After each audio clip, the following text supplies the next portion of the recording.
solutions, catalyzing innovations, while ensuring security, trust, and accountability.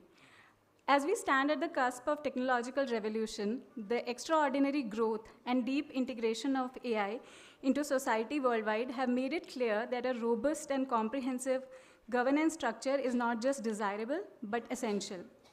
We live in a time where harmonization of technology, policy, ethics, and social needs is not just a theoretical concept, but a practical imperative.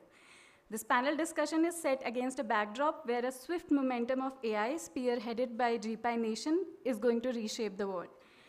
AI governance has emerged as a cornerstone in this landscape, dictating the trajectory of AI responsible growth and integration.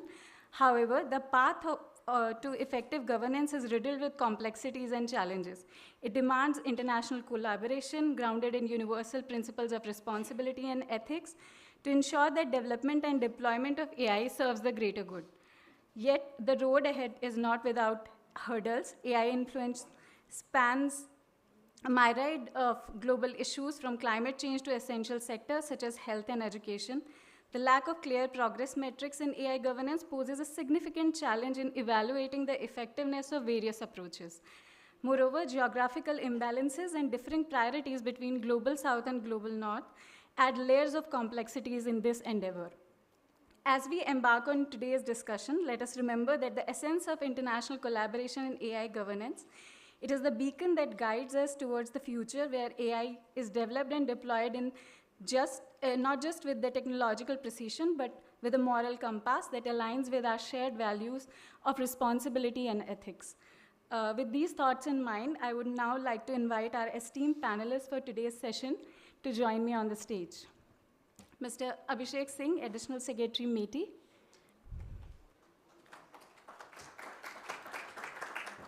Thank you. Ms. Sue Daly, Director, Technology and Innovation, Tech UK.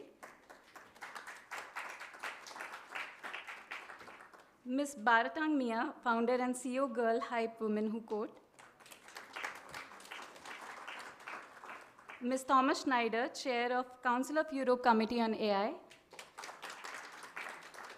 Mr. David Weller, Senior Director at Google for Government Affairs and Public Policy, Google. Ms. Mary Snap, Vice President, Strategic AI Initiatives, Microsoft.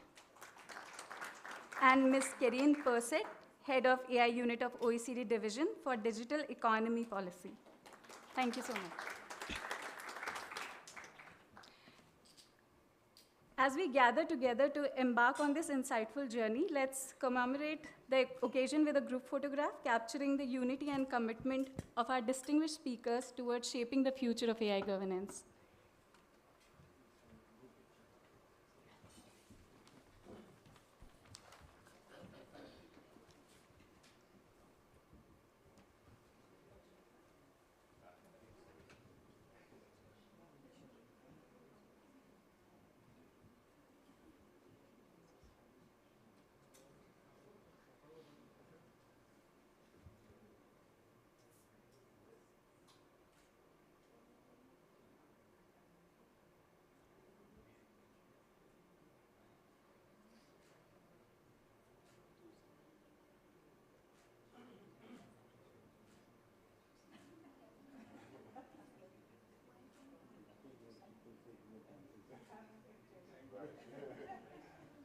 Thank you so much.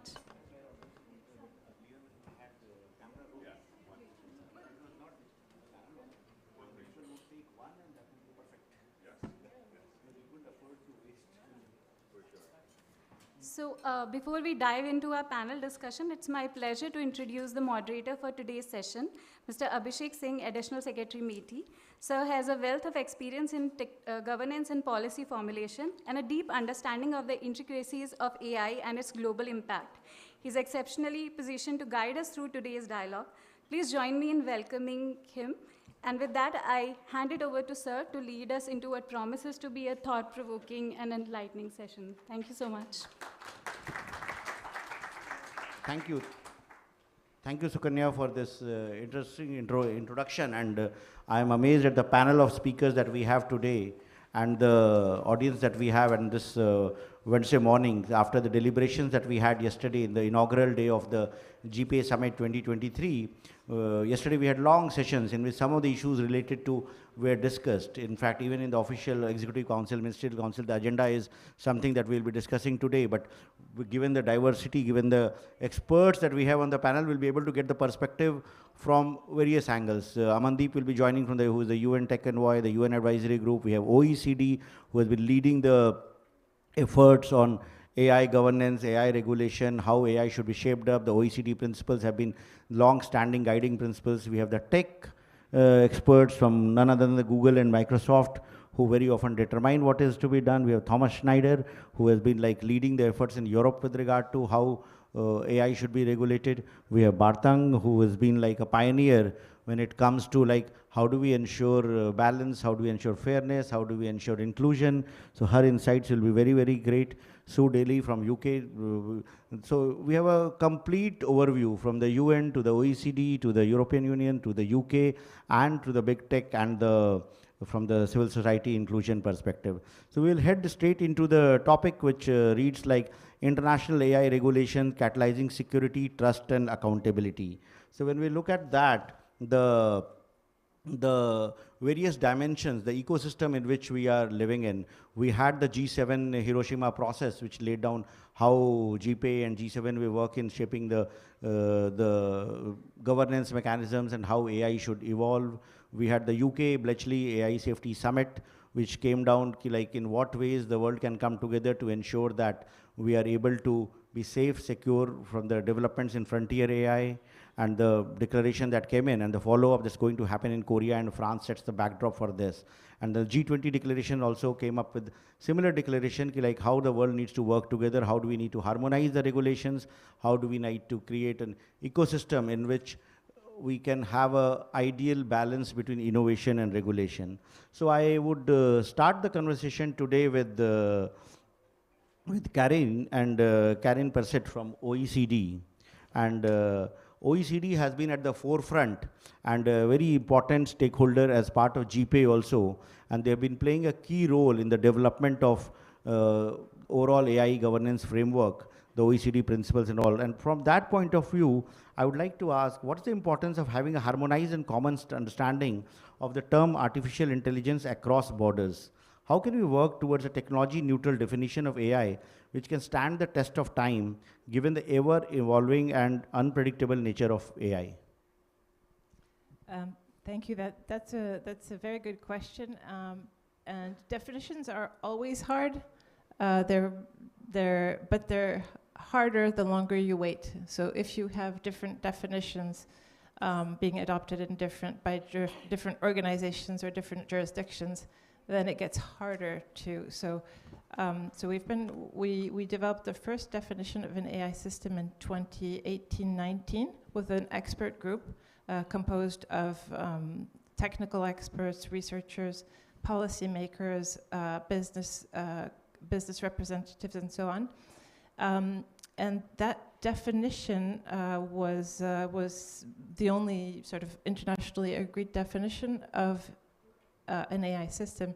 And lately, we updated the definition slightly just to make it very clear that it covered also new types of AI that have appeared since then, like generative AI. So we added the word content, and we also added a few more words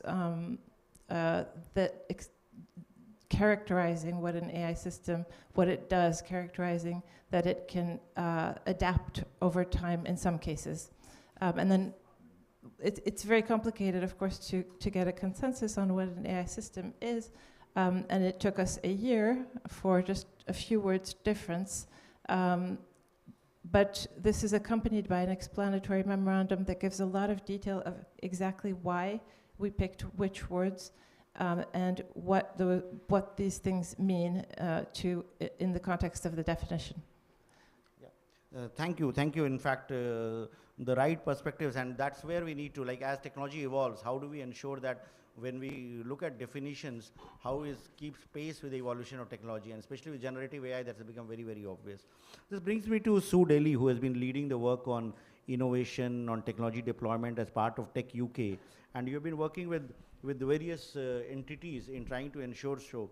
So what do you think are the challenges and opportunities we face in harmonizing AI governance globally, considering the diverse interest priorities of various nations?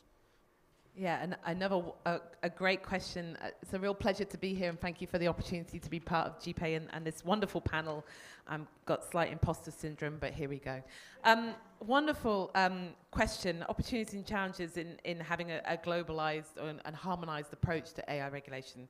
I think to be clear and to start off, there's huge opportunities if we can get this right and move forward, because a clear understanding of the rules and requirements around AI governance is vital for increasing and maintaining trust and confidence in these powerful, wonderful technologies that are continually evolving. And trust and confidence, as we all know, is key to adoption, deployment, and use. So if we're going to realize the full economic and social potential of these technologies, then making sure that we recognize that there are still concerns, ethical concerns, privacy concerns, security, safety concerns that we need to address. So the opportunity really is that if we can develop a harmonized approach, if there's clarity and certainty, and that's something that I think is really, really key around the rules, it will build that trust and confidence. But equally, clarity and certainty is also important for the continued development of the AI industry and the AI sector, which is obviously fueling our AI revolution. So industry want to do the right thing. They want to follow the rules. They want to develop new innovative tools and solutions, but they want to do it in a way that then can be deployed and used. And having clarity and certainty in terms of the rules and the requirements that are being asked of them is really, really key, particularly on a global approach, because a lot of companies in the UK are operating in the UK, but are looking to operate in the EU. They're looking to operate in the global south, looking to operate internationally. So a real issue, and perhaps this comes onto the challenge, is that understanding of how the different international approaches, and I'm not just talking about multinational approaches, but on a national basis, how the rules, how the legal frameworks that are being developed in particular countries or areas, how they all work together. So there's a real concern from industry, particularly SMEs, so particularly those smaller companies. And Tech UK, we have over 1,000 member companies in our membership, 2/3 of which are SMEs. They are the innovators. They are the companies that drive the digital ecosystem. How are they going to stay on top? How are they going to understand the rules and requirements as they're changing? And how do they all fit together? So it's that as we talk about moving from principles to practice and operationalizing the global approaches, which we very much support, how they all fit together and that clarity and certainty, because they want to be able to follow the rules, they want to be able to do business across the world.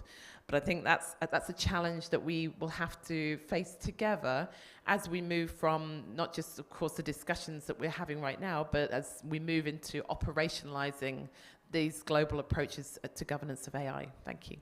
Very, very relevant, and that's like almost the entire industry always faces. Like if there are different laws, different regulations across, then how do we adapt and how do we ensure that we are able to comply with all of them? So that brings me to Thomas Schneider, who is the chair of the Council of Europe Committee on AI, and he has been like one of the persons who has been behind almost all the key documents we always refer to, the OECD principles or the UNESCO ethics framework. So given your expertise and with the recent EU Act being notified, how do you see this shaping up? How do you see the global AI regulatory space with the US, the memo that they issued in October, the declarations that various sovereign governments are happening, the EU Act that's coming up, and the whole talk about creating a regulatory framework of AI? How do you see this evolving with the pace at which technology is changing? Yes, thank you, and good morning to everyone. I think when we look about AI, many things are new, but not everything is new. We also had disruptive technologies that have been invented in the past, and we have learned to develop a governance system. So if we take engines in the Industrial Revolution, it's not the same, but there are some parallels that we could actually have us inspired from. There is today not one single engine law across the world, or not even in one country. We have hundreds and thousands of technical, legal, but also social, cultural ways of regulating aspects of the use of engine, and you can put the same engine into a car or into a ship, and it may be differently regulated, and not just the engine, but mostly we do not regulate the engine itself, but you regulate the machine that the engine is driving. You regulate the people that are using the engines, and you have different regulations if you drive a bus, school bus, or if you drive a truck, or if you drive your own car. You have certain amount of harmonization. In the airline business, for instance, if you take planes, it is very harmonized, whereas if you take the cars, here you drive on the other side of the road, like in my country, but we can still drive in each other's roads with a little bit more attention maybe. And you have cultural differences of dealing with risks. Even in Europe, if you look at how car traffic is regulated, you see quite some different. The Germans have no speed limits on certain motorways, others have very strict speed limits. And the same will probably have to happen to AI, that you have to have a number of different sets of technical norms, of legal norms, and of social cultural norms, and we will, in the interest of all, we try to harmonize them to the extent possible, but there will be still different ways of prioritization, of dealing with risks from culture to culture, different legal traditions, and so this is going to be something that we'll have to develop over the next years and decades. And what we should not forget is that we already have existing laws, existing international agreements on fundamental rights, on other values, on social rights, and so on, that of course also apply to AI. And what we are trying to do now at the Council of Europe is to develop the first binding treaty on AI. And for those that do not know the Council of Europe, this is not the European Union. The European Union has 27 member states. The Council of Europe is like the UN of Europe that has 46 member states. It has thousands of soft law instruments, but 200 something binding treaties, and many of them, including this one, is not a treaty for Europe, but it's meant to be a global treaty. So we have a growing number of non-European countries participating as equals, like the US, Canada, Japan, but also countries like Mexico, Argentina, Uruguay, Costa Rica, Australia, that have joined the negotiations. It's also open to any country that respects rule of law, democracy, and human rights in their own ways. And this is the challenge. We have to find a common ground on the level of principles that are globally shared, so we cannot just rely on the European institutions, on the European logic, but on a global logic. But the common ground is the international agreements that all of our countries, or most of our countries, have signed. And this is going to be one of the elements. It's going to be one binding principle agreement, complementing national agreements, complementing technical standards, and so on and so forth. Thank you, thank you. That's a very interesting perspective, and the work that the Council of Europe is doing will definitely be something that we all can look up and try to see how we can harmonize our own approaches in order to say that there is a common minimum compliance criteria with regard to development of AI solutions. But I really like your analogy with regard to the automobiles and vehicles and development of that. Like we do have norms, like while engine standards are there, then every country has their norms of issuing driving licenses, norms about how you drive the vehicle, certification, pollution, EV charging ports, all of that there is an analogy, but also it leads to that there can be different regulations in different countries. And that brings me to Mary Snap from Microsoft, who leads the strategic AI initiatives there. So given the role that Microsoft has been playing in development of AI, and especially with generative AI, with your partnership with OpenAI, and given this evolving regulatory framework globally, and if there are different regulations in different countries, how does a company like Microsoft, which operates in different geographies, ensure that you are able to push forward your agenda of responsible AI development in the changing regulatory ecosystem?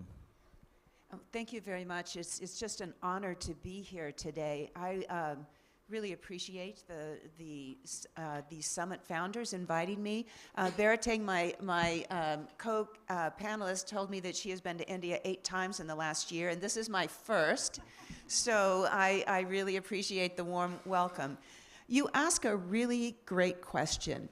I would say that we have started thinking about artificial intelligence in 2018, so 6 or 7 years ago, we began with a committee to really look at the responsible uses of AI. And then a couple of years later, in 2019, we actually formed a department within our legal and external affairs group to think about responsible uses of AI. And this department really works with our product engineering teams that are spread out among 350 champions within engineering teams to really understand the impact of any use that we make of AI in our products. And those that are more sensitive uses come back to that team that was created in 2019 to really examine on a iterative, very manual process what the impact might be.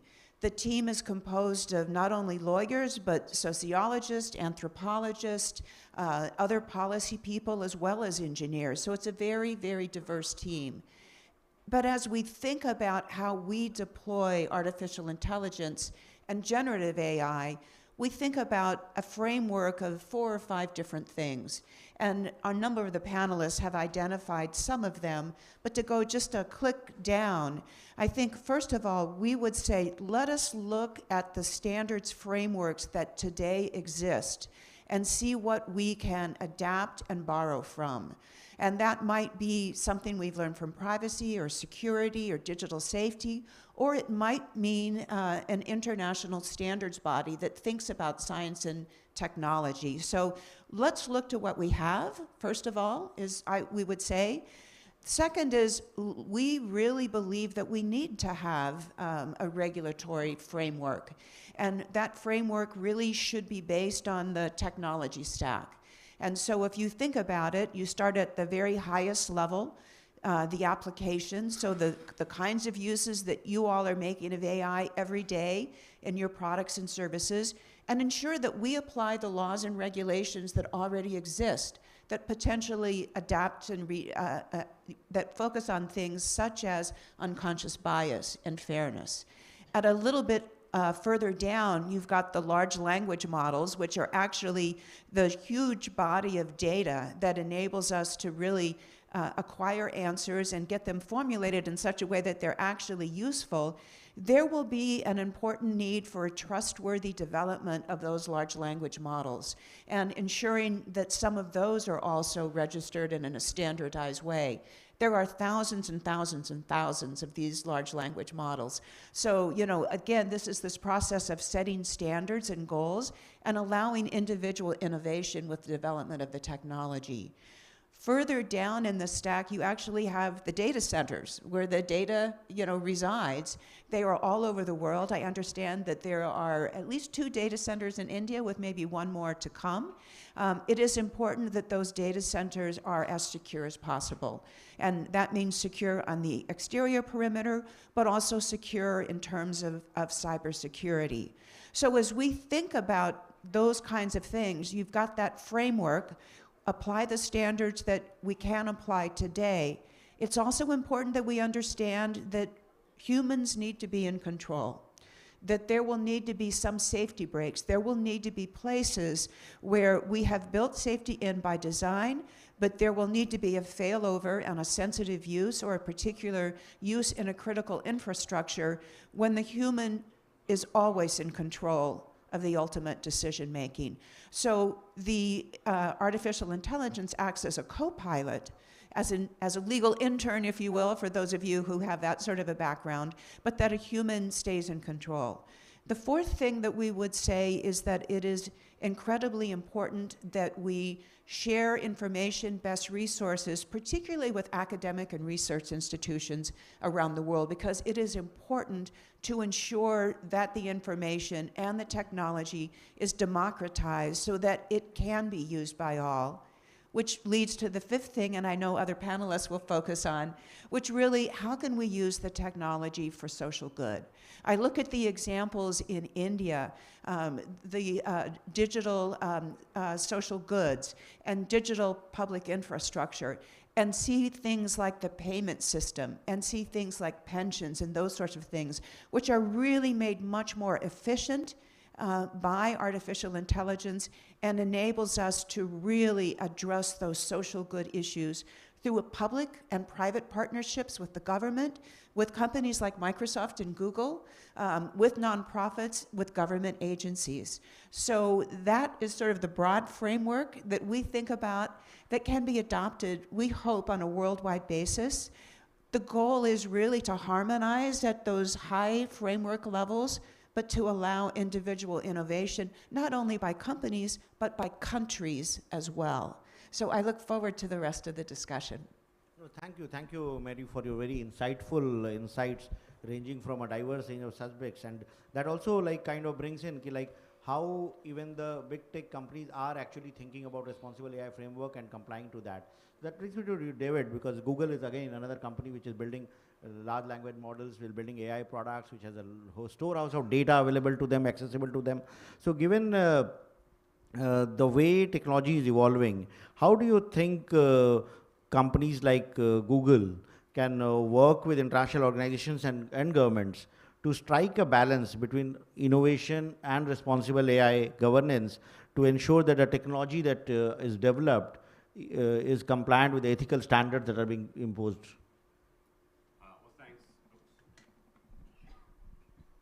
Thanks so much, and it's great to be here, and I agree with what a lot of what has been said. I really like the way that you pose the question, because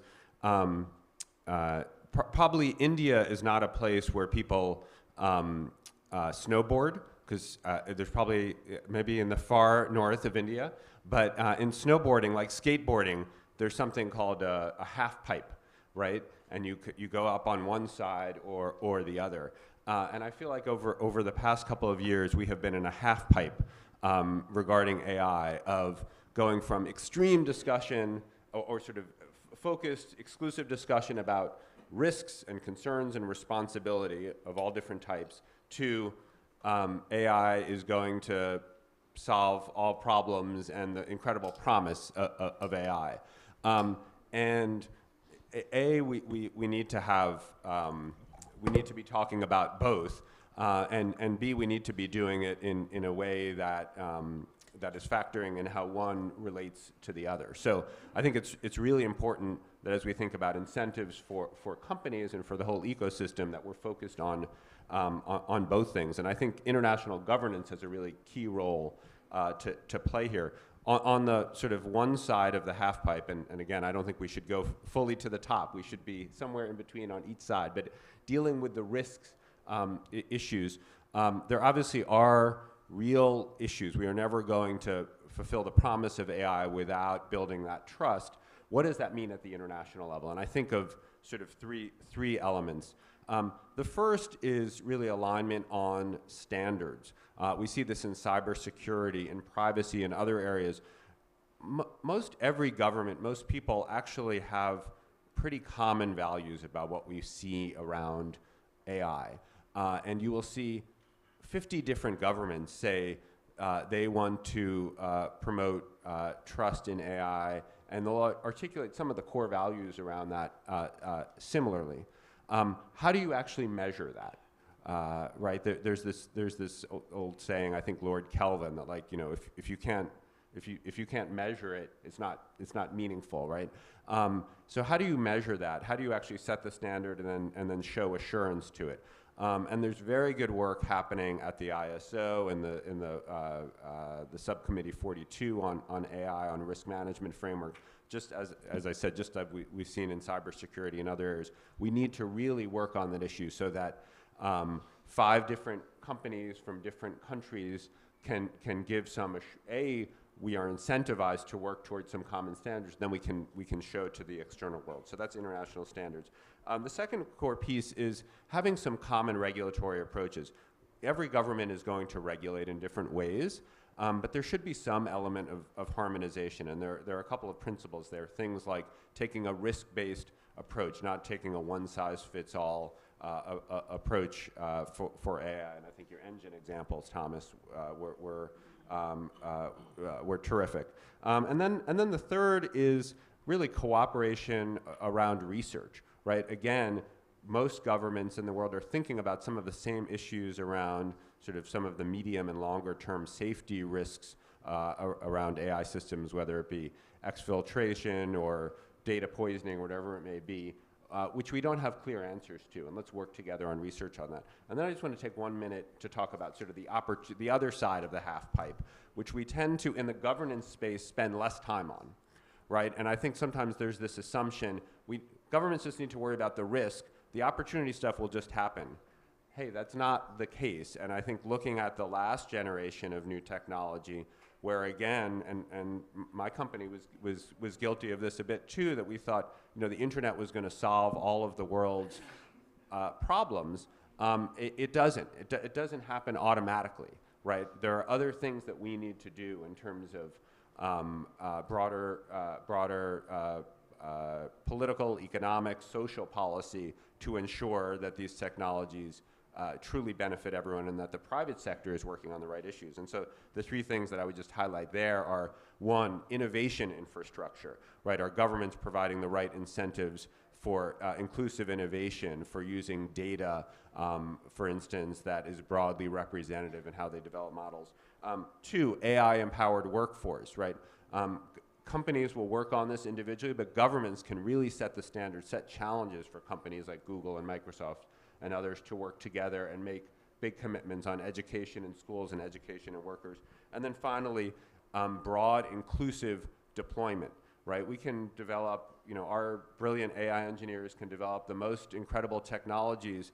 Hey, if, the medical device regulator in country X or Y doesn't approve the new diagnostic tool, which is going to diagnose breast cancer, for instance, much more effectively than human systems. Hey, we've done some great research work, but it's not making a difference in people's lives. Yeah, very, very, very interesting perspective, and that's where we need to think of like which way the governments can approach this whole issue of innovation and regulation, especially. And what we have seen this is that countries like, for example, India, where DPI has been used extensively for transforming lives, we always see as technology is a big enabler and for solving societal problems, because otherwise the alternative is that people don't have access to quality healthcare. So why not, if we are not able to provide real doctors, can we replace them with the AI tool which is better than going to a quack or going to somebody who is not medically qualified.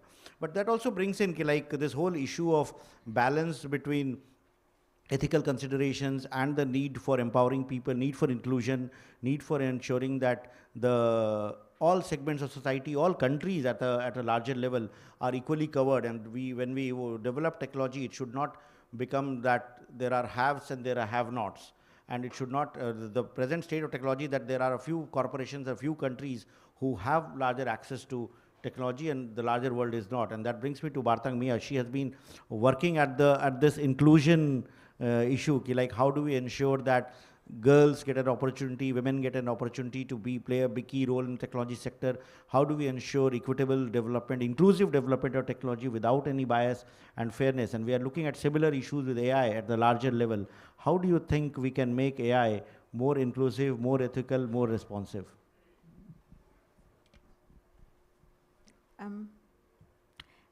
Thank you very much for the question. That's like putting my imposter syndrome at a high level. But I think I just need to say that maybe my explanation would be based on my story. So I got interested in AI in 2016 after Microsoft introduced a chatbot called Tay. Tay was introduced and lasted 1.5 days. For those who don't know, you just do a bit of research about Tay. They launched a chatbot that I was so excited to be part of within half a day. Like half a day. I was like, what garbage is this? Because what was put by the people outside of Microsoft. So Microsoft had designed this chatbot. Let's forgive them and the engineers and everybody, they weren't biased. But the people, us, the people outside Microsoft who was using Tay, we fed that chatbot with very, very dangerous content that in a split second I realized this is how the global world think. And I told myself that I think I should shift from what I was doing, because for 15 years I had been teaching girls how to code. And as a software engineer, you focus on solving problems. It doesn't matter what, any software engineer, when they sit in front of a computer, they're solving problems. When do they think about ethical consideration is something that even myself, I'm still asking myself. If I'm gonna ask a software engineer to continually think about ethical consideration, it's going to stifle their innovation, because you have to work with algorithms. However, the only way for me, I think we could be able to limit that is by involving stakeholders right from the beginning. Research, education, invest in infrastructure. Basics, invest in internet and computers in Africa. I am a black woman sitting in front of a crowd that, when I say I'm a black woman, might not understand that I've been in rooms where I had to fight for my voice to be heard. The people invite me, they included me, they asked me to be there. But when I raise my challenges and my issues, they're so minute. So the issues that are facing women has nothing to do with technology. It has everything to do with health and mental wellness of men who think women don't deserve to be on the table, who don't promote women, who build apps and content that is really discriminatory towards women. Now, if you're a black woman, it's double the dose, because they were educated by the culture and the system that really moved black women to the bottom of the chain. So when I walk into any meeting, I immediately have to put on my double dose of, they're gonna have to hear me. And if they don't hear me, it's okay. You know, I was sitting on a G20 working group and I had to fight for the word fairness to be included on DPIs. And the whole committee, I had one person who was like, as a South African, she has to have fairness there. Because you have to understand, fairness means different things to other people. If stakeholder engagement, when you say fairness, the business world is saying, yeah, it has to be fair to us. The stakeholder, civil society will say, hey, it has to be fair on us. The government say, I don't give a damn, because they're gonna do whatever they want anyhow. All I care about, we have to educate men, especially white men who are designing tech, to understand that there's human dignity, humanity is important, and as a black woman, I'm a human that's going to survive the impact of AI that they're building. And in closing, I think there are three things that always stand up for me is, I got this from ChatGPT, by the way. It's fairness and non-discrimination. So now I'm going to read my notes, but they literally came from ChatGPT. So I know that white men know this. All I'm saying is we need to focus on teaching, on working on their mental wellness and educate them differently on how to treat people. Because nobody wakes up in the morning saying, I'm going to be horrible to anyone. And I know, I work with software engineers, trust me. None of them wakes up in the morning and say, I'm going to bake horrible principles into data that's going with AI. It happens because the data sets of the people sitting in the community that are using internet are the ones who have it. Unless we address the issue of internet and access to internet to the people who can change that data set and participate on it. And if we educate women so that they can all have access to internet, because at the moment, I think 60% of African women don't have access to internet. So that means 60% of African voices are not in the internet. So we just need to change that. Secondly is the data quality and bias mitigation has to be in the legal framework, because if we leave it to the people that are designing AI, it's never gonna happen. And the human right and ethical, guys, this is very serious matter for me. When you look at me, see a human, forget about my skin color. And when you build any technology, build it for humanness with the principle of, in Africa, we have a principle of Ubuntu. I am because you are. I'm because of who, you can't exist without me. I think in Japan, they have Ikigai. There's principles around the world that teach us as human beings that we should treat each other as human before we execute anything. Because I'm a firm believer of technology, so the other side of me feels like, yay, we should have AI. But then I see the reality of it and I'm like, no, it's just that they're thinking I'm black. If they were thinking of humanity, this thing will be yay. Or if they were thinking of the planet, this thing would be yay. So I think we should just change our mindset. Thank you, Bartang, and for very eloquently highlighting the key concerns that we look at, like how do we make the discussions more equitable, how do we make it more balanced, how do we make it human-centric, more importantly, like how do we bring focus back to the humans in this all debate about machines, algorithms, data sets, and software that we are talking of. So that's very, very pertinent, and that brings me to like a very pertinent question, and I'll come to Karen once again to you. And OECD, like when we are working with the international community for developing international standards around AI and how AI should be developed and how we should have standards for AI regulation, standards for AI development, deployment, testing of softwares, metrics about measuring what the AI models are doing. And very often we are doing that, we are in a way thinking of measuring the unknowns.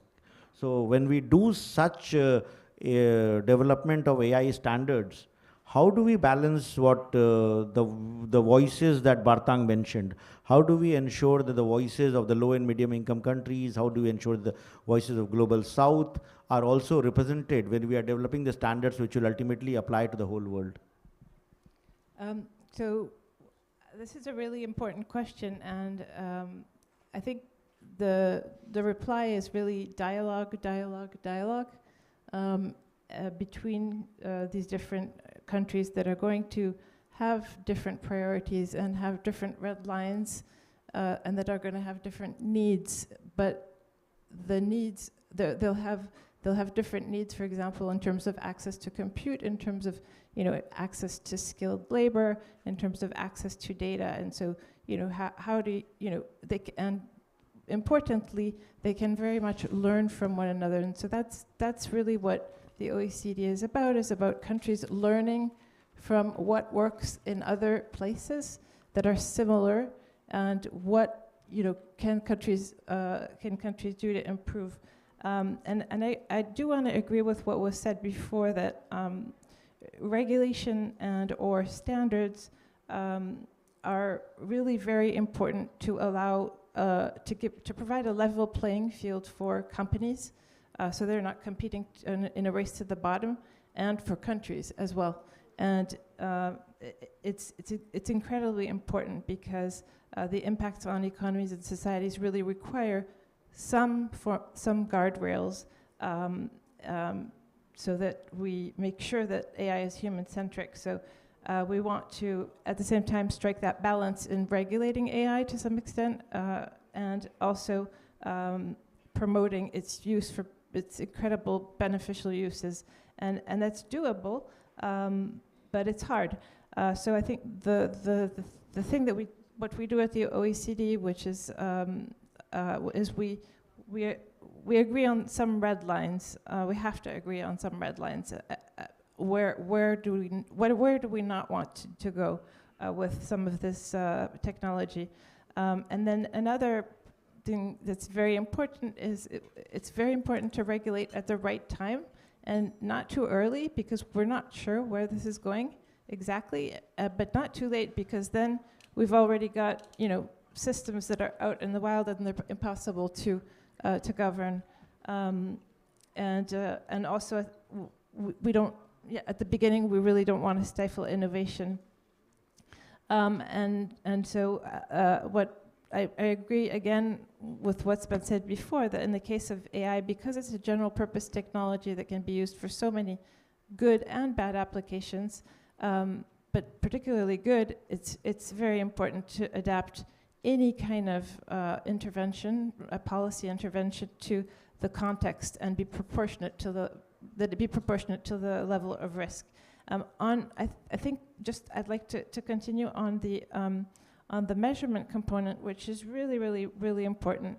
The monitoring and reporting is critical. We can't, and I totally agree. You can't improve it if you can't measure it, or you can't regulate it if you can't measure it.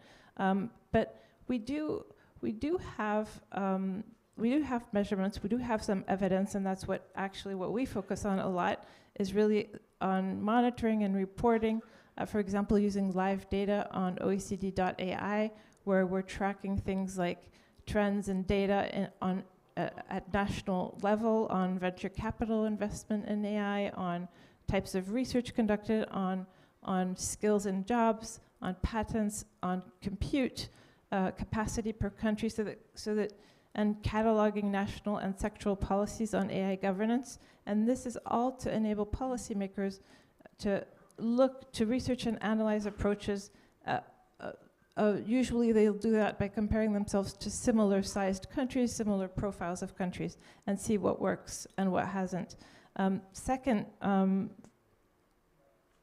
we also develop foundational sort of frameworks, such as the classification framework for AI systems, which really pinpoint, well, okay, in an AI system lifecycle, what are the risks associated with data specifically, and what are the benefits associated with data specifically? Why do they matter?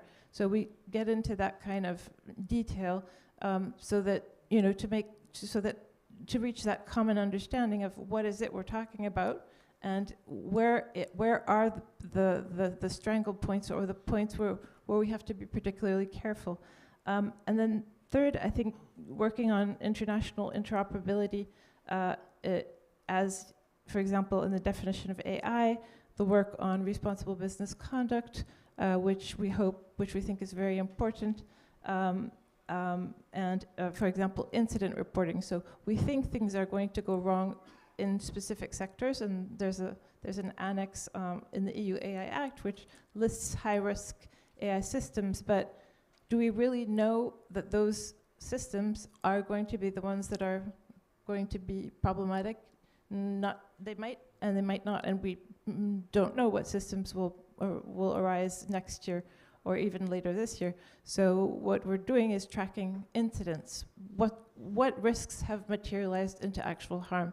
And that's what we care about. And then in terms of metrics, we do have a lot of metrics. We have procedural metrics, impact conformity assessment checklists, and so on. We have lots of proxies indicating progress towards objectives, like in terms of R&D, workforce development, skills, and so on. But the one thing we are missing, and where to date there has not been very much, there have been perhaps insufficient efforts, is investing in the development of technical metrics for AI systems. So we have these blind spots, and we're working hard to obtain metrics and proxies for those, so that we can, base things like explainability, fairness, energy efficiency, and so on. So we're lacking a lot of those, and that's where we need to focus, I think. Thank you for highlighting all the ways. Mary, you want to add something there? If I could, just really quickly, I do remember that chatbot back in the day. I would say, I just have to say, we've learned a lot since then. Janine talked about dialogue. I would say diversity. So the teams are much more diverse back then. We're not as diverse back then as they are today. And we employ, it's a really important value for us as we develop these products, because, in those early days, those kinds of products occurred, or those kinds of incidents occurred quite frequently. We now employ something called red teaming, which I'm sure Google is very, very engaged with too, where we bring people from very diverse backgrounds and very diverse skill sets to really try to break the system, to really try to find gaps and mitigate those gaps. And that's a very important part of the development that exists today, which didn't back then. And I would have to say, Berateng, if we're not working already with you, we should be. And you can come work for us anytime. But if you won't, then I'd love to take your card afterwards. Thank you, Mary, for adding that perspective of diversity. David, would you like to add something to that? Yeah, I was just going to say, all the points are terrific.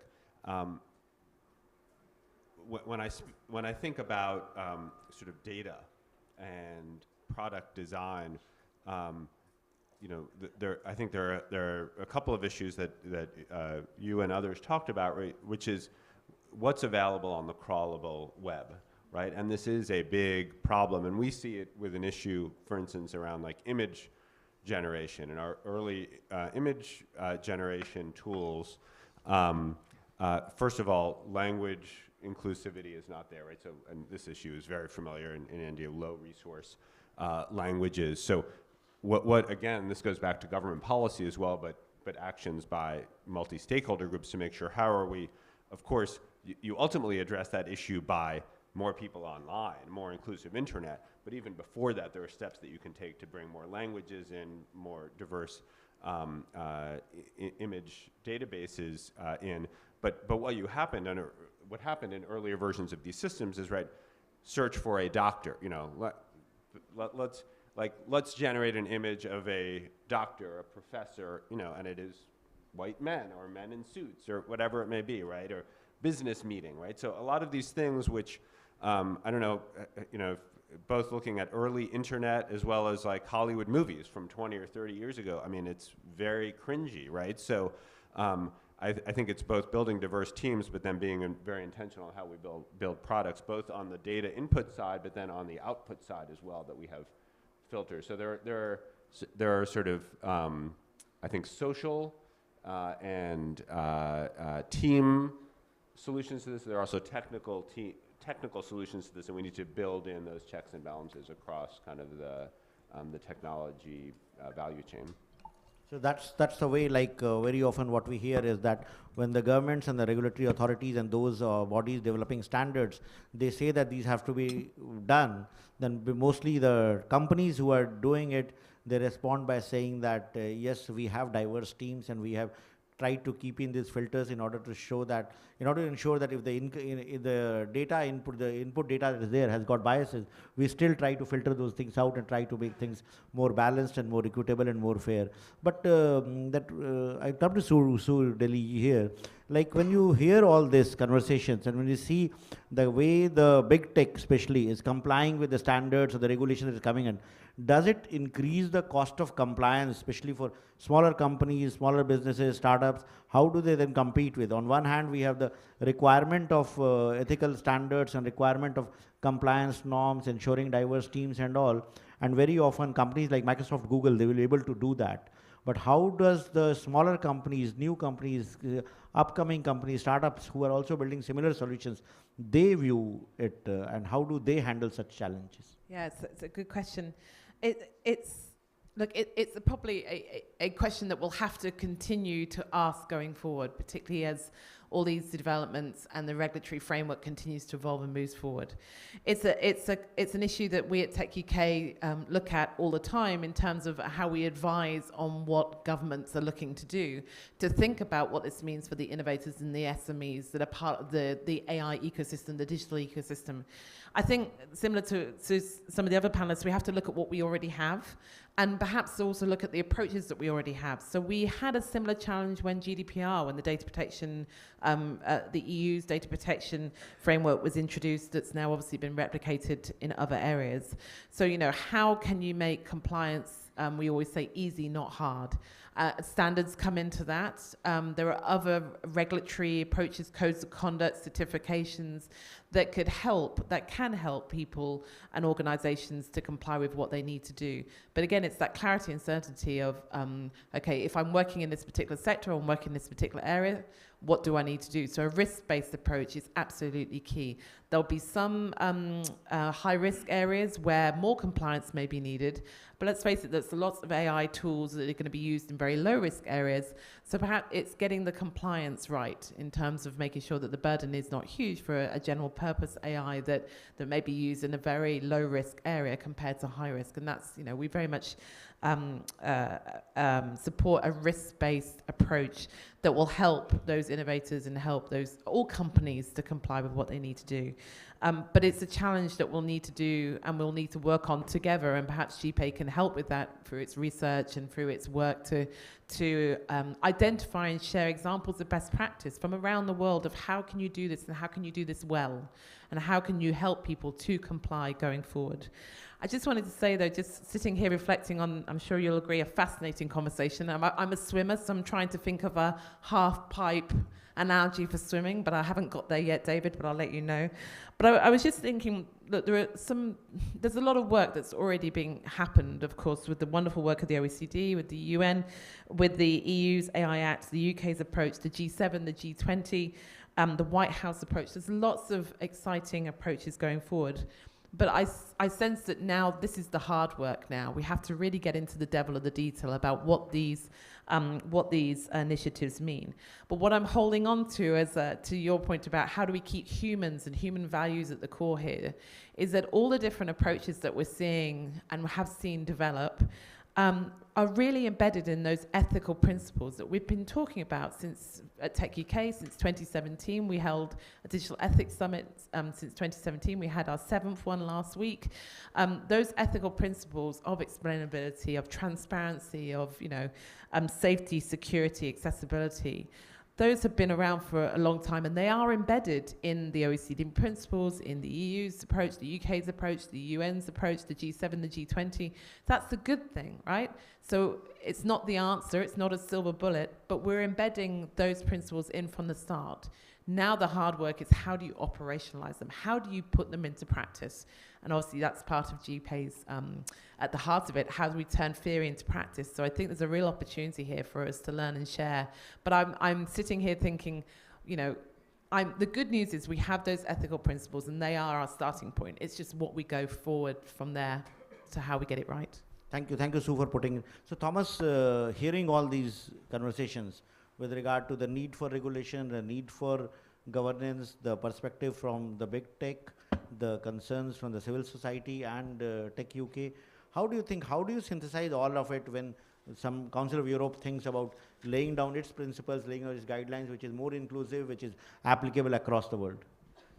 Yes, thank you. What I keep finding interesting is that in all these discussions, but then also all of these frameworks that we normally talk about, there's one important element missing.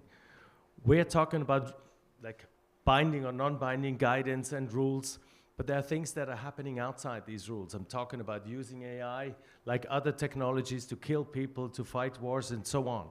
And I think this is something that we really have to think about and act, because if we don't have shared values, none of our frameworks will be respected by those that think they can win something that they couldn't when they would have to respect the frameworks. And it's like with children, everyone that has power abuses it just because he or she can, unless there are rules that the others create something that make people stick to rules. I think this is a fundamental thing that we need to defend, our rules-based global world order on a global level, but also then when it comes to fairness and solidarity and other values, and let's say constructive competition, whatever, that these things won't work if we don't make ourselves stick to the rules.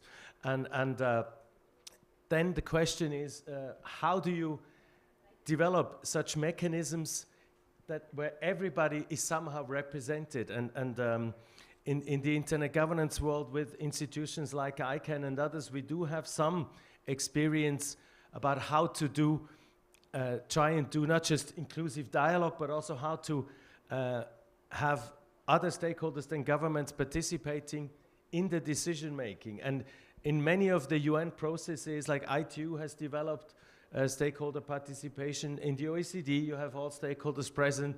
But in many areas, you have the governments that take up 80–90% of the time. Normally then among these governments, it's developed governments.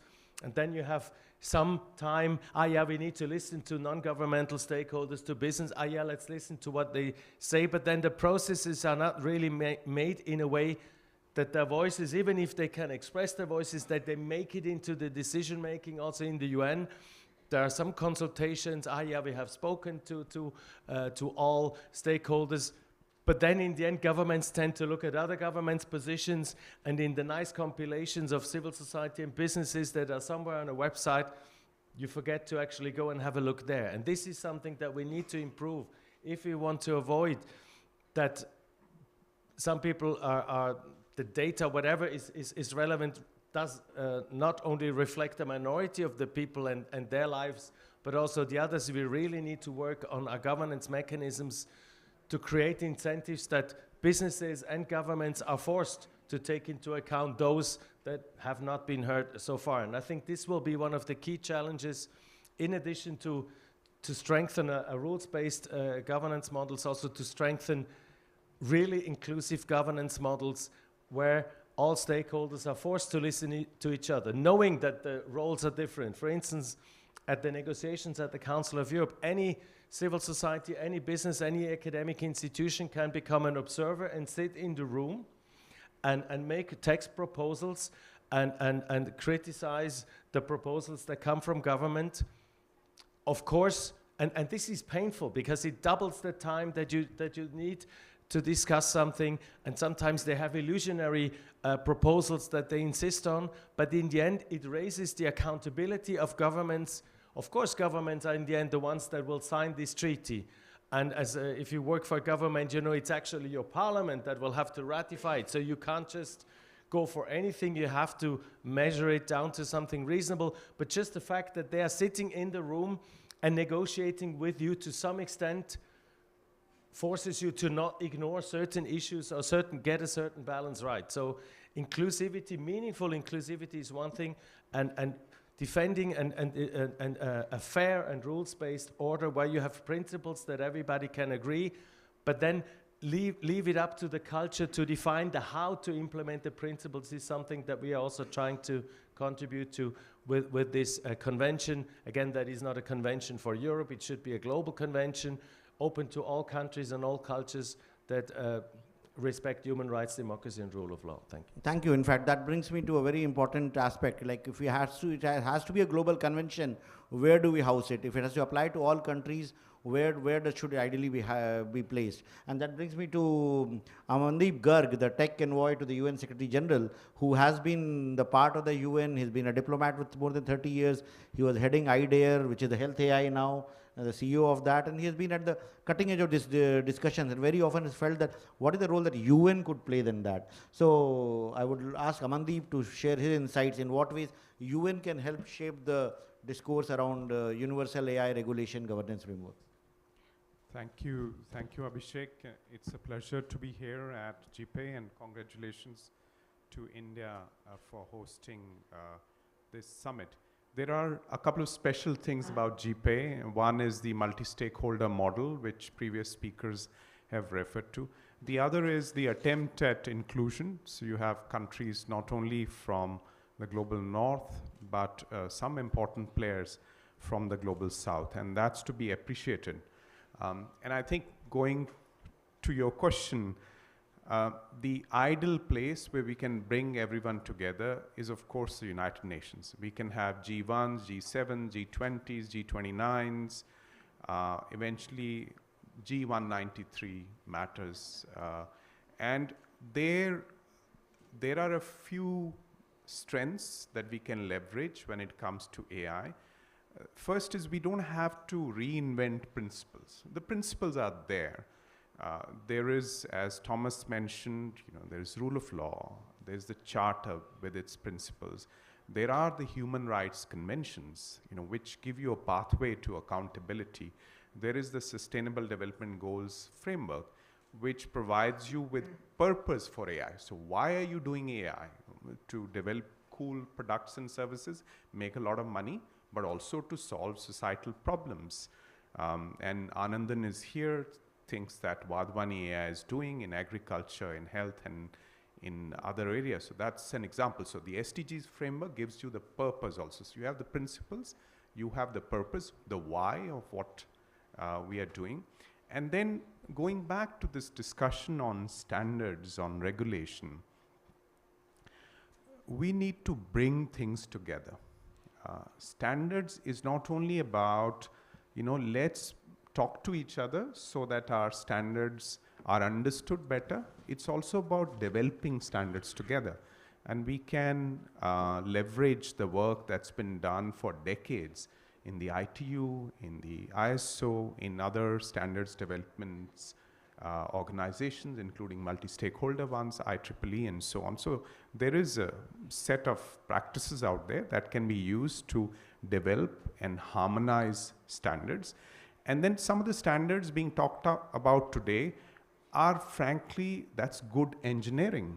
You know, when you build a bridge, when you design a building, there are certain standards and principles you follow. So you're not doing anyone a favor there. They have to be done. When you're developing powerful technologies, some engineering design standards, safety, testing, red teaming, all those, for me, that's a given. It's not a favor to anyone. I think what we are looking for is what lies beyond that. And that requires a conversation, an inclusive conversation on risks and challenges, not only the immediate risks or the far into the future risks, but all kinds of risks, a full spectrum of risks. Who defines those risks? Because behind the risk conversation are interests. So I think the UN is the place where you need to have these conversations, and we've started that off with the Secretary General's high-level advisory body on AI, whose interim report is due in just a couple of weeks, and working with the OECD, the Council of Europe, the European Union, significant jurisdictions, US, China, India, Brazil, who are working, ASEAN, to working on these technologies, the private sector and others. So it's time to bring it together so that there are no regulatory gaps. There is no regulatory arbitrage, which creates accountability gaps, which creates the potential for misuse. And most importantly, we can allow everyone to take advantage from this opportunity. Thank you. Thank you, thank you. And we have a break before we... Okay, no. So before we do anything else, I would like to have Bartang to respond to. You said something very strong and very important, and we have heard from everyone. What do you think? What do you think? Is there a hope that this technology will be more inclusive and more fair than what earlier technologies have been?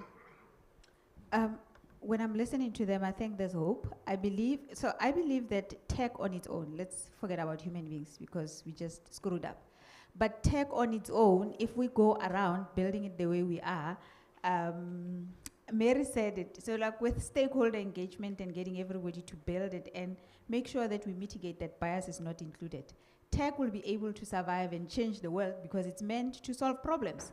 However, the people that implement it, I'm going to go back to my original saying that we need to educate people that are implementing the tech itself, because the implementers, it doesn't matter, you can build the algorithm, it's still going to be stable, you can change it, you can tweak it, you can do whatever. It doesn't change how I'm treated by tech at the moment as a black woman.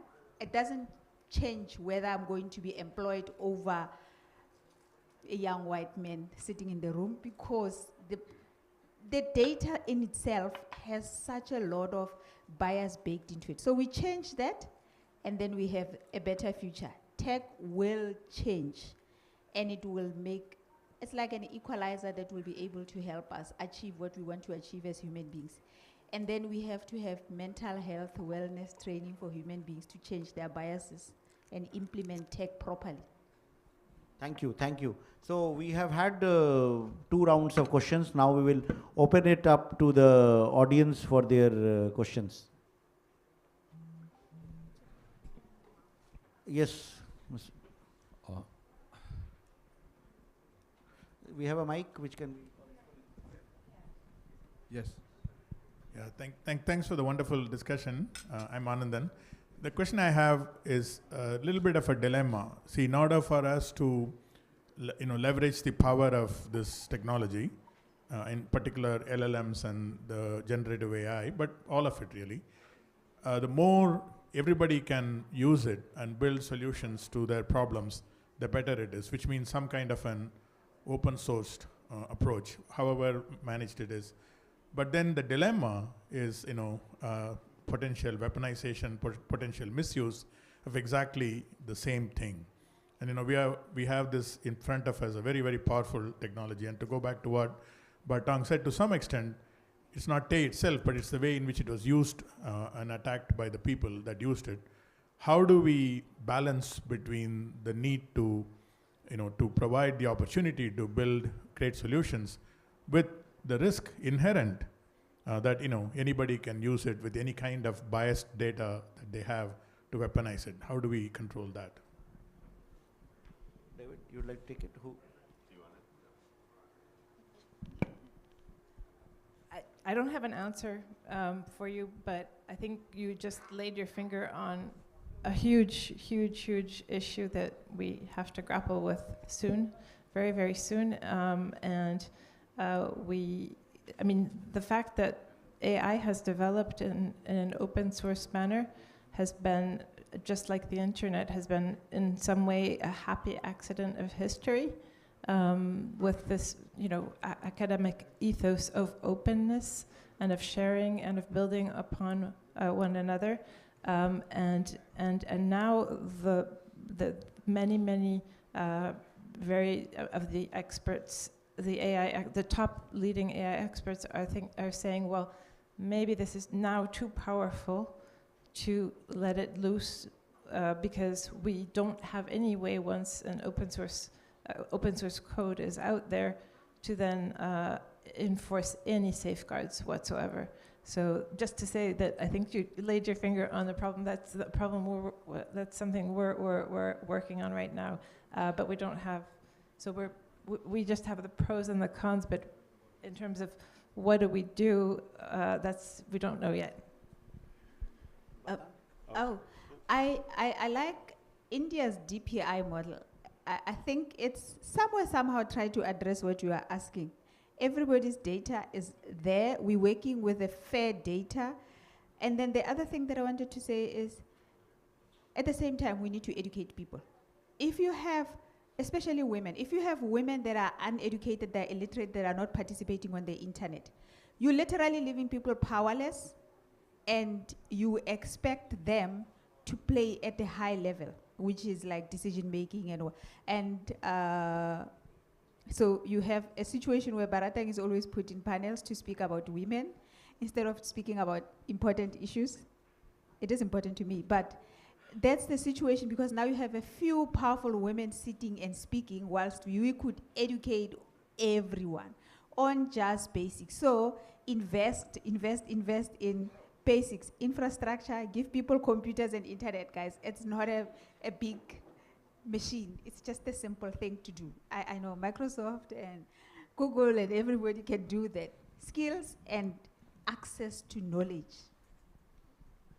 And I would agree with you. I would say very quickly, open source is a positive thing, but it doesn't mean if you're open sourcing something, you're totally immune from laws and regulations. So, we still have a framework to apply. So, for example, Microsoft GitHub is the largest repository of open source code in the world, but there are still some regulations. So let's celebrate the innovation that open source brings and the ability of developers to work together, but understand that there still are regulations and enforcement that should apply to maintain basic human rights, basic legal rights of people, and to guard against physical and psychological harm. I would quickly like to add give you the example of the knife for this question. Knives are great tools, and they're getting better. There's very sharp ones. There's all kinds of knives, and it's the use. And you need to teach your kids for what a knife should be used, how to hold it, how to keep your fingers back. If you hurt yourself with a knife, then you go to the doctor, but you don't go to jail. But if you hurt somebody else with a knife, you need to make sure that then something happens, that the other people around step in, that that you go to jail. Some uses of knives are considered criminal. But for instance, in my country, we have a growing number of teenagers, in particular male teenagers, that wear knives because they think that they are somehow stronger in certain situations, and then there are some accidents that happen in group fights, and you can't have police everywhere all over, or it's maybe difficult also to forbid teenagers to have knives, but they need to learn how to deal with it. You need to create incentives that the group pressure goes against the fact that they think that makes me more male if I have a knife, but maybe that this is rather a sign of weakness. And so there's a mix of measures that you need to work on, technical, legal, and cultural measures to prevent people from doing bad things with any kind of technology. And I think AI is not, and the concept level is not different. Thank you. I would just say very quickly, specifically on the question of open sourcing of the most advanced models. Like most dilemmas, there's not one answer, right? And I think we've had a public debate of, very loud pro-open source, anti-open source. There are real considerations that need to be weighed, and this sounds like a punt, but we actually need like a multi-stakeholder discussion because you talk to the national security people in one corner, the development people in another corner, sort of the technology developers in another, and we all think we're doing the right thing, but you stand where you sit. So I think you actually need a full multi-stakeholder conversation on that, but it's going to be a nuanced answer and approach. Just very, very quickly, I agree with all the points. Just going forward, though, as we have that discussion and as we unpack this issue, we have to get the narrative right. It's not open source bad, everything else good. So and I completely agree with David, I was thinking about it the same, it's about how do we bring that open source community more into this AI regulation governance, and particularly the risk management, the risk-based approach conversation to getting it right. But we've got to start from, and I think we've got to get the language that we use, the terminology we use, and perhaps the messaging that we use out to the community, that it's not this is bad, this is good. It's how do we all work together to make sure that we all get this right, because that's what everybody wants to do. Thank you. And I think some of these questions will be answered, because in the beginning of the agenda, we did have a plan for a keynote by Amandeep, and which we did not start with because his flight was delayed. So I would request Amandeep if you can have the keynote, and then we take the questions, because some questions may relate to what he will speak. Yeah. Thank you very much, and apologies to all those who wanted to ask the questions straight away. Hold on to them. Congratulations once again to India, and Abhishek, to you for getting this together.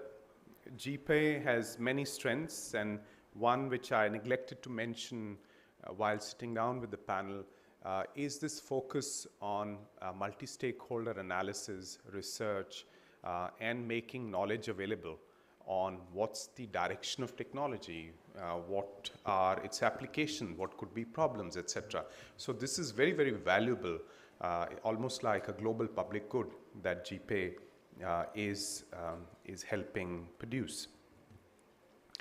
At the United Nations, there is a very important process underway that's related to the Summit of the Future next year, to put together what's called a Global Digital Compact. It will be a leaders level document that talks about all the digital challenges and opportunities we have, including AI. So in that context, the work that I mentioned briefly of the high-level advisory body on AI assumes greater importance.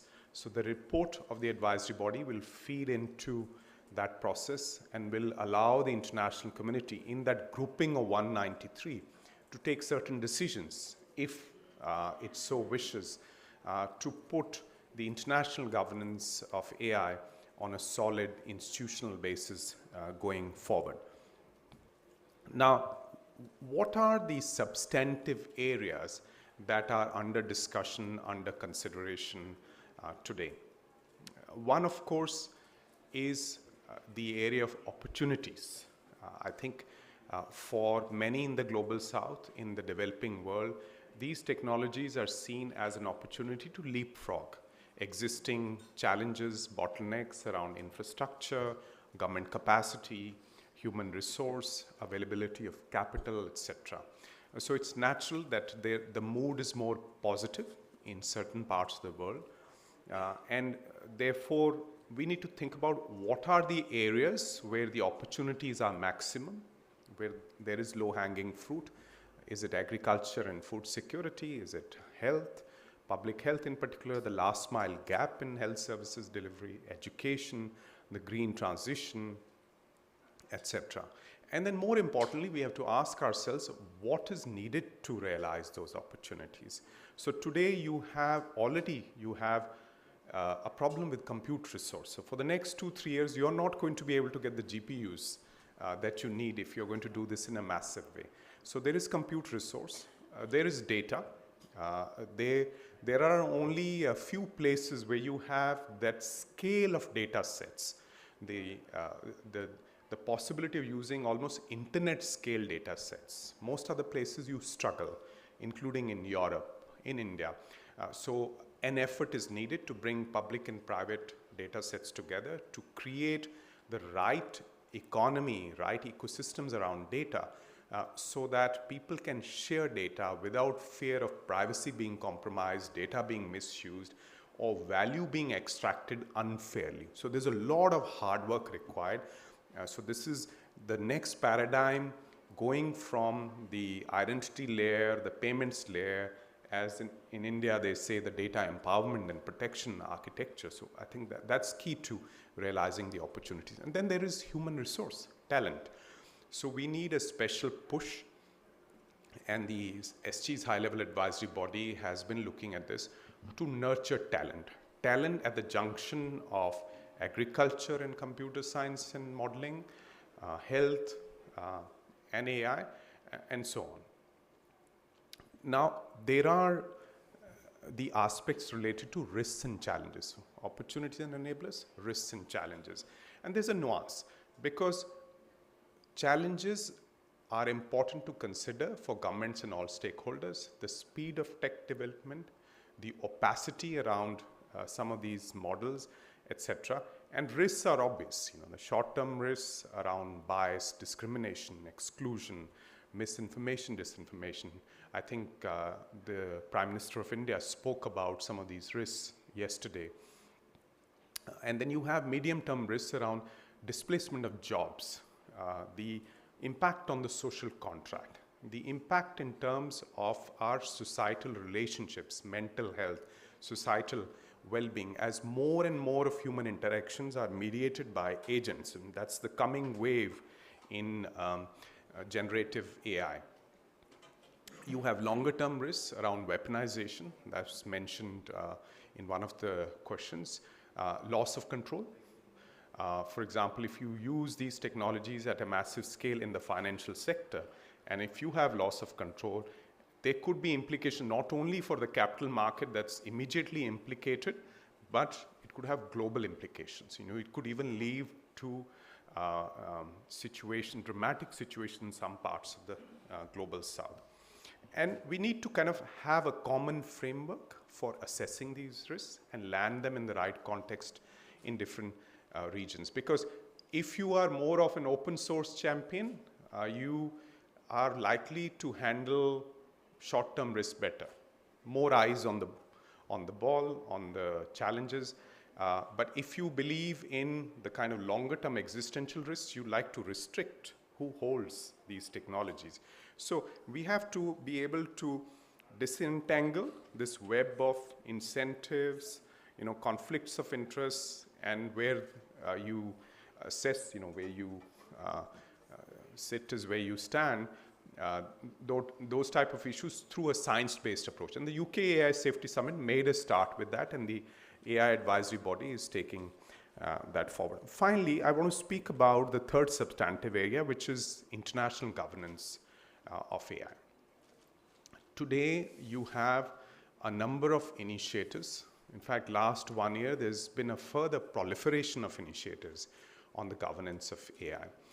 And we need to think about what are the gaps. So if we do a gap analysis, put these 9-10 major initiatives on the table, some obvious gaps become apparent. One is that of inclusion. Which countries, which regions are involved. Then there is multi-stakeholder involvement, private sector. How is that involved? How is that important stakeholder engaged? And I could go on. So corresponding to those gaps, what are the functionality? If this technology is going to stay with us, if it is going to have humanity-wide implications for good or for bad, then we better get all of humanity involved in this. And what is the best way to do this? So you identify the functions that need to be performed at global scale, and then look at who's most competent to do them. Maybe some of them can be done at the private sector level. Self-regulation, standards, codes of conduct, ways to handle liability, for instance. You don't need to get into those from UN's perspective. And a big chunk can be handled nationally in terms of misuse by persons in your particular legal entities, persons in your specific jurisdiction, based on some things that are context dependent. If you look at China's interim measures on AI, they're coming from a very unique Chinese context in terms of challenges to rule of law. Look at EU similarly. So that's the big chunk that you can do nationally. Then there is a minimum irreducible set of functions that need to be performed internationally. And that's where we need to focus our attention on. Is that to be delivered through a single institution? Is it to be delivered through a network of institutions with the UN playing a kind of a coordinating role? So those are the kind of important reflection that we should be having in the weeks and months ahead before the Summit of the Future, before a potential opportunity to take a decision, because it's very important not to let go of this. The political urgency is there. The tech development is, next 6 months you'll see huge improvements in the capability of some of these technologies that are being put out. So there is this urgency, there's this timing, this opportunity, and we have to get this right. Thank you very much. Mandeep, for the insights and the overall perspective from the UN side, what's there. So we will continue with the questions. I know there are a lot of questions. So what we'll do is that we'll bunch questions in threes. We'll take 3 questions at one go so that we can respond to Mac. So yeah, please. May I ask my question, sir? Yes, please. You have the mic, so you can go ahead. Yeah. So, with the advent of AI, there's a number of battles which have started. One is between governance, between governments and big tech. And the second one is between big tech and SMEs. Now, you must be aware that the decision on the EPIC has come from a US court just this morning. I read about it. So, frankly, there's a lot of resources in the hands of big tech, which is data, which is cash flows, which are a number of the best talent, and the SMEs, there's just about hardly anything. So how are you going to balance this? That's my first question. One question at a time, please. We have many other questions. Yeah. And yeah. Hello, I'm Dr. Shiva from UAE. Our experience of building an AI platform and a regulatory requirement platform led to a couple of questions. One, I don't think, in my opinion, I think we are trying to regulate a use case around AI rather than regulating the entire technology, because in our experience, when we try to build a regulatory requirement platform, we realize that what is legal, ethical, and responsible in one domain is completely different from other domain or in the region. So I think it's a more it's a use case approach, but involving SMEs in regular interaction. So what's your take? Okay, one more. Yeah, the lady at the back. Yeah, please. She raised the hand first.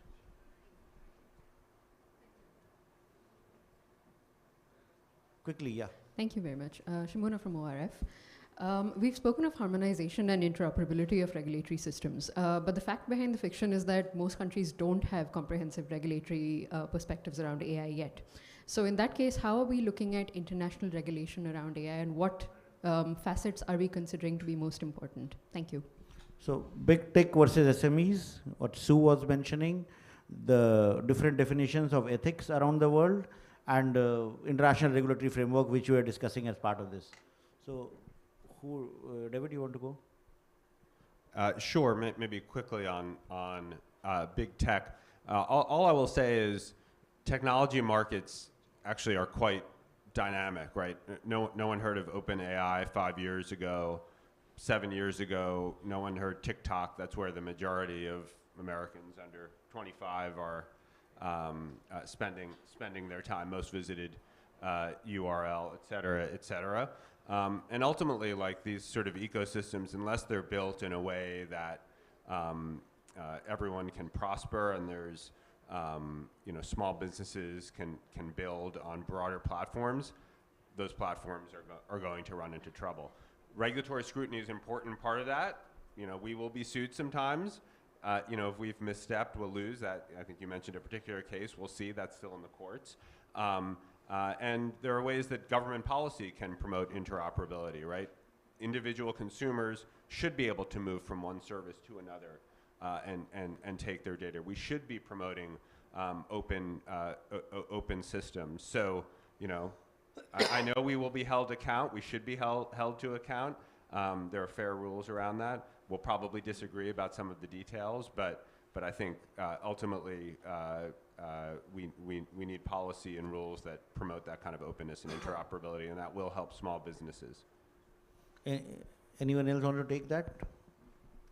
I guess I'd comment as well as being the other big tech participant on the panel. And I like what David said about this notion of the technology is a platform. So it is a platform where SMEs and others can come to bring their own technology.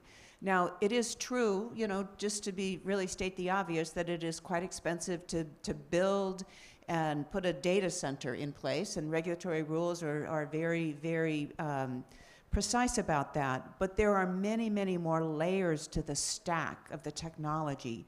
And I think it's really incumbent, but it's also good business for big tech to work with small and medium enterprises and enable openness in that platform stack so that they can build their own applications, their custom LLMs, and look to a Microsoft and a Google as sort of a cloud provider to help to support other layers of that stack, which small and medium businesses will play just a tremendously vital and important role in. Yeah, great. Yes, please. This is a very important question, this concentration of not just tech power, but also power writ large. I think governments are waking up to this in every part of the world. And I think tech and the tech sector and the government have to work together. And part of the answer is democratization of the opportunity. Whether you believe in open source, open model approaches or not, I think it's important to nurture a broader ecosystem, because there are concerns that even the scope and extent of innovation could be throttled if the tech development is in a few hands. So this is one of the most critical questions that's facing the international community today. Yes, please. Yeah. My name is Rohit Dasrani. I'm the chair of AI standards for the US, participating in ISO IEC standards in SC 42. My question is related to the definition of AI and some of the concerns that come out of it. And I know OECD revised a definition some time back. In an ISO, we have 50 countries participating. We also had a definition of AI that was fairly broad. Now my question is, we have these broad definitions of AI, and there are concerns around specific parts of the AI stack. At one level, it's deep learning, and at the second level, more recently, it's generative AI. The challenge being, very often, local regulators in various countries, they tend to use the large bucket definition, which is being debated on quite a bit, versus the focus being on specific areas like generative AI, which perhaps need targeted definitions that regulators could use. Because that's where the risk lies, more recent risk. And I think the focus goes into these broad definitions. That's an observation. Definition of AI to OECD? Yes, please. Barbados. Thank you. Good morning. My name is Andrea Jacobs from Antigua, Barbuda. So I've listened to all of the conversations that we've had, and I always ask people, do you think we're ready for an AI treaty just yet? Just hear me out.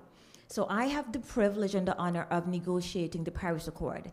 And how we got to the Paris Accord was via the UNFCCC. So there were several agreements before the Paris Accord. I feel like after hearing all these conversations that we do have elements that's ready for a first treaty. So to include, for example, definitions of AI, whether it's general AI, broad AI, narrow AI. We can have elements, for example, such as no harm done, different elements such as compliance, transparency. So I think that we are at this stage right now because this conversation is crucial for the success of how we move forward with AI to capture all 193 countries. We cannot disregard and think that because we might not have all the elements ready, that we should not consider having a first dig at a treaty for AI, number one. And it should, yes, be housed at the UN Secretariat. Number two, the conversation which my sister Maya had before Mr. Singh got here is very important. If you look around this room, there are only 2 blacks, I think, in this room. We do not have a seat at the table. None. 0. So all these conversations are being had without black people. And do you know what happens when that's done? It affects us the most. Digital currency, for example, it affects black people disproportionately more than other races. So we need to ensure that when we have these principles, when we set these standards, when we do hire people, that black people, we get a seat at the table so that we could have discussions and informed discussions and policies. So it's inclusive. So oftentimes we are left behind. If you look at all these teams, you're gonna see one, if any, at all. So I don't want anyone to disregard what Maya is saying. It is very, very, very serious. And it could lead to a whole nother set of issues. So that is why we also need that treaty on AI.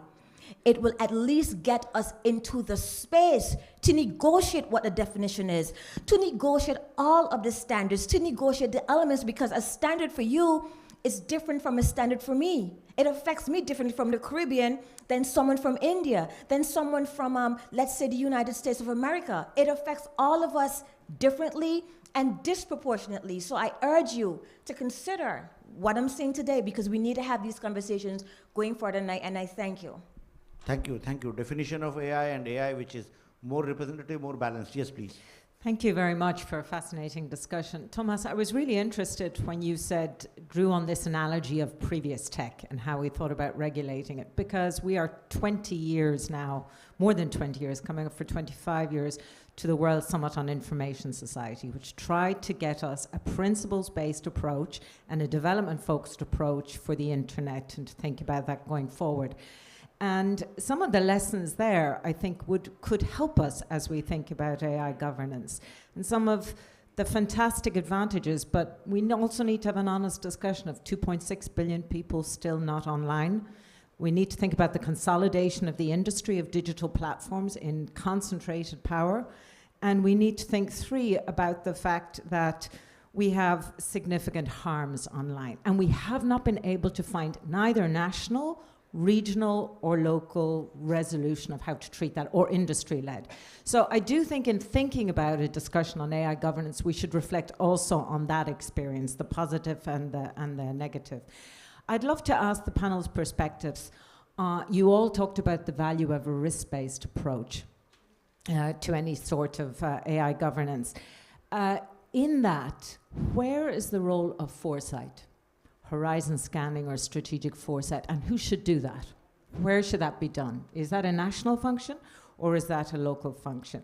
And then my second question to all of you is, you all talked about, and David, you brought out this point about the importance of incentives for innovation.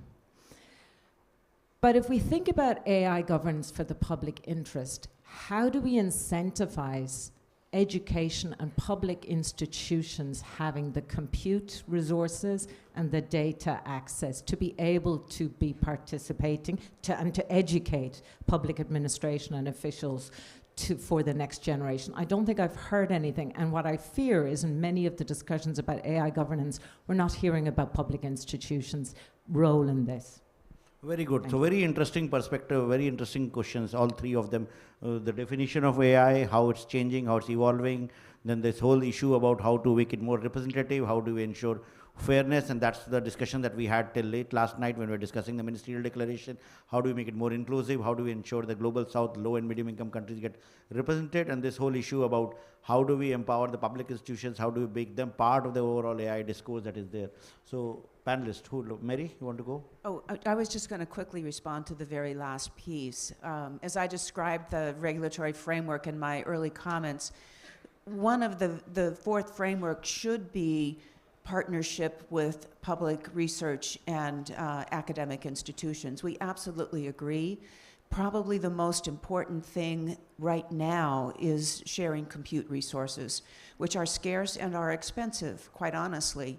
So, you know, we've talked in India here about, you know, an innovation handshake, the potential sharing, leasing, licensing of GPUs and compute resources, and that, I agree, very much needs to be an important thing. And, you know, we probably should not rely only on private sector to do that. We should really think about government incentives and other kinds of things to encourage that kind of a public-private partnership. And I'll leave to the panelists the other couple of questions.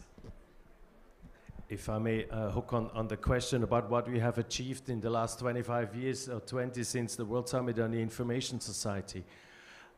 I think we at that time we developed a vision, which is a non-binding declaration and an action plan.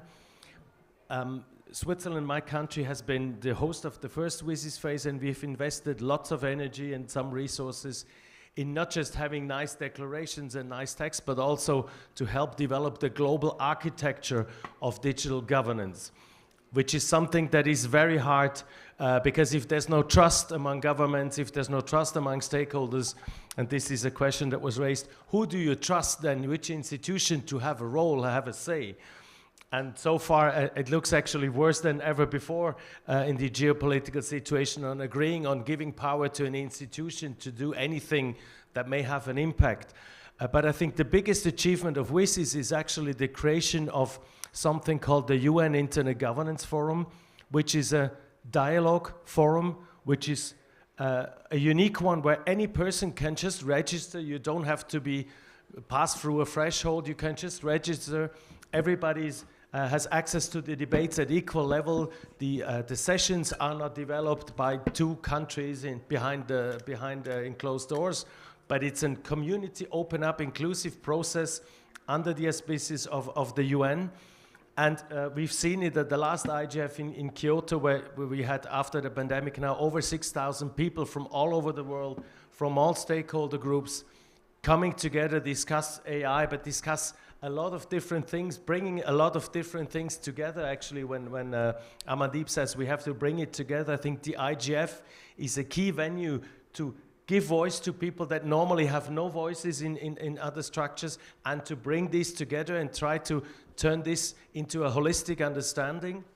And the IGF also rotates from continent to continent and has normally quite a large local population that participates. So what I'm trying to say is that the IGF has been the basis of a number of activities by institutions like the OECD, Council of Europe and others. When we were discussing the need of internet governance principles, the IGF has created an AI policy network, which may be the basis of not just nice words, but actually also getting principles to action. And just one word about the convention.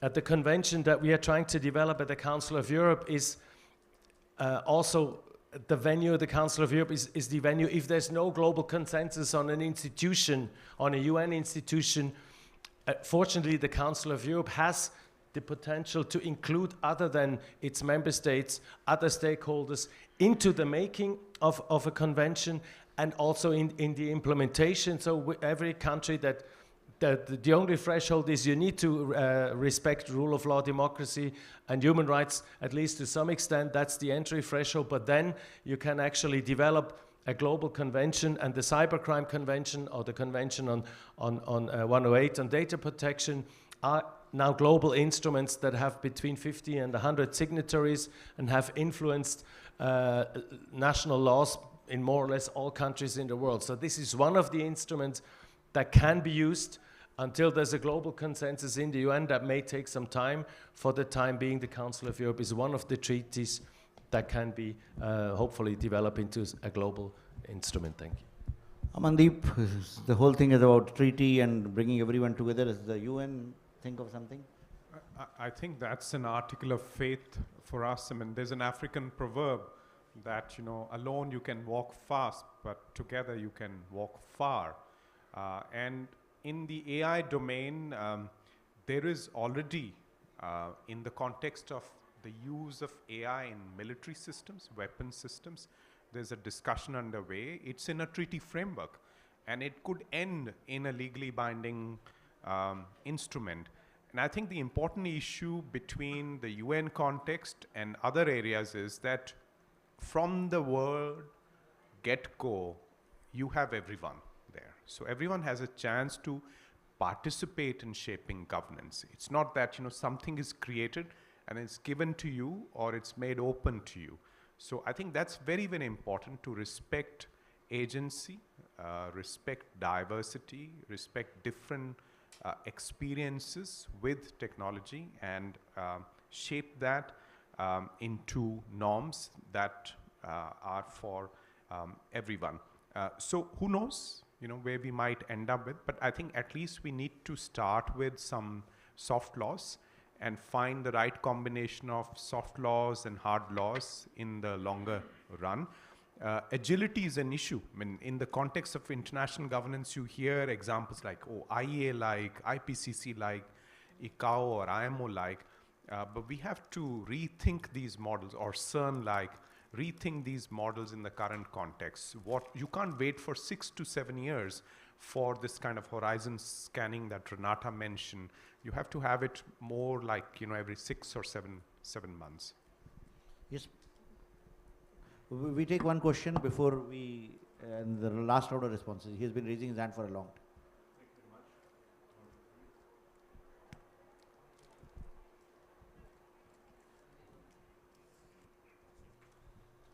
Thank you very much, Abhishek. My name is Juraj Čorba. I am chair-elect of the IGO OECD and representing here government of Slovakia, the EU. I would like to ask one question about the balance between the private sector and the public sector. What we see now in the EU as we are trying to regulate and create a governance model for AI and for digital platforms is that many tasks are actually being outsourced to the companies. In other words, we expect the companies to police the cyberspace, to make important value judgments, to identify risks, mitigate risks, and even self-assess themselves. The question here is, for the companies, how comfortable you are with this trend where governments outsource important decisions to the private sector, and do we have a proper understanding already of the wished for balance between what is the work of the governments and the work of the private sector, given the information asymmetry? Thank you very much. In fact, very pertinent question, and I must, let me respond to this, because we have been debating this question not only in the context of AI, but also in the context of building our DPI, digital public infrastructure. Because as you know, the entire G20 and the overall the perspective about how we have used technology for empowering lives, people, and in that, it's not only a government initiative, it's a classic case of partnership between government, private sector, and not-for-profits also, and civil society. And the entire framework is built on a concept of trust, and in the concept of ensuring that the strategic control or the sovereign functions of the government remains with the government, and the other supports systems for making things better, for making things efficient, for improving the citizen interface, that those aspects are taken by the private sector, who do it much more efficiently than the public sector. So it's a so there are similar models. In fact, at least in the case of India, we are looking at leverage the sovereign power of the government where it's relevant, and leverage the efficient systems of the delivery of IT systems, managing projects from the private sector when it requires, and involve the civil society in designing this overall ecosystem, how services are delivered. And maybe similar model will play a big role when we design AI-based systems which impact people at large.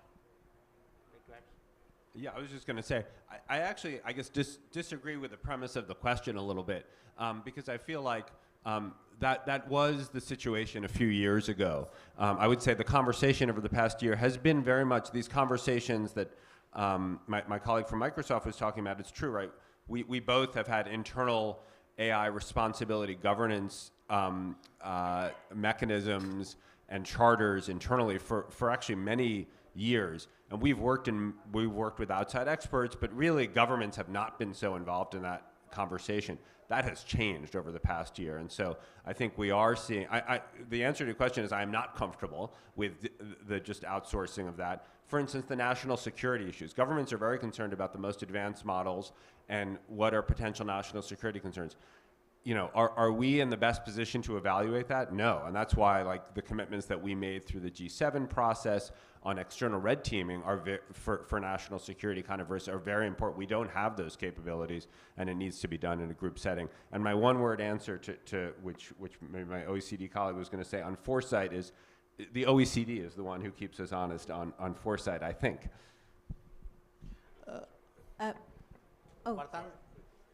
Yeah, I'm not sure if I'm answering his question, but I was answering a question prior to say, one thing I do know is that we're not going to stop Google, nor Microsoft, nor any big tech companies to be innovative and to move AI speed at the speed that it's going on now. We know that Elon Musk company is going to start implanting some chips on people's brains, and they're giving the permission to do that. So that is not going to stop. It's going to continue whether we sit here and discuss regulation or what. However, at the same time, the UN has, I think that's where big corporates should think about this.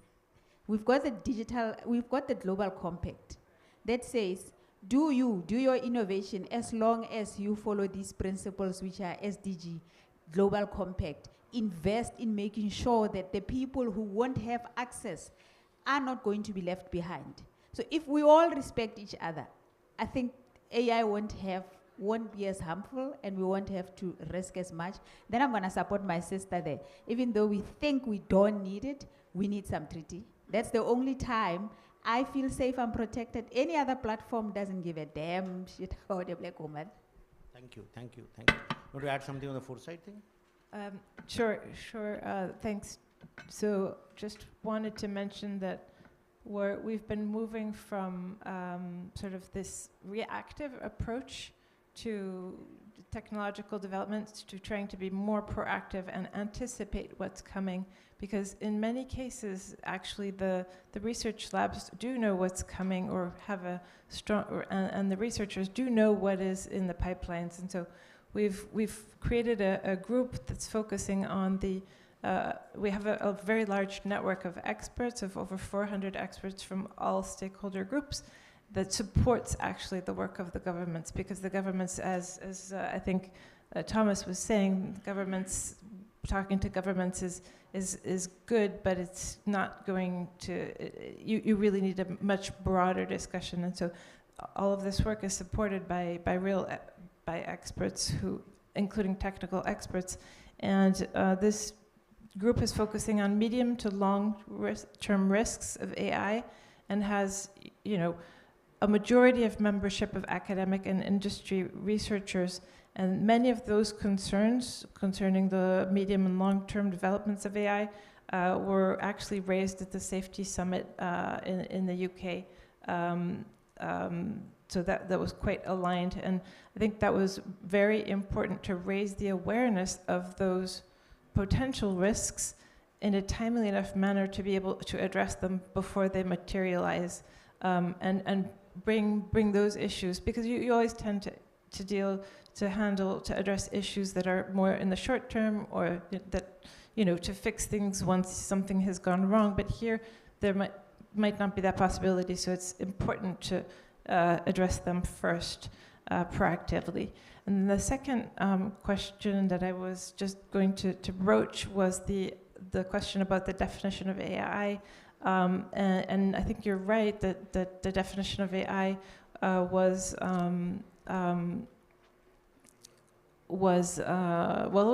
developed in 2018. So there's this question of timeliness, and to develop a legal instrument at the OECD, you need a definition.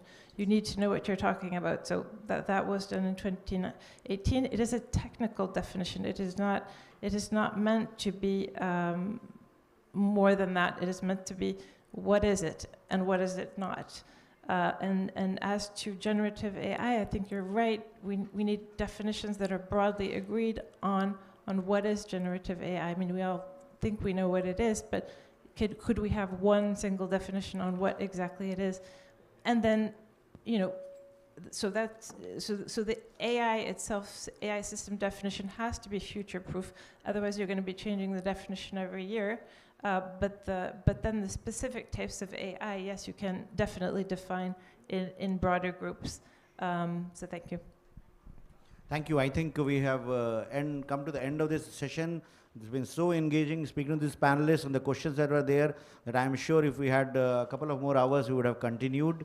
But there are other sessions due, so we'll call it an end here. And maybe this session has made us think more questions. When we get some answers in these subjects, there are more questions that arise. And that's the way it's evolving. And I hope these conversations continue at various forums and we are able to come to a conclusion. So over to you, Sukanya, further. Thank you, sir. And now that we have our complete panel, we request all the speakers and panelists to please, if you can take a picture again.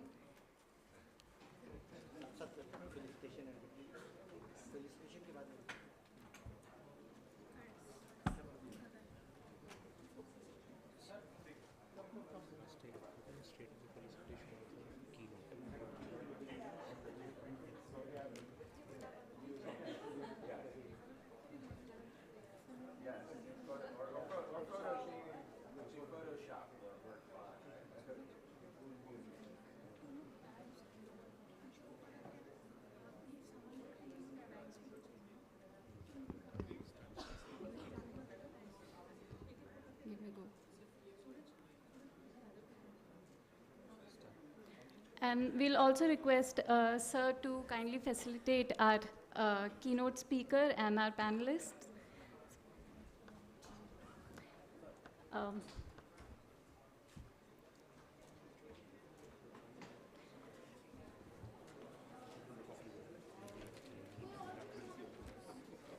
Ms. Karine Persick.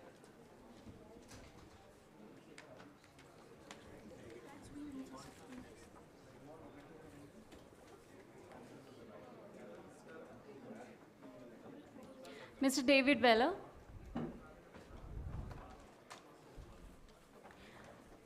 Mr.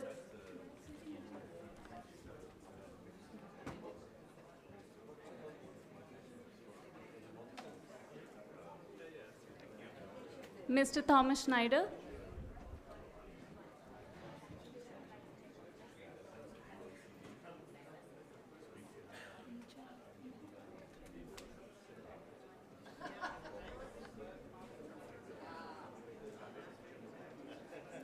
Ms. Baratang Mia.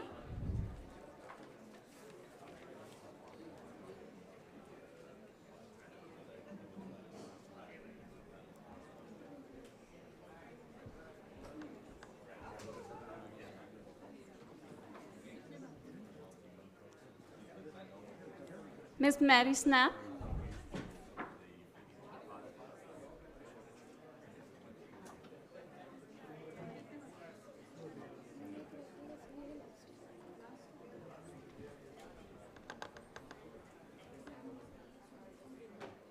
And Ms. Sue Daly. Thank you so much.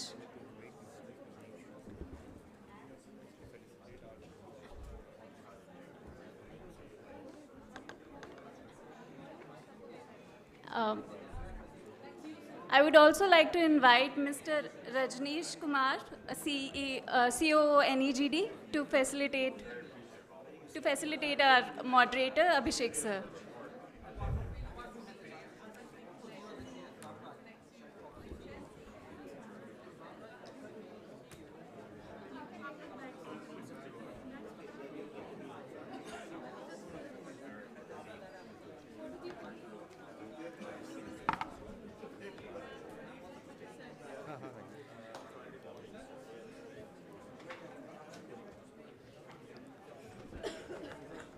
Thank you everyone for your valuable contribution and for making today's session memorable. So hello everyone. The next session will start in another 5 minutes. Kindly be seated.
सूरज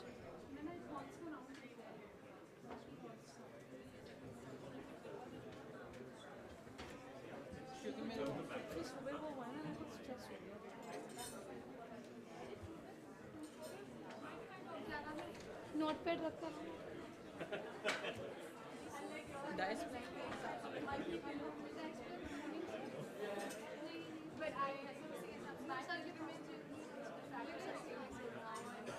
दूसरे वाले sir जी sir good morning sir हाँ जी बताइए sir साफ आप साफ हाँ वो पता नहीं या तो सुमित के पास होगी या शुभदीप के आर्यन के पास होगी मैं चेक करती हूँ सर मैं बताती हूँ ठीक है ठीक है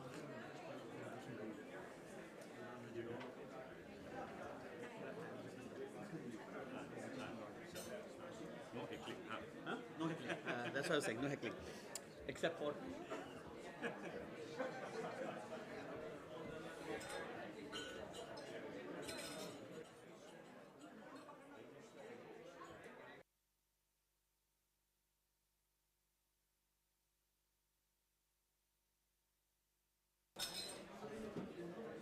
ऑफिस में पड़ा है किसके पास है अच्छा जितेंद्र लाल गुप्ता से अभी बात कर लें उनको क्रेडिट कार्ड चाहिए अर्जेंटली तो किसी को ऑफिस भेज के लाना पड़ेगा बात कर लें इमीडिएटली टॉक टू जेल गुप्ता हाँ जेल गुप्ता ठीक है ये गिरने वाला है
Kind attention, ladies and gentlemen. We are starting our next session. Please settle down.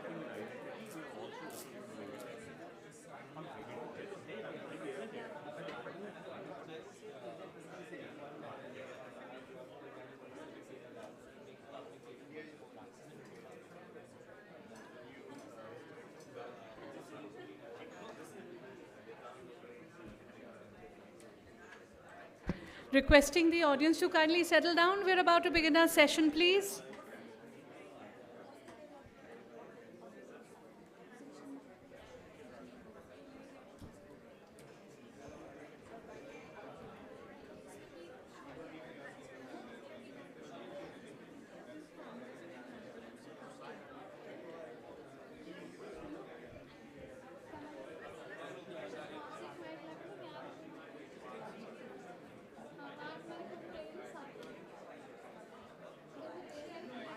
I'll request the audience to kindly settle down. Please, we're about to begin this session.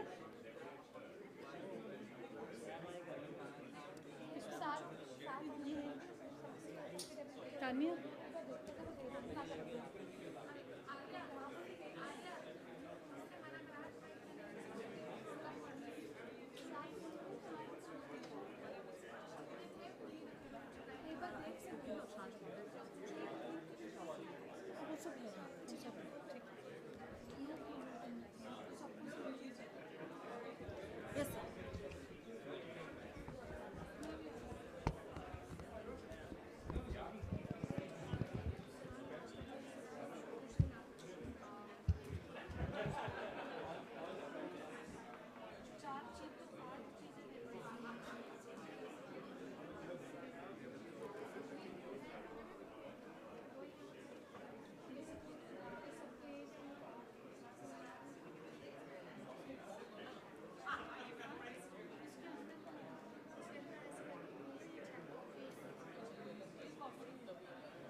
Good morning, ladies and gentlemen. I will request you to please take your seats. Okay, so without further ado, let me begin today's session. Thank you for joining us. On behalf of the GPay Summit team, it is my pleasure to introduce you to our speakers for this session on harnessing the power of data responsibly. First, we have Dr. Jean-Gabriel Ganassia, who's joining us virtually from Paris. He is a Europe AI Fellow, a member of the board of the directors of the Mouvement Universel pour la Responsabilité Scientifique, and the member of several ethics subcommittees, including the digital ethics of the French National Ethics Committee. He's also chairman of the steering committee of the Cycle des Hautes Études de la Culture, a higher education program for top civil servants. He is also the chairman of the ethics committee of Pôle Emploi, that is the French National Employment Agency, and chairman of the Association Française pour l'Avancement des Sciences, that is one of the oldest French scientific associations in Paris. He has also been chairman of the CNRS Ethics Committee between 2016 and 2021. During his career, Dr. Ganassia has published over 500 articles and is the author of a dozen books, the latest of which is entitled Servitude Virtuelle and was published in March 2022. He has received a PhD on knowledge-based systems in 1983 and a thèse état on symbolic machine learning in 1987, both from the University of Paris-Saclay. He is currently Professor of Computer Science at the Sorbonne University. He continues his research in artificial intelligence at Laboratory of Computer Science of Sorbonne University. Thank you for joining us, Professor. If you could have his link on the screen. Yes, thank you for your invitation to talk, a brief introduction to the session on harnessing the power of data responsibly. Do you need my slide or do you want me to send slide? So I think I'll go around introducing all our speakers for today, and then we'll come back to you for your presentation after Sharad's welcome note. Thank you so much. My next speaker is Mr. Amit Agarwal, who is the Chief Executive Officer of the Unique Identification Authority of India. He's also the Director General of the National Informatics Center, and as a member of the Indian Armed Administrative Services, he has served in top positions in the Government of India and the state governments of Chhattisgarh and Madhya Pradesh. He has broadly worked in the areas of technology, finance, innovations, and technical education. His earlier assignments include additional secretary to the Government of India in the Ministry of Electronics and Information Technology, additional secretary and joint secretary in the Ministry of Finance, secretary in charge of the state departments of commercial tax and technical education in the Government of Chhattisgarh, head of various state organizations, and head of district administration and local government institutions. He is an alumnus of the Indian Institute of Technology at Kanpur and has served on the boards of a number of technology companies, banking institutions, insurance companies, and public sector enterprises. May I please welcome Amit Agarwal sir on stage. I would also like to now call upon Deputy Secretary Hong Yuan Poon. Mr. Poon is the Deputy Secretary of the Industry and International at Singapore's Ministry of Communications and Information, which oversees the development of Infocom technology, cybersecurity, and media sectors, as well as the government's information and public communication services. Policies, my apologies. His previous role was as the Deputy Secretary Workforce at Singapore's Ministry of Manpower. Before that, he was the Chief Executive of Spring Singapore, the agency supporting the growth of enterprises. He had previously held various appointments in organizations across public service, including the Ministry of Finance, Ministry of Trade and Industry, Economic Development Board, and Infocom Development Authority. He had also worked as a venture capitalist covering markets in Shanghai and Silicon Valley. Deputy Secretary Poon graduated from Imperial College London, attended the Advanced Management Program at MIT Sloan School of Management, and the International Executive Program at INSEAD. He also serves at the boards of the Eden School and Pathlight School, two special education schools that are focused on autism. May I please invite Deputy Secretary to join us on the stage?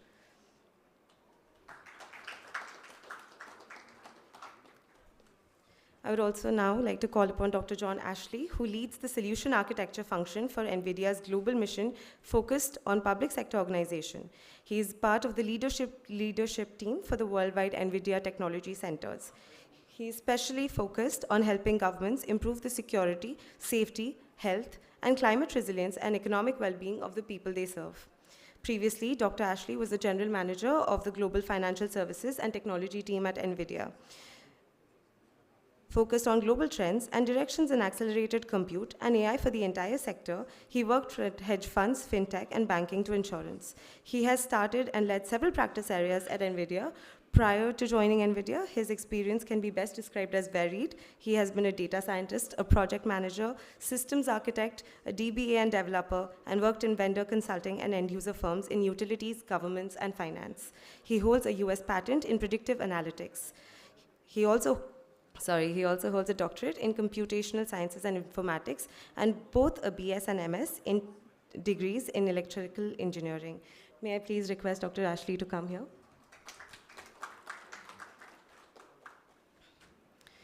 Our next speaker is Dr. Saidina Musa, NDIA.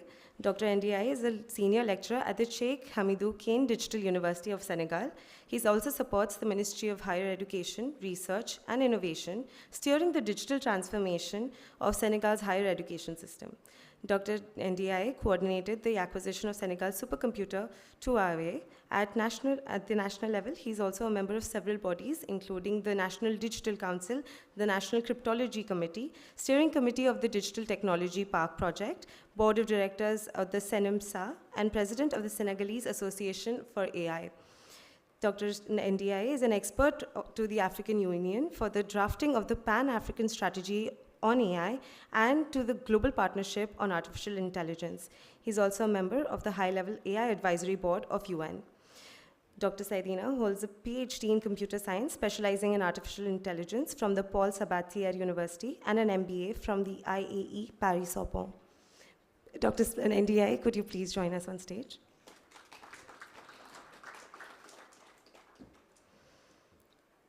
I would now like to introduce Mr. Sharad Sharma, who co-founded the iSpert Foundation, a non-profit technology think tank that has conceptualized India Stack, Health Stack, and other digital public goods. Sharad co-founded Tetlier Technologies, a wireless infrastructure startup, which is also now part of Cisco.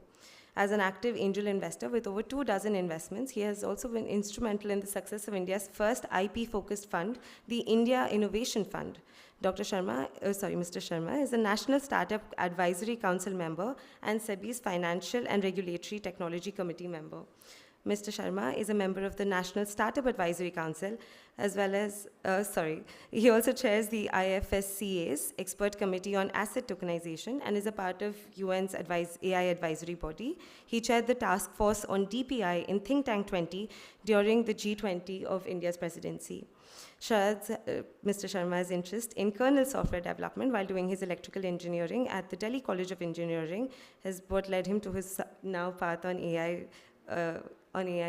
thinking in India. He also started India's first student mini-computer group in 1984 and served as the chairperson of the IEEE student chapter. Mr. Sharma, if you could join us on stage.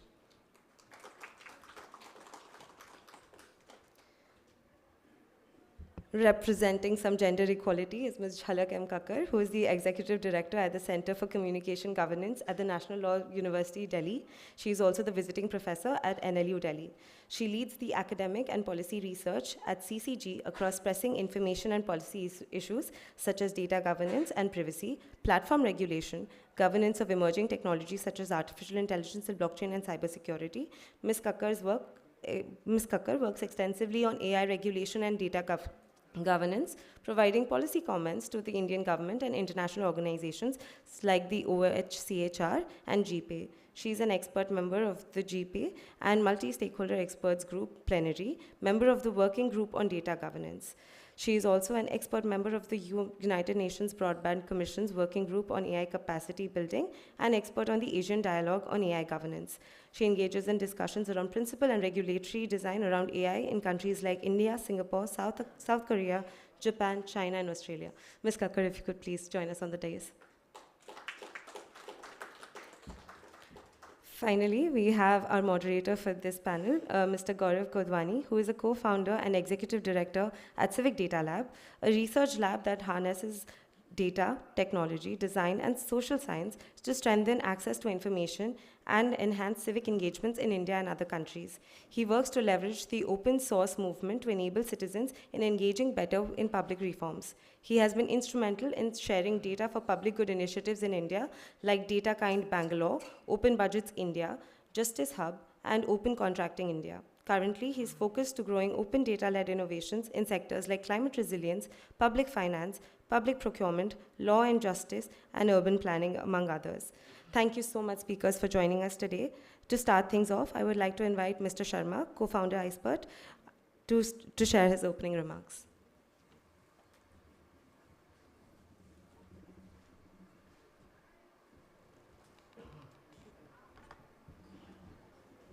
Thank you so much. It's an honor to be here with this wonderful panel, and I just wanted to set the stage for some of the conversation that we want to have. You know, we are in an AI kind of a gathering, right? So what's the role of data and AI? Some of it is very clear, but some of it is not so obvious. So let me start with that. In AI, there are 2 cycles that take place. How many of you here have not used ChatGPT? Because if I ask if you use ChatGPT, I think many hands will go up. Is there anybody who's not used ChatGPT? So, you know, one of the things you could do with ChatGPT, for example, is there's a weekend coming up. You could say, hey, 2 of us are going, we have this weekend free, maybe we have a long weekend, and where should we go? Should we go to Pahalgaon or should we go to Gulmarg in Kashmir, right? And you could give more information and say, hey, one of us is interested in this and another one is interested in this, and then you will get a recommendation that will be somewhat tailored to your needs. Is that fair enough? You have, in this case, what have you done? You have consciously provided personal data about yourself and given it to an expert on the other side. It so happens that the expert is not a human anymore. It is an AI expert. You could have done that to a human expert also. You would have said, these are my interests, this is the time that I have, this is the month I'm going in, and can you recommend where should I go? And then that expert gives you back an answer, right? So this first dialogue that you have with an expert on the other side is very often called the inference cycle. This is very common because you sit down in front of the doctor and you tell the doctor as much about yourself as possible, and the doctor infers what is wrong with you. You go to a lender and you give as much information as you can about yourself, and the lender then assesses the risk and then offers a loan which may have a custom interest rate for you. You get the idea? So one part of AI is this inference cycle. I offer personal data, I get back a personal recommendation from a human expert or from an AI expert or from a human that is supported by an AI expert, right? The second is, there is also a dialogue that is taking place behind the scenes to train the expert to be, the AI expert to be able to answer the question that people will pose to it in the future. It needs training data sets. So those training data sets are really, for example, in this travel example, those training data sets may come from the airline industry, from the railways, IRCTC, because if I have access to all of those data sets, that I can see that people prefer to go to Gulmarg in winter and Pahalgaon in summer. That pattern would be visible, right? It will also be visible that youngsters want to go there, the older people want to go there. You can discern all those patterns. Those patterns are available from data sets that have been used to train the AI model. So if you have a doctor who is taking advantage of an expert system, then those data sets have information about what kind of illnesses people have had, what kind of treatments they got, and so on and so forth, right? So that is called the training cycle. So I wanted to first set the stage and say there is the inference cycle and there is the training cycle.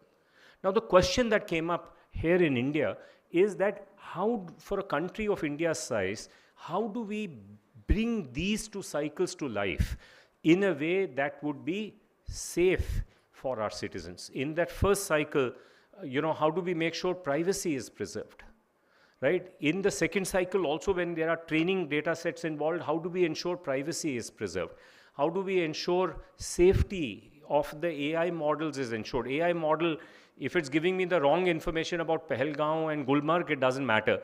But if the doctor is giving me wrong information based on what the AI model is telling you, this could be perhaps very serious, right? And so how do you ensure safety in that context? Third, how do you ensure that there is also going to be a system that there'll be many, many AI players that will come up? How many of us here in this room want a world of AI where there are only 5-10 companies in the world who control the AI ecosystem? Nobody wants that, right? We want many fireflies lighting up the sky. We don't want India to be a country which is a consumer of AI alone. It has to be a producer of AI as well. Is it not? So if all of this has to happen, then what kind of a system do we need to create? What kind of an ecosystem that we need to create here in AI? And one important part of that ecosystem then is to do with governance, is to do with regulation, right? So I would say India has taken a very progressive approach, and I'm so grateful that we have amongst us, Mr.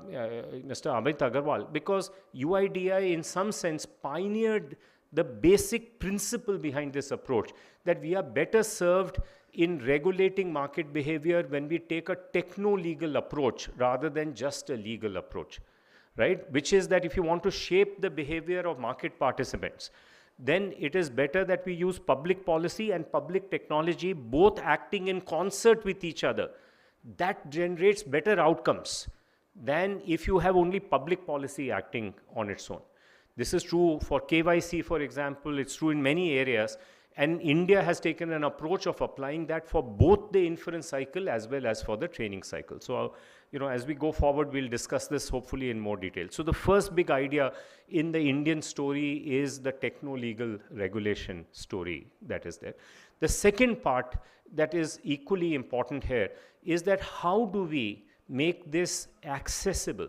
How do we make this possible so that the barriers of entry for market players actually comes down?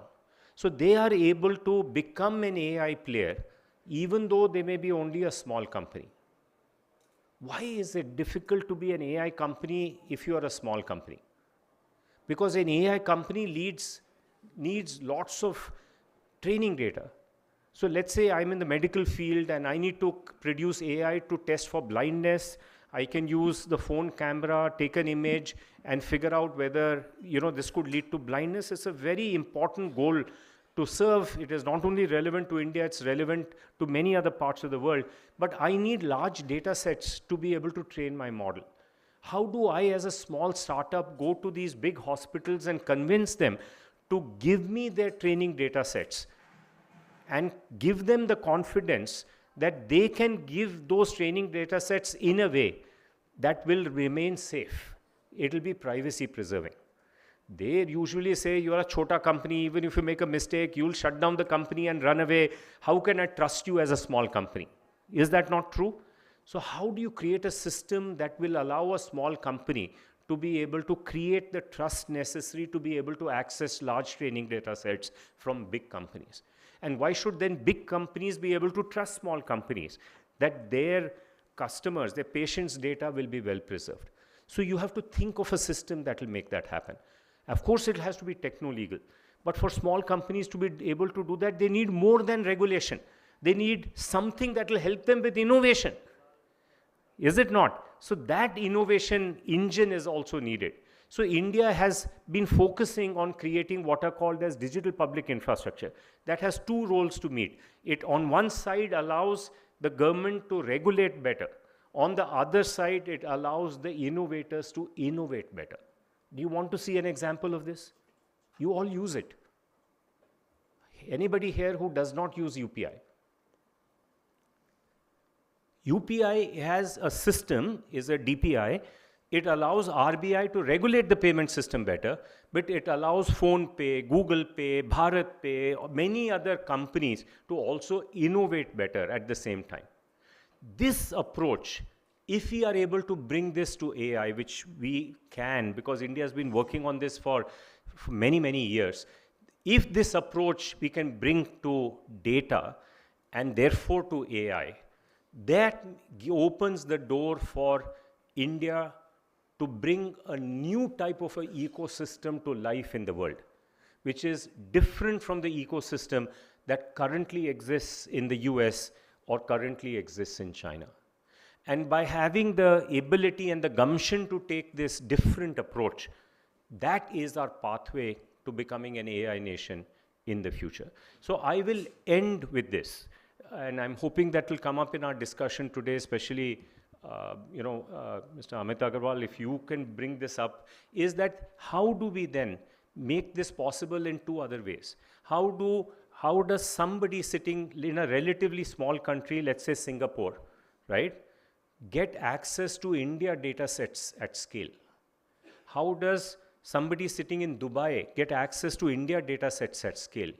Because there are only 4 places where there are continental data sets. There's US, there's China, there's Europe, and there is India. And so, smaller countries want that. But we also benefit from the fact that Indian companies should be able to get access data sets from larger countries, from Germany, from Japan, from France. If Indian companies can have access to their data sets, their models will be much better than before. So how do we now take this approach, the Indian approach, and make it successful on a cross-border basis, and also help other countries also create fireflies in the sky and become creators of AI rather than simply consumers of AI? So with that, let me stop here and hand it over to our wonderful moderator. Over to you, Gaurav. Thank you so much. Thank you so much, sir. Before I let Gaurav take over the moderation, could I please ask all panelists, as well as if we could have Professor Ganassia on the screen, to step forward for a group picture?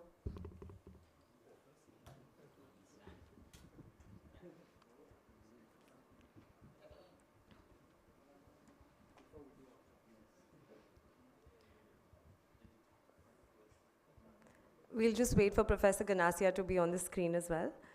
Yes, perfect.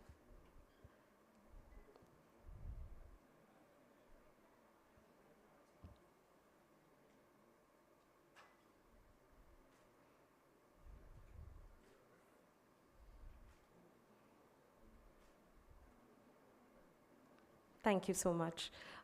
Before we now, on that arousing note that Mr. Sharma has left us on, if we could please call upon Professor Ganassia to set the context on what data privacy is and data ethics as well. I'll now cede the floor to him.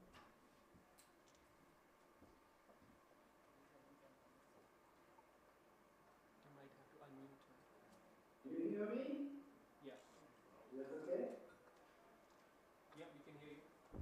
Yes, Professor, you're audible. Thank you so much. Do you have my slide, or do I need to share from my computer? You can share from your computer. I think that was okay. Okay, so thank you very much for the invitation. So I don't know. Okay, I have to share my screen here. Here. It's okay. Do you see my slide? And is it okay?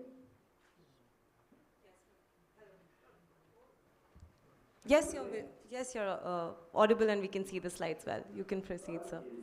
Thank you Thank very you. much for your invitation to give a talk in this panel about harnessing the power of data responsibly. And I would like to introduce this talk in a very brief presentation.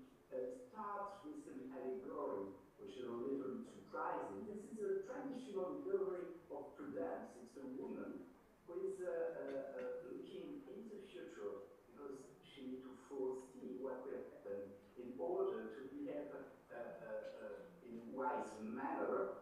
And you see, she has two attributes, which is very interesting. One attribute is a mirror, and the second is a snake. And what is the snake? The snake is a symbol of knowledge. And the mirror is to look at the past. The past experience is very useful if you want to behave correctly, if you want to regulate your conduct. And I think this allegory is very important. You see that these attributes are related to data. And today, we are able to digitize this past experience as what we see in a mirror and to represent and use knowledge. And this is very, very, I think we have to keep this in mind, because I think this allegory is pretty, if we want to behave wisely, we need to get to take advantage of all our experience and all our knowledge. And today, because we are able to use computer, we may digitize the fact, and we may take great advantage of all those facts. This is very new. And we know that data is the fuel of new modern AI techniques, which are based on machine learning, previous speaker mentioned the use of these different techniques. The fact that, for instance, many of us has experience of ChatGPT, but there are many other ways to use data. So machine learning needs a huge quantity of data. This is what is new today. And this quantity are counted in petabyte. Petabyte is a lot. It's 10 power 15, which is 1 with 15 zero. It's a lot of data, and these data are the case for the future. People who may use all those data as new power, it was mentioned before, and for the future, these data are very important. It's crucial for all the countries in the world to get access to all the data. And many applications in the world, for instance, the economy of the web is based on targeted advertising, which is which need data to be able to provide people to give them information. But the web economy, the new science is based on test on data, which are called in silico data experiments. Autonomous cars are based on data. All the new industry are based on data. And as was said before, large language model and generative adversarial network and generate picture are based on data. So this is the first point. The raw data is purified. And as I said before, data is related to the possibility to act correctly, to conduct correctly our behavior. So data are beneficial. This is the first point. And the European Union tried to facilitate access to data, to facilitate the legislation of data. And this is what people call the Data Act of European Union. Last few years, we had many regulations in European Union, the Digital Market Act, the Digital Service Act, which make it possible to stay law on the cyberspace and in real life, and the AI Act, which was voted last week, and the Data Act. So the beginning of the Data Act was in 2022, and it was voted on the 28th June 2023. With the political agreements between the European Banking and Council of European Union on the Data Act. So when was the goal to make more data available, so we are totally in line with what was said just before. And the idea is that this data, which will be available, there will be available for use in line with the European Union rules and values. Very important. It's for the good for everybody. So one of the recommendations, so to remove the barrier erected by dominant suppliers to make it possible for everybody to share the data, to promote the openness of data, accessibility data, has to be available by everybody to use them, and to boosting sharing, data sharing in European Union, maybe all over the world, to have open consultation of data. So these are, I think, very important piece of regulation for the future, and also to prevent abuse of contractual imbalance. Some actor can take advantage of their position to make it impossible for people to use. And the last point is technical point, is interoperability between different services. So I think this is very important to have in mind this first point. Data are beneficial, and we have now rules which make it easier to use data for everybody. This is the first one. But data are not only beneficial. There are many another basic, not necessarily glorious reasons, which I presented before. You see, always is two attributes which are the mirror and the snake. So we know that you have many possibilities of data misuses. And I said before, data are beneficial in first point, but also you may have wrong data. So let's suppose that some people want to blur the possibility to add they are generating using AI many fake data, and this is a real problem. So you may have fake news, wrongness, which is a real problem for the future. You may have bias.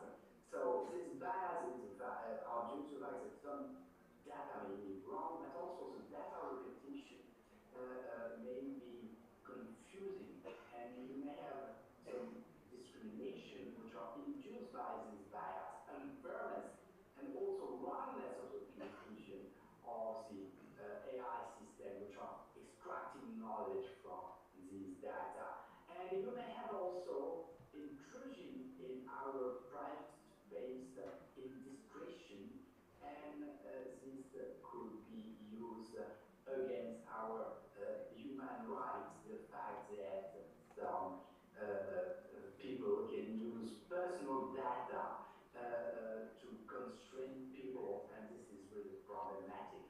And also, as I said before, data are the fuel of the future, which is very important. This was the previous slides that are very positive, but the problem is that maybe there are some people who will take advantage of the data, and it's not sure that all the data that are generated by people contribute to just retribution. So maybe some actor, if all the data are open, can take all the data and take advantage of the data, when people who are generating the data will not get retribution from this data. This is a question of the sovereignty of the data.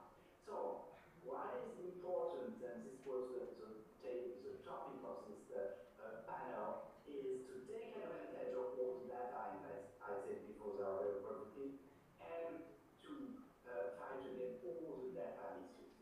What are the possibilities to do this? This is to regulate data. This is very important. And to illustrate this notion of regulation, I would like to introduce a second allegory, which is the allegory of justice. This is tennis, you know. She has a blindfold because she needs to be impartial. She needs to apply the rule without knowing the particular case. This is a general application of rules. Also, she has a balance inside of equity. And so I think we all agree to have this kind of rule which are applied blindly and the social equity. But with a tension, and this is, I think, what we have to discuss now, on the goals of preserve openness of data, promote data sharing. This is, as I said before, the positive aspect, and this is the goal of European regulation, but also to prevent bad users of data, to remove fake news, to erase bias, to protect privacy. And the problem, and this is a problem of ethics, this is the fact that when you want to remove fake news, how are you sure that the things that you are removing are not are false? And how can you define closeness, which is very difficult? And the problem, if you remove fake news, the risk is to make it very difficult to free expression, to free speech. This is a real problem. And if you want to erase bias, it's very difficult because you cannot know in advance what is bias, because you are using data to generate knowledge and you don't know exactly what is bias in advance. It's very difficult to show what is bias. Bias is the idea of bias is not known in advance. And also, if you want to protect privacy, sometimes, for instance, if you have personal data, which are health data, there are real personal data, and they are very useful for medicine. And if you want to protect privacy, it's very difficult to protect privacy and to take advantage of all the personal data for all over the world, and also the question of, as I say, different data properties, data asset preservation, and the notion of equity and of openness. So this will be the conclusion of my talk. I think it's very important to have regulation and to have law, but that ethics cannot be reduced to regulation, because you have to take into account the fact that you have tension between the law and all the possible applications. Thank you very much for your attention.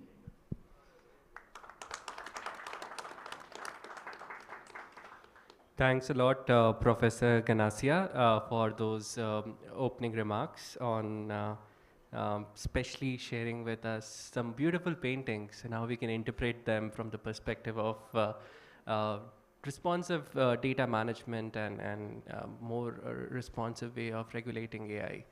And also thanks a lot, Mr. Sharma, for presenting your remarks on some of the examples which we should keep in mind in terms of making AI much more accessible to citizens, and those techno-legal frameworks which exist in India.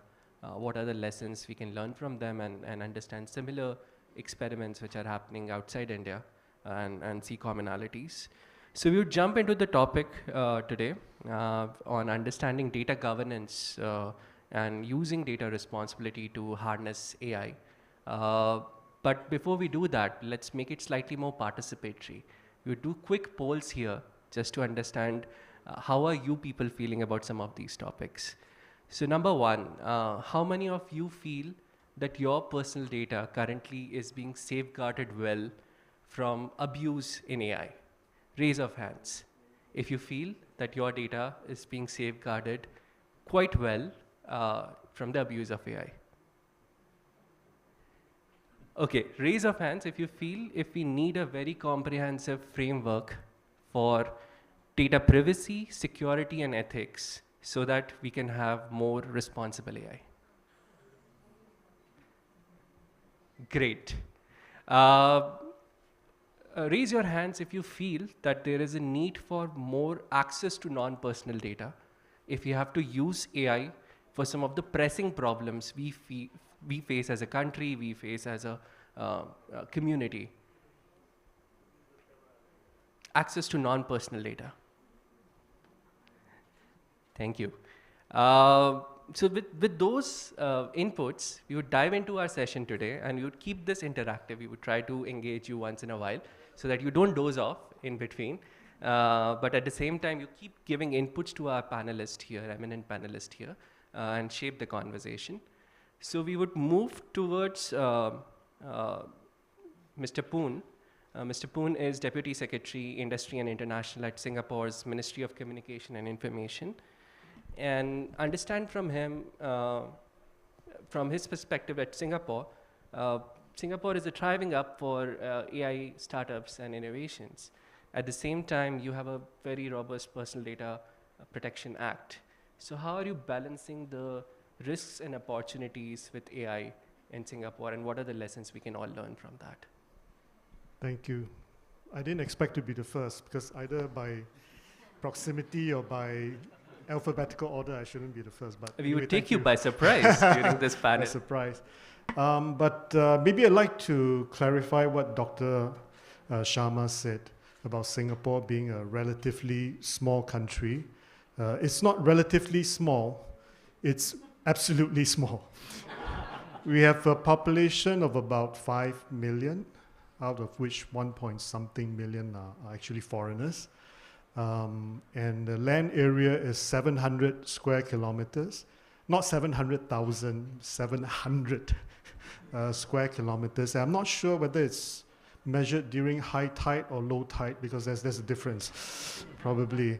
So it's a very small country, but we have done, fair to say, we've done relatively well in our short history. And I was quite inspired by Professor Ganashia's use of allegory. So maybe, if you indulge me, I'll use Singapore's history, our development as a bit of allegory.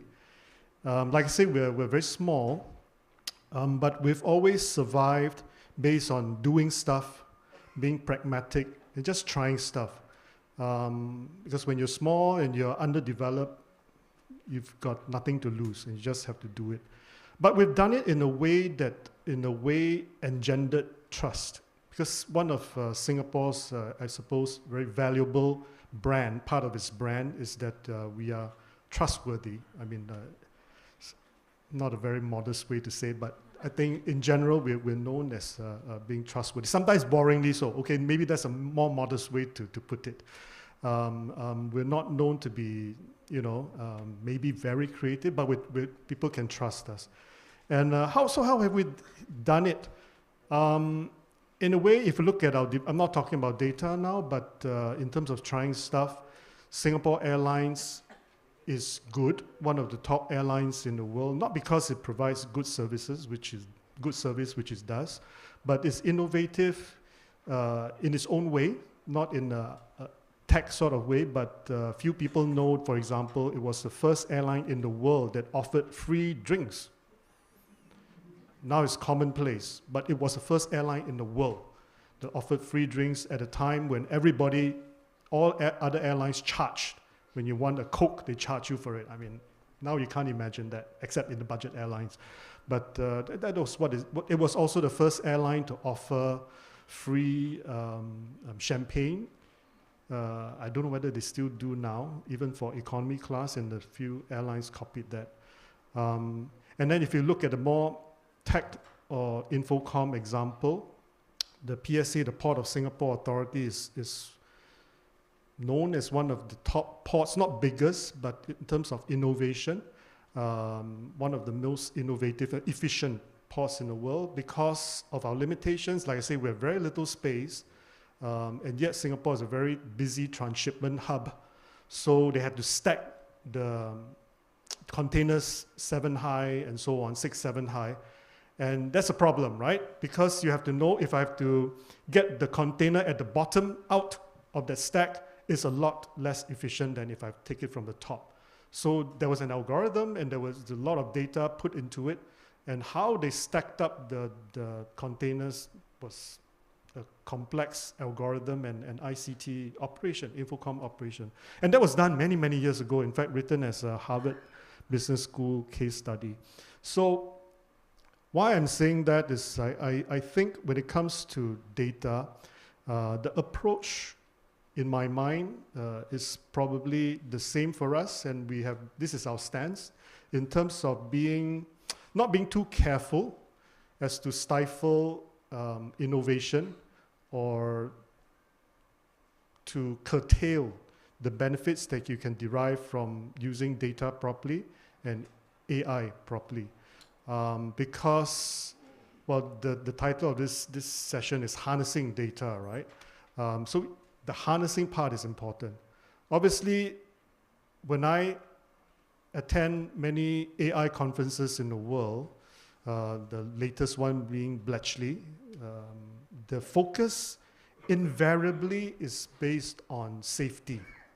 I mean, the one in Bletchley is completely based on safety. In fact, existential stuff like cyber terrorism and so on. And I think there's a place for that, obviously. And like I say, Singapore, I did mention that we have based our reputation on trust. And so as a country, we know how important trust is. And even same thing for our use of data and AI.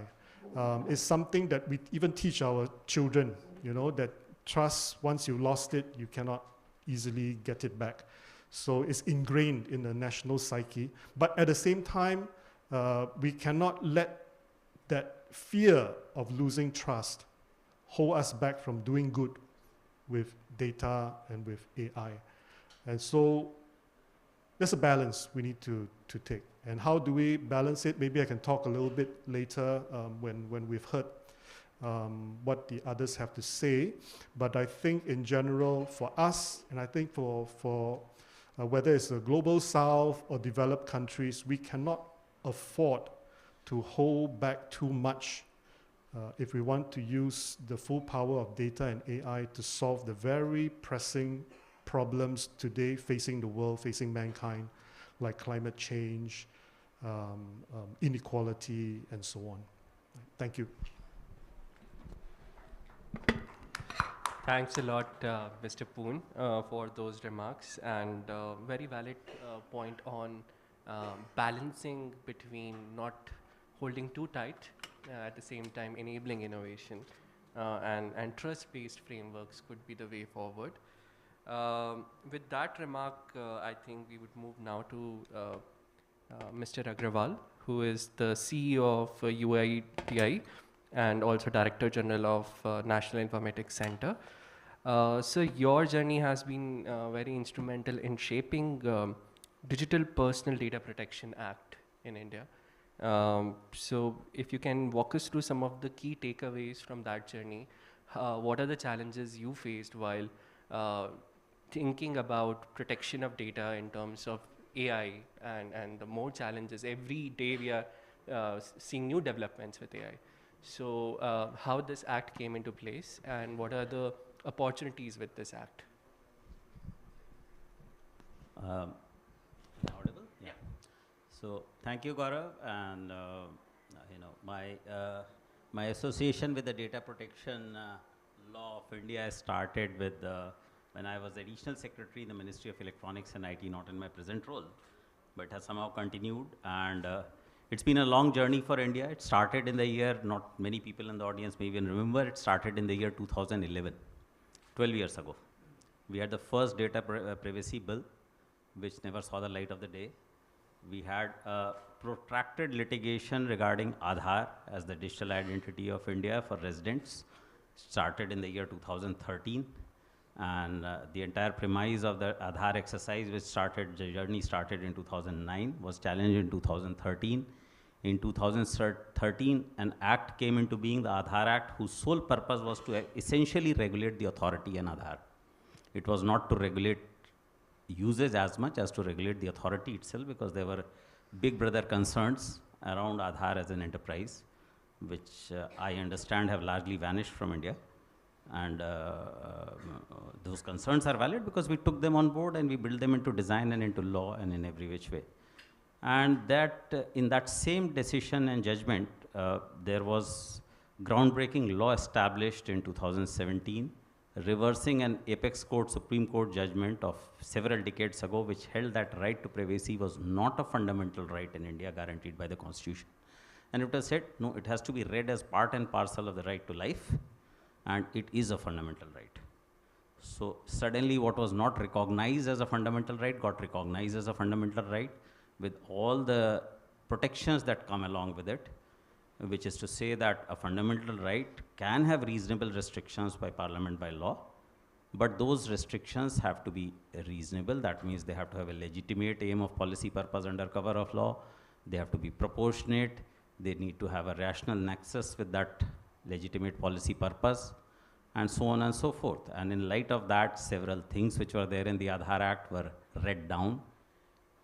In line with the Act and the final judgment in 2019, a fresh set of amendments were made to the Aadhaar Act in 2019 to bring it into alignment with this fundamental rights and the Supreme Court's reading of the law.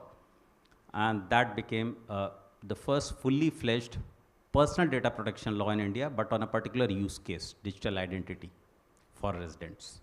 It was not comprehensive law, but it was certainly fully fledged for that particular use case, and it laid down in the process both parliamentary law and the constitutional law got clarified on the subject. At the same time, the 2017 Sri Krishna Committee report, its model draft bill were further worked upon, and in 2019, government introduced a data protection bill in the parliament. It was referred to the parliamentary committee. It had a long journey. Finally, a year back, it was withdrawn. And we drew substantially on other laws and legislations, and we acknowledged that. It was in this particular case, it largely relied on the GDPR. We then studied other laws like Singapore, Australia, and others. That is all duly publicly acknowledged. And we decided we simply need to redraw and go back to the drawing board and come out with a next version of the bill, and which we introduced this year, and it was enacted this year, and now we are in the process of settling the rules for public consultation. And sometime with adequate lead time, that law shall come into force. Now this whole journey was, brings me back to the image which Professor Ganasius displayed of Themis, the scales of justice and how justice is blind to it. And you always say, where does the balance of justice lie? And here we are weighing two things in balance: the potential benefit from data, as well as the potential harm from data. Where do the scales of justice balance? While the principles of what all data protection laws, as we discovered across the country, are same, essentially, and that too is in our law differed in some significant ways. The most significant of which is that there is no regulator under the Indian law. There is no data protection regulator. We dispensed with that, and that has an intrinsic nexus with what we are discussing today in the context of AIs. The scales of justice being blind is precisely what it's, that image brought to my mind, that justice shall apply by mere fact, not by somebody peeping into the details of a particular instance and applying their mind to it separately. And we said, no, we will have no intervener. The affected person shall directly have a very efficacious remedy at a click in an asynchronous hearing process to claim remedy, and we shall not have any other intervener. Now let me amplify on this particular theme, because I think that's at the heart of how we feel the two things in the scales of justice may balance, and we can create a world which harnesses the benefits while protecting against the harm. Let's go back to first principles. First principles, AI trains on data. The larger the pool of data you train it on, the better the AI would be in purely functional terms. So a larger data pool is better than a smaller data pool. 2, data which is more diverse is better equipped to be harnessed to avoid bias than data which is limited to a small pool. Now these two therefore say that, notwithstanding what Sharad rightly said, that there are only 4 economies in the world which are continent scale, namely the US, Europe, India, and China.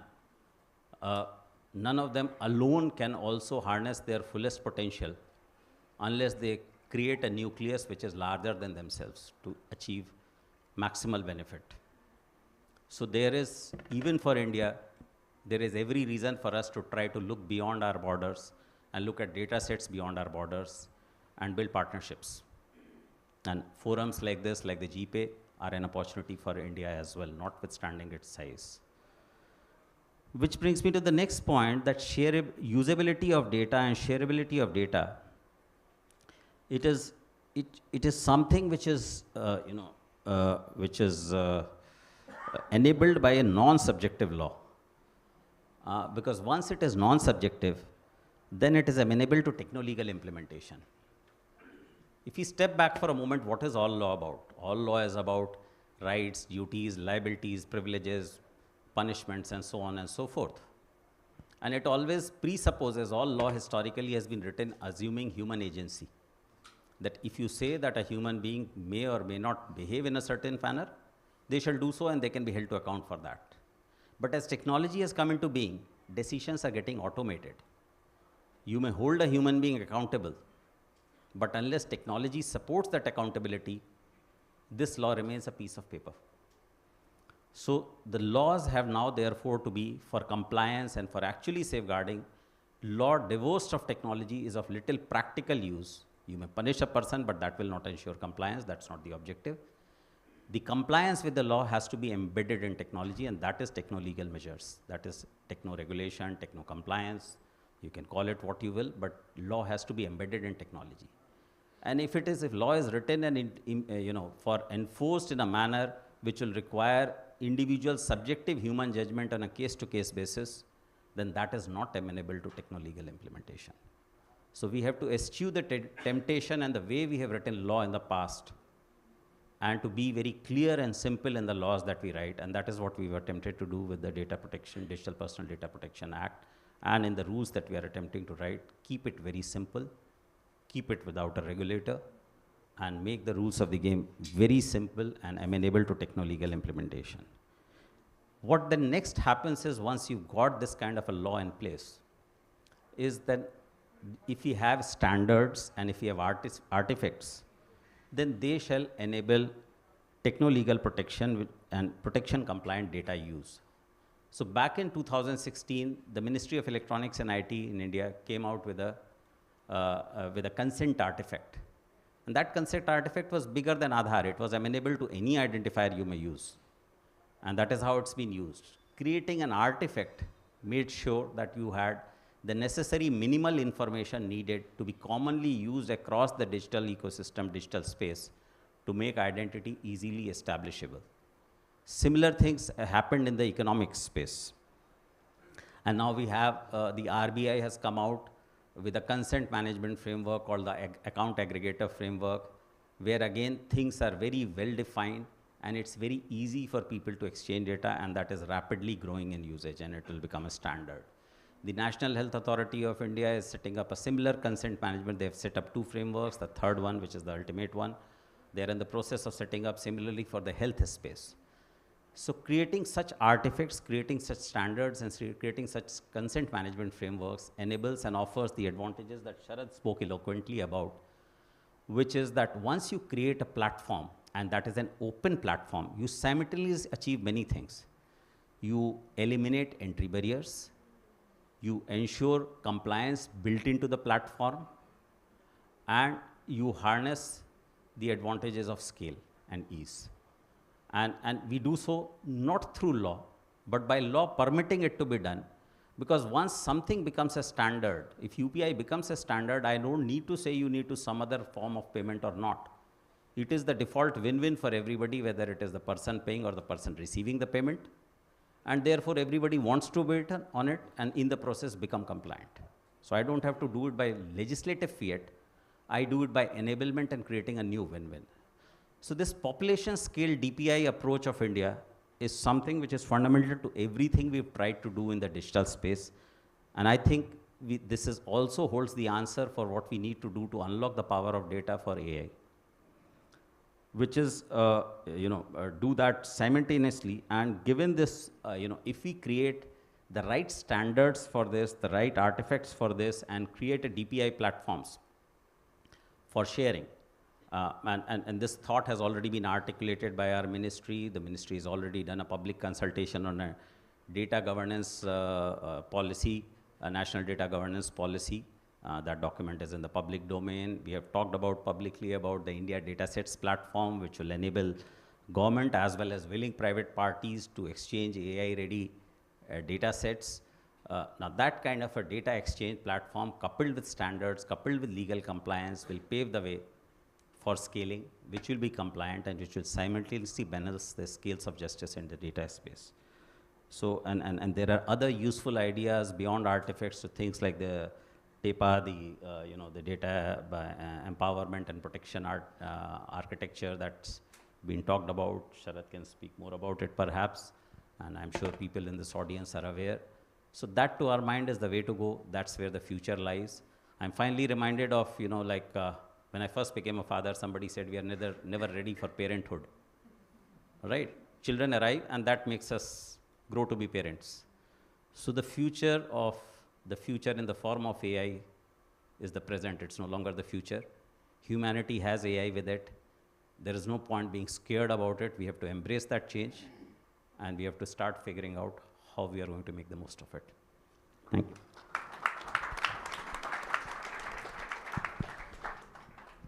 Thanks a lot, Mr. Agrawal, for sharing those wonderful remarks and helping us understand the journey of the Digital Personal Data Protection Act and the need for more standards and artifacts, and also hinting about India Datasets platform, which can enable this kind of data sharing. We would now go to Dr. NDI. So he has been lecturer at Sheikh Hamdouk in Digital University at Senegal, and he has been guiding the AI policy for the African Union. So as we were hearing remarks, we heard for US, Europe, China, and India, being one of the 4 countries where, or 4 regions where we would see much more adoption of digital economy and would pave the pathway for AI. But we strongly feel Africa would also join them and in ensuring there is much more inclusive, responsible, and equitable AI frameworks coming in. So how can that happen for Africa, if you can guide us on that part? Okay, thank you. Thank you for the invitation. We'll try to respond to you with my broken English. Africa is coming to in the AI era. So there is a lot of prerequisites. So we know that in Africa there is a lack of data, a huge lack of data, a huge lack of talent in AI, and a huge lack of digitization. So in African Union, there is a lot of policies and frameworks and instruments they put, like the African strategy, the African digitalization strategy, to fulfill the objective to have more digitalization in Africa. There is a data policy framework to help countries to have strategies on data.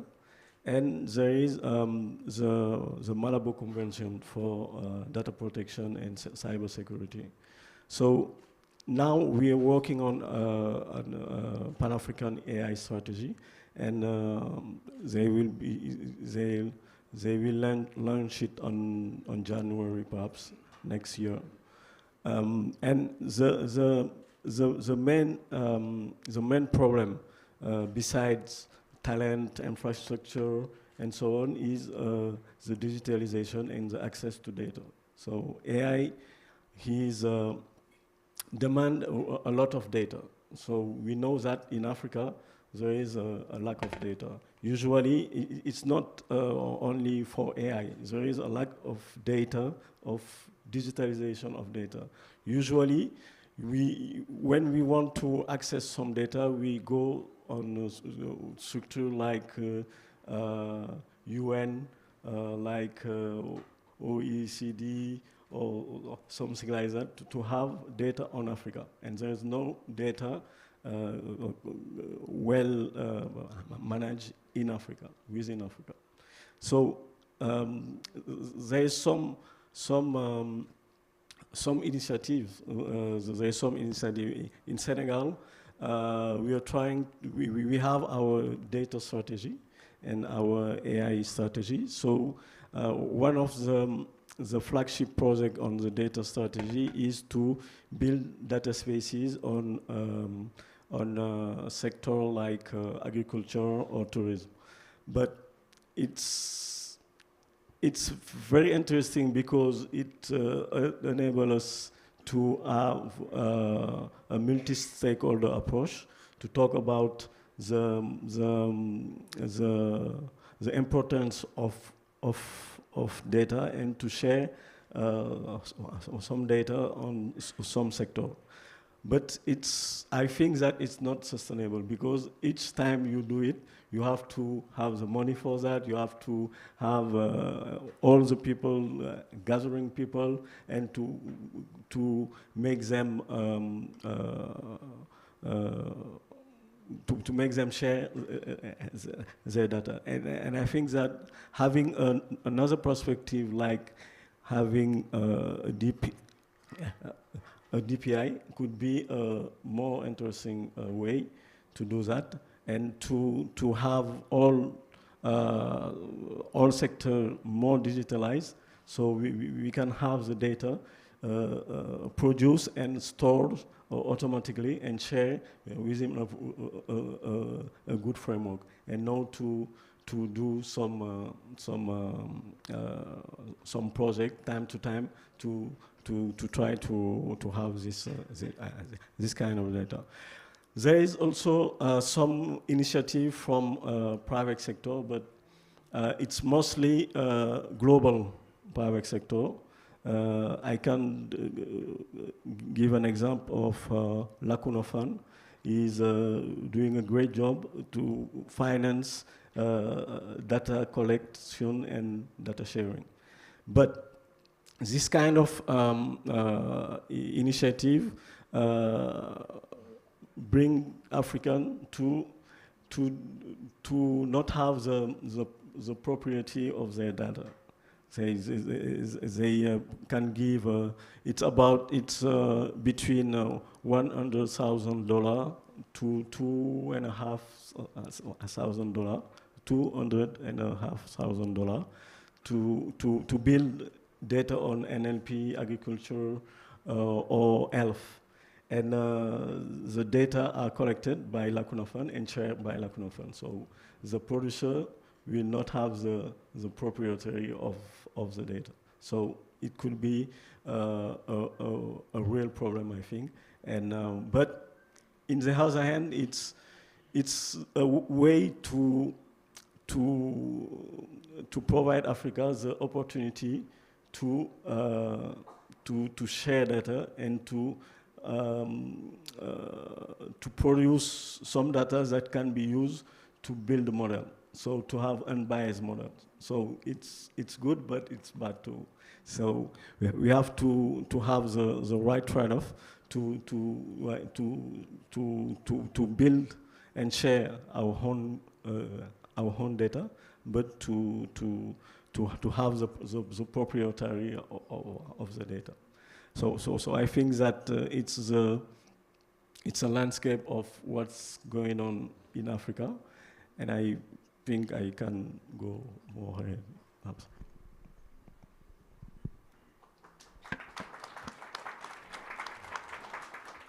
Thanks, Dr. India. Now we would hear from Jhalak. Ms. Agrawal, Ms. Kakkar, you have been at the Center for Communication Governance at NLU Delhi, National Law University Delhi. We would like to hear from you as also the co-chair for GPay Data Governance Working Group.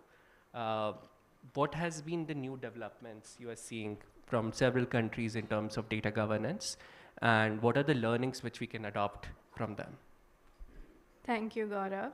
I think the panel so far has beautifully laid out what the benefits of AI are, why data is needed, the broader regulatory framework for data that we see evolving.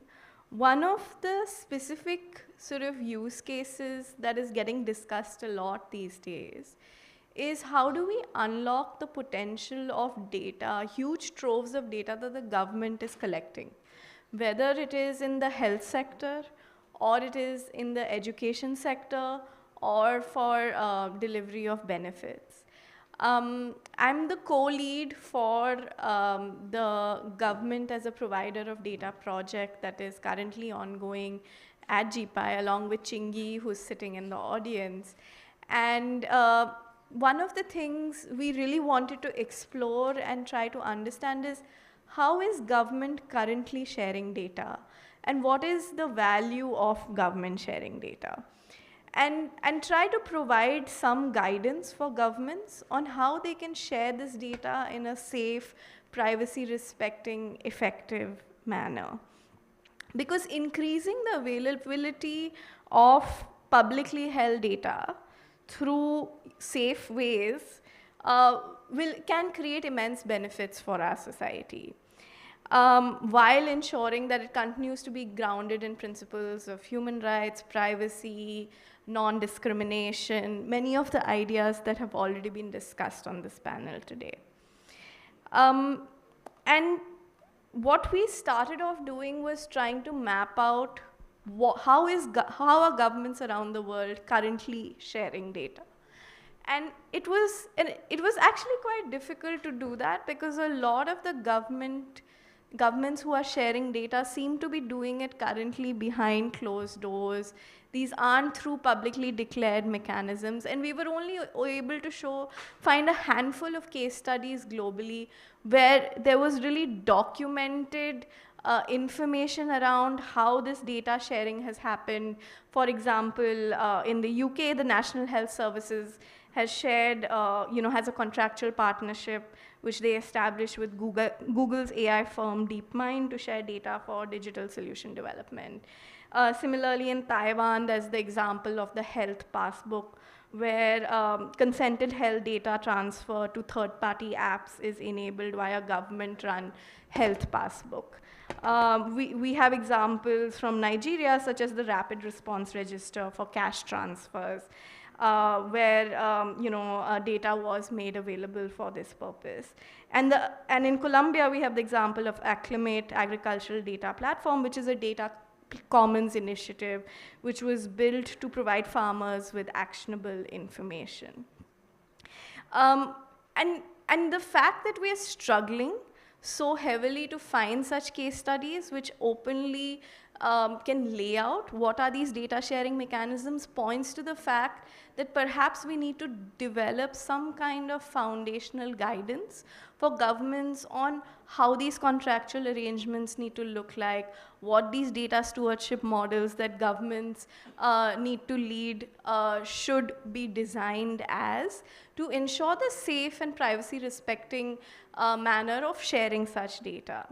And when we looked at these case studies, some of the key lessons we learned is that there needs to be a lot of openness around the sharing of access of such data and around the use of such data. And independent oversight of such sharing of data by the government with third parties is required. Audits and assessments are required. Principles of data minimization around, okay, how much data needs to be shared for the purpose of, say, building this health application for AI. There needs to be a clear legal basis in law, contractually, through data stewardship mechanisms that's established, which needs to be, publicly available. There needs to be human oversight of the AI systems. There needs to be accountability of the AI systems that are going to be using these government data sets. And transparency to data subjects is key, and their ability to opt in and out of the use of their data. Ideas of data justice, protection of human rights, of course, data equity, etc. And so where we arrived at the end was, and this is of course an ongoing project that will continue next year, is trying to build from these insights to start to develop some recommended principles for data sharing by governments. And some of the key ideas that I can leave you with is, data by government should be shared really where there is crucial public benefit and public value that is getting generated, and that's an important parameter to assess before governments go ahead and share such data. There needs to be transparency around the sharing of such data with the data subjects. They should have the ability to opt out or limit the way in which their data is being used. There needs to be accountability in terms of the AI systems that are using government data. We should be able to audit them. What is the scope of data use? What is the legal basis of the use?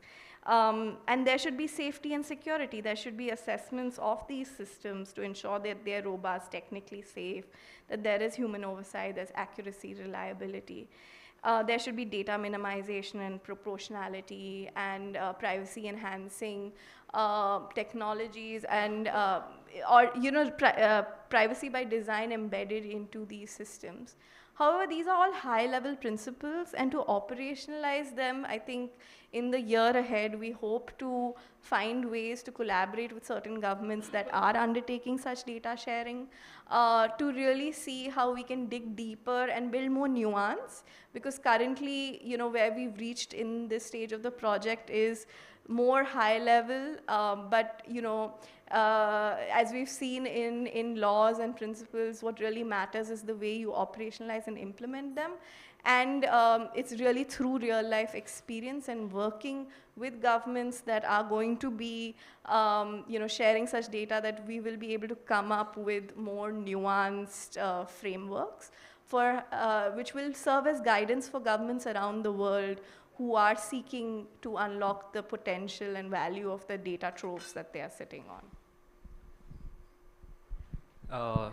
Thanks, Ms. Kakkar, to summarize all of those wonderful remarks and the case studies you have done in several countries to understand what are the existing policies and frameworks for data sharing from governments. And that's something which is very crucial to empower a thriving AI ecosystem.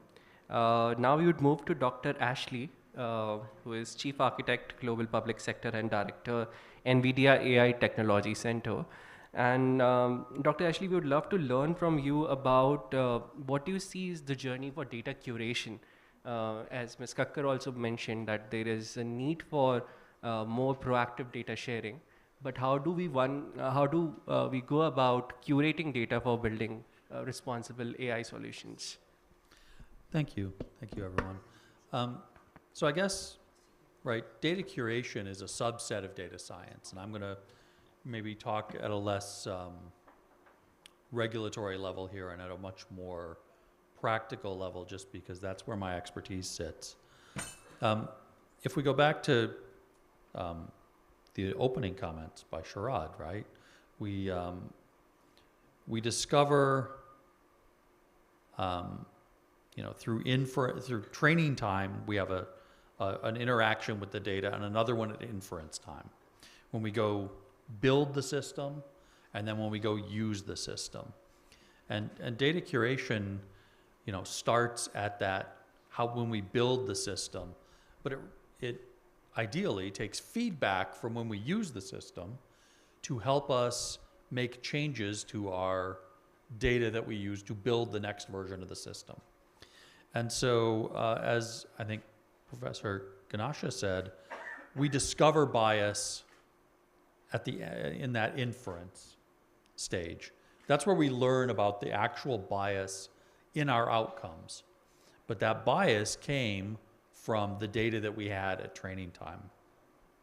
And so if we think about what you just mentioned, proactive activity, as we find bias, we now need to think, what can we do to improve our models so that we improve the outcomes, right? In a statistical sense, we're always going to have bias, and not all bias is bad statistically.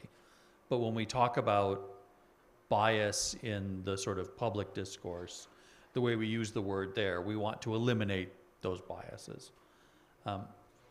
We can look at techniques, right? When we discover a bias, we have to ask ourselves, is this biased because we selected the wrong data, right? Is this a selection bias? We have lots of data on cropland in one state, and when we move this over to another state, because we selected data that was all on one soil type, it doesn't work, right? Selection bias, great. We know how to fix that. A good data curation program will then start searching for that new data. We'll work with people to collect that new data, et cetera. One of the other things we can look at, and one of the techniques that's used in financial services for fraud detection, for instance, is to say, hey, we have a very imbalanced data set here, right? Fraud is a very small percentage of the activity that happens. And so it's not very rich in the data set. But we can use these new generative AI tools to generate synthetic data, synthetic fraud. That helps us make the model more robust. Similar things can be done if we discover we have a gender bias in our model. We can synthetically either alter the existing data, we can apply differential privacy techniques, we can do other things to it. We can apply generative AI to create synthetic data, text or tabular data or what have you, to help balance out those data sets and to help eliminate that bias. But obviously, if we're doing that, we need to know what data is real, what data is synthetic, And as we monitor the outcome of those models, as our models grow, as our real data grows, we're going to have to adjust the data we just added to our blend synthetically to maintain, we don't want to overcorrect. As we collect new data, as things improve, hopefully, as we apply non-biased decision-making to processes and we build this virtuous data cycle, now we may not need to balance things out the same way we did. And so data curation is not a one and done. It's a proactive piece. It needs to be very sympathetic to privacy. It needs to be very sympathetic to economic agency, right? People that provide the data should get value for it. And it also needs to be deeply engaged, I think, with the regulatory environment. And the technical tools are, in some cases exist. In some cases, because these use cases are evolving so fast, the biases that we're going to discover, we don't know about yet, right? It is, as was pointed out, we find out about it when we go use it. And so we need to be vigilant. We need to have those data curators involved in the loop, right? The people that manage that data, that subset of your data science team that is your data curation expert, they need to be involved at both ends. They need to be monitoring that. And I love that word, proactive. They need to be very proactive in that process. So I think I'll turn it back to my esteemed colleagues here. Thank you, Dr. Ashley, for explaining what's the role of data biases and how those could be mitigated with several techniques in data curation. We would open up for questions in a bit. So start curating all your questions. Start thinking about those questions while we get some closing remarks from our panelists. So I would request each panelist to take 1.5 minutes to summarize how do we create this data culture, because that was the underlying current which I saw in all your remarks, that there is a need to create this data culture which talks about proactively addressing data ethics, privacy, security for AI. It also spoke about data governance in terms of sharing more data, at the same time having right frameworks, right consent mechanisms, artifacts in place. It also spoke about prioritizing people who need the attention the most, ensuring their rights are preserved. So it all highlights the need for creating a data culture among all the stakeholders. So we would move back to Mr. Sharma to start with his remarks around how we can create this data culture, and then we would hear from other panelists. So as you said, AI, the supply chain of AI is really data. Of course, it's also compute, which NVIDIA is famous for. But yeah, and but it's also it's compute and data, right? And data is therefore very important. Both, we have to treat it differently in the building phase, in the training phase, building and use, as you said it. I like that framing, or you can call it training and inference. And we got to treat it differently. And I would say the whole world is trying to figure this out at the same time. And therefore, we have to learn from each other. We have to be humble and pick the good ideas that are coming from everywhere. I think the Indian journey, of course, has been that we will use digital public infrastructure, techno-legal regulation to create a safe environment for both the building and the training phase and the use and the inference phase. And I think that is something that we have done. Some of it is in deployment and some is still in pilots, but this is something that, the Indian spirit has been that whatever India does, much like yoga, our public goods are also public goods for the world. And so we have been very open in our thinking. And I think what is unique in India is this collaboration that has happened across 3 types of players. There are public technologists, there is government, and then there is the market. And you see some of us represented here itself, and that itself, if I'd gone back 10 years ago, Amitji, probably you'll agree with me that we may not have been sitting here saying India would represent this collective approach that has somehow come about in the last 10 years, which is bringing the market, the public technologists, and the policymakers together. So, so we would love to learn from everybody in the world, but we have also something useful to offer. So let's collaborate on that basis as we go forward. Thanks, Mr. Sharma. Dr. Ganassia, you have been hearing very patiently all these conversations. What do you think would be your 1-minute summary of what data culture we have to prioritize and create? So, thank you very much. All this presentation were very useful to help us to advance, to have this common culture of data.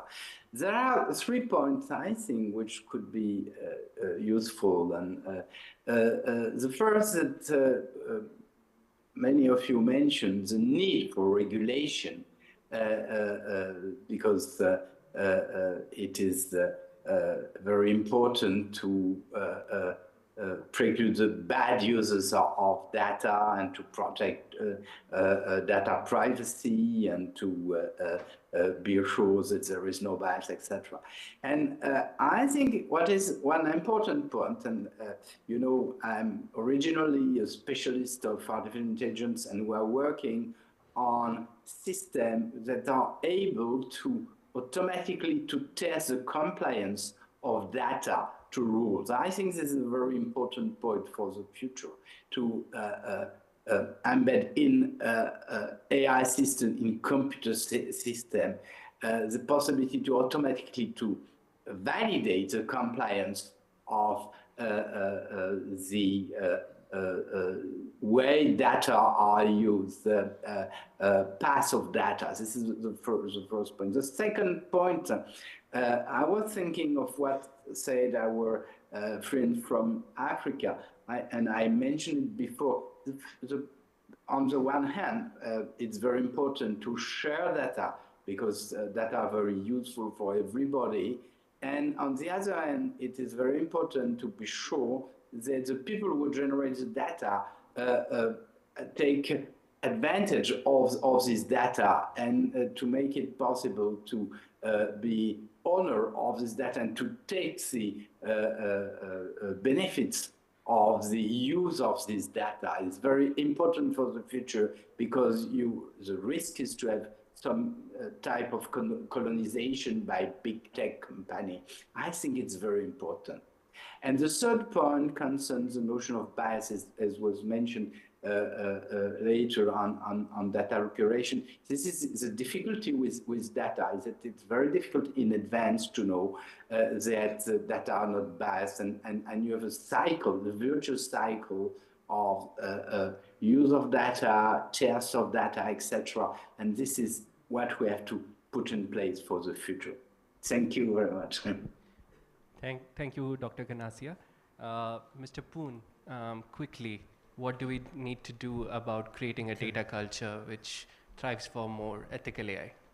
Well, probably many answers. Maybe I'll point to some examples that we learned from. You know, during COVID, there was the government in Singapore used a device, a little token to sort of track visits to malls, and so everybody carried a token. And if you happen to catch COVID, so instead of sort of doing the very laborious tracking of where you've been to, who you contacted with, you basically download the information from a token and so on and so forth. So people accepted it because I think in general in Singapore, people do trust the government, I think. But there was a bit of a hoo-ha in Parliament because the minister in charge of sort of technology came out to say that this token, the information, the data in this token would only be used for COVID tracing and nothing else. And he said it quite categorically. But actually, he didn't know. I mean, it was a mistake because the police did say that if there's a crime committed, they do want to use the data.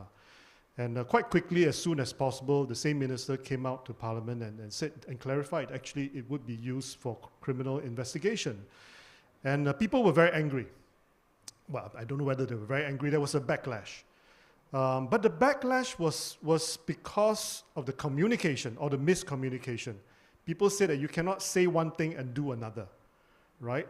They were not actually angry with the invasion of privacy, because when we did a survey and we changed the question, I mean, the question was asked in a way to say that, look, if there's a crime, do you think that it's all right for the police to use that data to investigate the crime? And you got a different answer. Actually, most people said it's okay. It's okay. So that taught us, I mean, of course, we know that you need to communicate very honestly. And in this case, I must say, even though it was a misstep, but actually, I would say the government and this particular minister did things in the right way.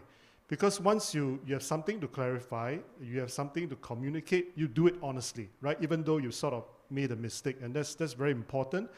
And that's almost by instinct how the Singapore government would do it. Because that's very important in earning that trust, as I mentioned earlier. And you can use that trust to build on it. It's not a given that people, in our view, that people would distrust the use of data. So you got to build up the trust, and you got to create an environment where, I suppose, even in the private sector, I'm talking about government, even in the private sector, and maybe that's my second point, that you need to create incentives for people to do things honestly. Because like I said, Singapore built our business model, if you put it that way, Singapore's business model is based on trust. So we would think very, very hard. No, in fact, we probably don't have to think very hard. We will not misplace that trust because it is how we make our living. So you got to create an environment where it's true for companies that deal with data. You know, if company can profit from misinformation, then you have a problem, right? So our laws, we're figuring things out. We're trying to do things in a way that if you trade in misinformation or disinformation, you are placed at the commercial disadvantage compared to your competitors. And I think that's the only way, because if government have to legislate everything to the nth degree, you basically can't do it, right? So I think you need to create that conducive environment that encourages honesty. Thank you, Mr. Poon. Mr. Agrawal, your quick remarks on how do we create that data culture? 2 points. One is I believe law has a central role to play here, because ultimately trust and everything has to be underpinned by accountability, and that comes through the law and through an independent adjudicatory mechanism. If you are supposed to do something and you have not done it, there have to be consequences, and they have to apply equally to the state and to the private sector. And that's the only way to build trust, really speaking. And as you start doing it, you also start building a reputation of whether you are actually living by your word and obligations or not. The second point is that, as Sharad said, much of what we have been able to do in India has happened through private enterprise, through startups, through innovation, through industry. And that's the way to go. While state has a role to play, ultimately it lies in enterprises. And enterprises need to recognize, and as we all do, that going forward, much of the economy of the world is nothing but an IT-enabled enterprise with different deliverables. And that IT-enabled enterprise is going to have both data and AI as a mainstream value proposition in it going forward. So what enterprises need to understand, the chief executives and the boards, that something like data protection and something like AI is not something they can relegate to their CTO or CDO or chief compliance officer or chief risk officer or chief legal officer. It is central to their business. It is central to the growth of their business. It's central to the sustainability of their business. It's central to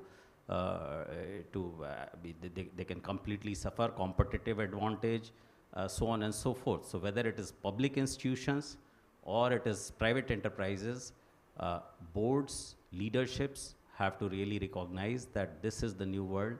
they have to take the time out to understand it fully and to be on top of it. Thank you, Mr. Agrawal. Dr. Saidina, your remarks? Okay, thank you.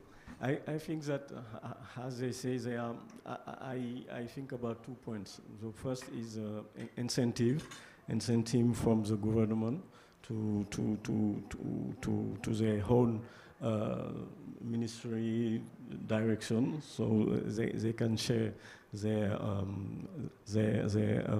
data. Incentive from the users, they have to go something to have access to data, but also it's the second point is to show the owner of the data that when they share their data with other stakeholders, they can have added value, or they can have some problems that could be solved more easily. So I think that it's, yeah. Ms. Kakkar? I think, several of the themes that I was thinking about have been already addressed by the panel, including what Mr. Agarwal was talking about. Trust has to be underpinned by accountability and legal frameworks. So in terms of establishing a data culture, maybe I'll quickly just focus on something else, which is trust and collaboration, fostering that between the stakeholders in the ecosystem. So fostering that between industry, government, civil society, academia, because I think there's a lot of fear around how to unlock the value of data for AI in a responsible way, and very often stakeholders have a lot of mistrust that's built between them, and often sitting down across the table and hearing each other's perspectives helps break a lot of those misconceptions, whether it is at forums such as this, at conversations we have at the Global Partnership on AI, or other sort of platforms where such interactions get facilitated. I think building spaces for collaboration, building spaces for capacity building to enhance the way stakeholders are able to engage with these complex areas will all play a role in building an effective data culture. Thank you, Ms. Kakkar. Dr. Ashley, your remarks? So I guess I'm going to go back again to the foundation of data culture is really, I think, threefold. Data, obviously, talent, right? The people that are going to work with the data, and then compute, because we discover the value of the data and the quality of the data and the mission centricness of the data, as it were, when we use it. And especially in the AI case, right, we need to use a lot of data. The more data we bring together, the more value we can create. And it helps if that data is good. And the way to find that is to use it. So we need to build that triumvirate of data, compute, and talent. We need to make sure that the platforms are there so that the people can innovate with each data source. And that's how we're going to learn how good is this data? What else do we need? Where is the bias in it? And I think that culture of improving that, again, always with an eye to, are we, as our standards of privacy evolve, not just what's legal, but also what is the social norm, right? Because there is a difference between what's legal and what's good sometimes. And I think we all want to aspire to be more than just barely legal. So I think building that culture, getting out there, using the data, building systems, taking that feedback back to the data, sharing that feedback. What did we learn? It's not just enough to have an open source data set. That's good. It's even better if everyone that uses it provides feedback. This is how good it was for my use. This is the areas we found it weak. This is what we can do to improve this or augment it or combine it with other things in the future.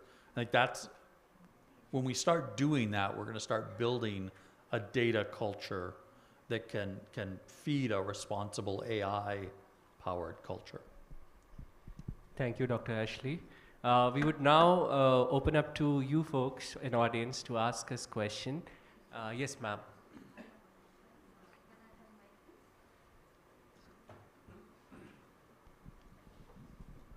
Hello. Yeah, thank you very much all the esteemed dignitaries for insightful session, and I think most of the things has been covered, like data scarcity, privacy, responsibility, ethically. I mean, one of the point which I wanted to, I was waiting for, I think I need a bit of the guidance in that direction. We have talked about generative AI and rest other things. My question is that aren't we worrying about the data obesity, or I can call it data abundance? We are, with the scarcity of data, we are planning, we are managing, we are organizing, we are doing a lot many stuff, right from data to infra and everything there. With the availability of generative AI, with or without availability of generative AI, so what we can find after 10 years, if not after 10 years, even after 5 years also. So the data abundance which we are going to have, is it not going to create a problem like plastic on earth or on plastic waste in a sea kind of thing? Are we ready for that? Yeah, that's helpful. We would collect 2 or 3 more questions. Yes, at the back. Yeah, go ahead. Good afternoon, panel. This is Rajan from NPCI. We are the payments infrastructure provider in India. I just want to understand, like, we have the biggest payment data repository in India. How can we participate in the program to, like, anonymously share the data so that it can be used for digital public goods? Lovely. There was another question, if you can hand over the mic. Thank you. I am Pawan. Thank you, panel, for a lovely discourse on a very beautiful subject. Also, I thought, although it's not part of the main theme, data theft is also very important, especially for large geographies with very diverse populations, very diverse, I'll say, ingress of information, technologies, and rules into society. It is very important that the implementation part of it is as robust, if not more, than the governance and compliance, because there are those free floaters who actually cause disharmony in the entire ecosystem. And like Mr. Sharad said, as an aspiring leader, that trust gets eroded here. So I think that is also a very important factor. It is very easy in very highly disciplined societies like Singapore and Taiwan, but I think for large geographies like ours, we need special implementation tools. Thank you. Right. Yeah. Thank you.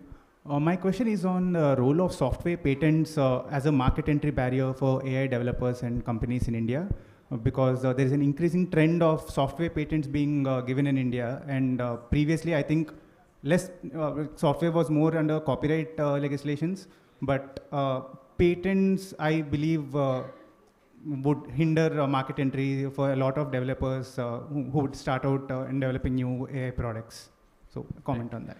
So maybe we can start with the question on data abundance and archiving. Dr. Ashi, do you want to take that up? So if I understood the question correctly, I think data abundance, there's been studies that are showing that we could easily, at the pace that we're trying to increase the size of models and the way we train them today, we could, quote, run out of data, right, which isn't ever going to happen. We're not running out, but we could be at a point where the optimal training of the model requires more data than we have. I think that's kind of a scary thought given how fast data is growing, right? We all remember the big data presentations about, all the 90% of the data was generated this year, right? And that seems to be, continually the case kind of thing. But I think, that is a realistic problem, right? If you look at fully training a large model from scratch today, that requires a vast amount of data. That data has to be located next to the compute, right? That has to be co-located with the compute. That means that you have to have not only a vast amount of data, but a vast amount of compute to build these models. And I think there is some concern around, are there a handful of companies that are going to have the only AI factories capable of building these models? Certainly small enterprise is not going to be in a position to do that. I think there's a role for government in understanding, hey, these are the models that we think are important to us to govern, that are important to protect our laws and culture, that are important to empower our ecosystem of small and medium businesses to curate data, to create these data sets, to have the platform and the compute big enough to actually use them.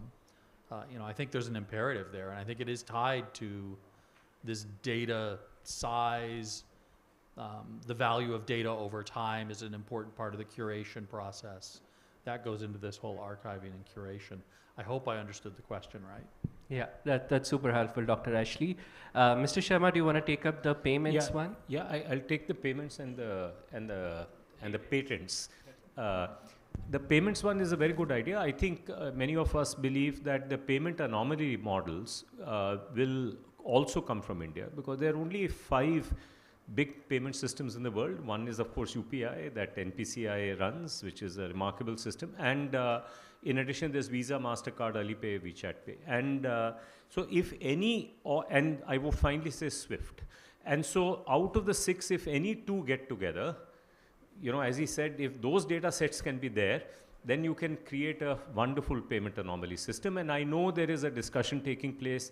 Can the SWIFT data set and the Indian data set be combined so that we can create a payment anomaly model? We should talk offline about this, and that can happen. I think another area where India will produce a wonderful AI model is related to health. Ayurveda. Ayurveda is a way of thinking about health. India has a lot of tacit knowledge about that. That is very relevant in today's world, and you will see Indian models come to bring that to life in a way that we don't appreciate.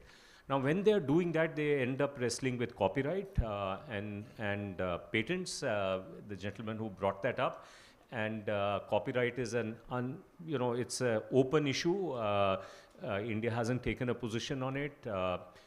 We can be either like Japan, which has taken a position on copyright to say, that you could use for AI purposes, you could use copyrighted material in a way that is still not allowed in many other countries, or India could go with a very traditional approach. I don't think there's consensus there.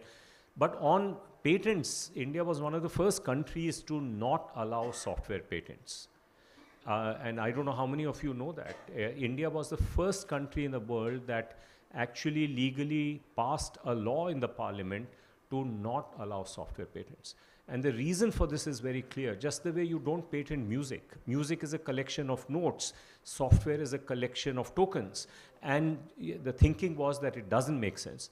Also, the patent system, particularly in the US, no longer works for the challenger. It works for the incumbents. It is a broken system. It's not me saying it. It is the US government says it. President Obama has tried very hard to fix it, couldn't get congressional support, did that with executive orders. So it's a broken system. And there was no need for bringing the broken system here. Unfortunately, I say this just to, build your appetite before lunch. We have some interested parties in India who want to bring that broken patent system for software into India for their personal and nefarious goals. And therefore, there is always an attack on the Indian policy of having no software patents. That attack is taking place today. And some of us, we have to band together to work with the government to make sure we are able to fend this off and prevent software patents coming in through the back door. And I'm glad you brought this issue up. It's a very important issue that we have to wrestle with as we go forward. I'd like to just quickly flip back to the discussion on payments as well. One of the things we haven't talked about here, but is an active area of research and development, is federated learning, where you share data sets with and effectively share the value of your data set without sharing your data set. Bank of New York Mellon has actually done a lot of work around payments analytics in a federated way with some of their counterparties. They chose a particularly conservative approach, very mathematically expensive, but there are ways to do these things. There's a lot of research evolving. we didn't talk about it, but that's also an area that I think in data governance and in data culture, we need to think about how do we encourage, how do we enable federated learning where maybe we can't share the data, but we can at least share the value of the data. Right. In fact, if I may, I know we are running out of time, but John brings out a very, very important point about federated learning. And the DPI for AI or DPI for training cycle of India is actually related to that. It says that in the spirit of federated learning, because ultimately, as you said, compute and the data have to meet somewhere, right? Many of you people from India will resonate with this Indian term, samyog. There has to be a samyog. There has to be a meeting point for compute and for the model and for the training data. And the model, of course, needs compute. So that combination has to happen. In India, what India's DPI, Digital Public Infrastructure, is to create a confidential clean room where this meeting point happens. And the confidential clean room has some specific roles. It says that the training data that came in, right, when it is used by the model cannot memorize that training data and take it out. It ensures that that is not possible using differential privacy. And on the other side, it gives a guarantee to the model maker that the model cannot be copied by the training data provider. So it brings both the parties together in a safe enclave using confidential computing to make that possible. And all the standards related to that are part of the public digital infrastructure, right? So everybody can then develop confidence that by doing so, things will work fine for me. So, so the largest scale use of that is actually happening in India. We don't have time to get into those details, but I'm glad you brought up this issue, and we should explore that some more in a subsequent session. Right. We would just summarize the last question, which was on data theft. So, Mr. Poon, you have any remarks, or Mr. Agrawal? Yeah, data theft is not restricted to boundaries. So Singapore, in fact, we do lose quite a lot of. We are a target for data theft and scams, in fact, the vast majority of the perpetrators in our case are outside Singapore. So it's not about just securing within boundaries. So what do you have to do?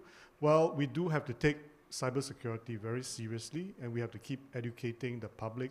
And it does seem to work. So in terms of phishing, for example, it seemed to have worked somewhat. But we were talking to Google because they own Android, and they were telling us that some of the stuff that the crooks do to us is not seen elsewhere in the world. So the crooks do move forward, and we do need to take cybersecurity very seriously and move forward as well. But I will also say, because the problem is not bounded by national boundaries, so the solutions don't have to be as well. So we are quite active in working with other countries on sharing best practices in cybersecurity, sharing information, because what I told the Google guys is, look, Singapore may be a small market for you, but what's happening to us may happen to other people tomorrow. So we better share what's happening to us so that other people can learn, and hopefully what's happening to other people so that we can learn. So I think we need to get together. It's not country against country, it's good guys against the bad guys. And we just have to take it seriously, work together. And even in scams, we're trying to discuss within ASEAN, and there's a lot of interest. Whether ASEAN, as you know, has got many different countries in different stages of development, but it doesn't matter, because scams are a common problem, and we should work together to try to tackle it. Thank you, Mr. Poon. Thanks a lot, everyone. We would continue this conversation. I don't have time to summarize it, but my key takeaway is we need more such dialogues, multi-stakeholder, diverse dialogues, to create a thriving data culture which is more responsible in harnessing AI in upcoming months. So let's continue these conversations over lunch, and feel free to engage with other speakers more. Thank you. Ladies and gentlemen, thank you so much for joining us today. Thank you especially to our speakers and Dr. Ganassia, who's joined us virtually despite the early hours in Paris. I will now request Gaurav to felicitate our speakers with a token of appreciation. Starting with Deputy Secretary Hong Yun Poon.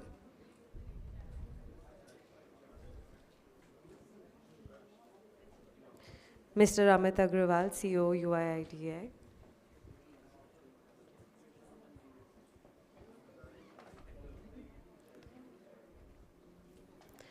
Dr. NDIA.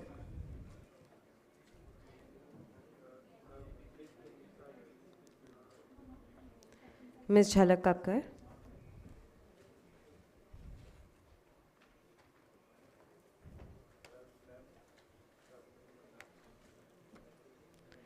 Dr. John Ashley.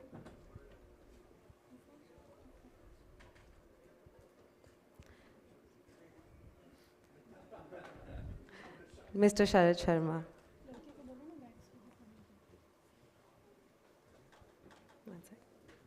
I would also like to call upon Mr. Prashant Mittal, Director NEGD, to share a token of appreciation with Mr. Gaurav Kodwani for being an excellent moderator today and not making you feel too bad about being late for lunch.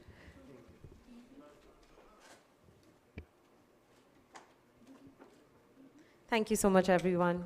Please, you can now proceed to lunch. Thank you so much. Ladies and gentlemen, the lunch for the audience has been arranged in Exhibition Hall, Level 2. And the lunch for the speakers is in this very hall, Level 2, in the Leaders' Lounge. Kindly proceed.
Okay.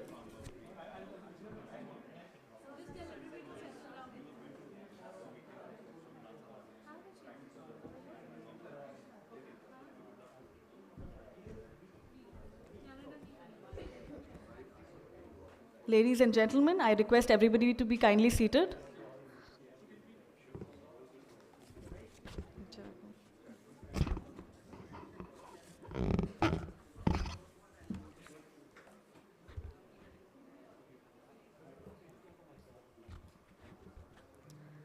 It is with great pleasure that I welcome you to this important session on AI and sustainable agriculture towards global food security.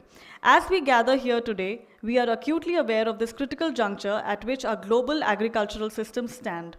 With the mounting challenges of climate change, population growth, and resource scarcity, the need for innovative solutions has never been more pressing. In this context, artificial intelligence emerges not just as a tool, but as a transformative force in the pursuit of sustainable agriculture and food security. The Global South, where agriculture forms the economic backbone, accounting for almost 30% of GDP and over 60% of employment, stands at the forefront of this revolution. However, it is also here that the impacts of climate change, manifesting in extreme weather events, are most acutely felt. Thus, the integration of AI in agriculture is not merely a matter of technological advancement, but a vital step towards resilience and sustainability. Our session today is dedicated to unfolding the potential of AI in revolutionizing sustainable agriculture. We will delve into the opportunities that leverage AI innovations in sustainable agriculture presents, particularly for the Global South. This will include examining case studies and successful models of AI deployment in agriculture, and discussing how these can be replicated and scaled. The responsible and successful deployment of AI in sustainable agriculture requires careful consideration.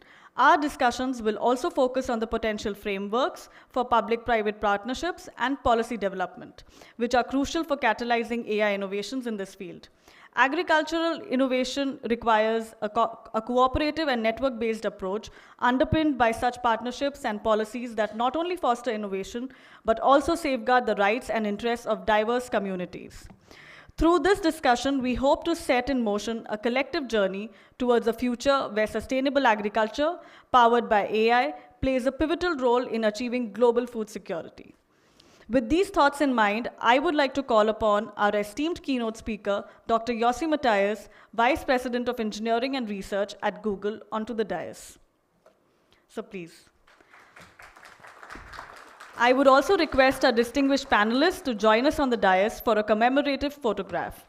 I invite Mr. Rajneesh Kumar, Chief Operating Officer and Director, Capacity Building and Finance of National E-Governance Division, Digital India Corporation, Ministry of Electronics and IT. Dr. Vikram Adve, Professor Donald B. Gillies, Professor Donald B. Gillies, Professor of Computer Science, University of Illinois. Dr. Manish Gupta, Google Research, India. Mr. Shekhar Sivasubramanian, CEO, Vadvani AI. Ms. Meghavi Prashnani, South Asia Lead, NASA Harvest. Ms. Shobhini Mukherjee, Executive Director, JPAL.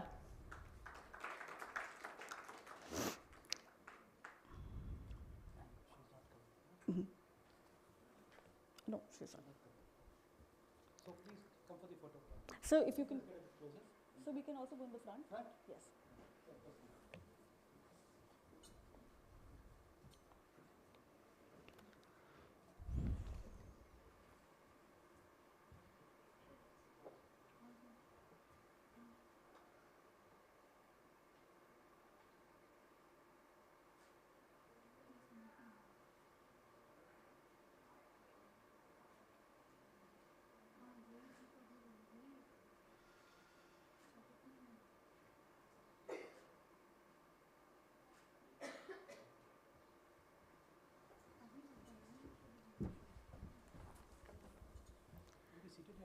Yes, sir.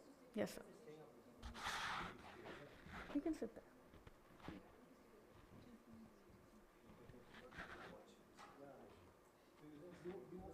So you... Okay, okay.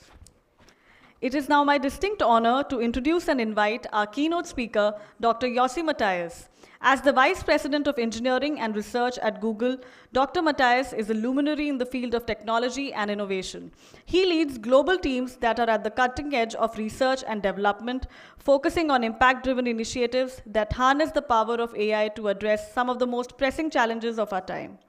Dr. Matthias's work in advancing AI technology spans several critical areas, including healthcare, generative AI, and notably the climate crisis, an area of immense relevance to our theme today.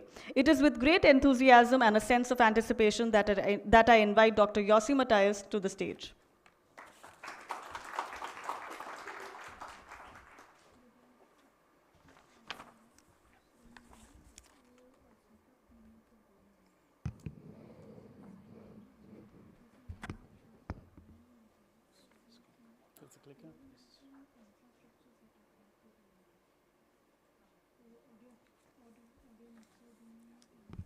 Is this the first slide?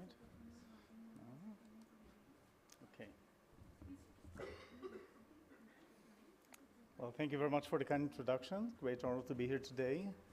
And my name is Yossi Matthias. I'm leading teams working on what I like to call impact-driven research, innovation, and moonshots.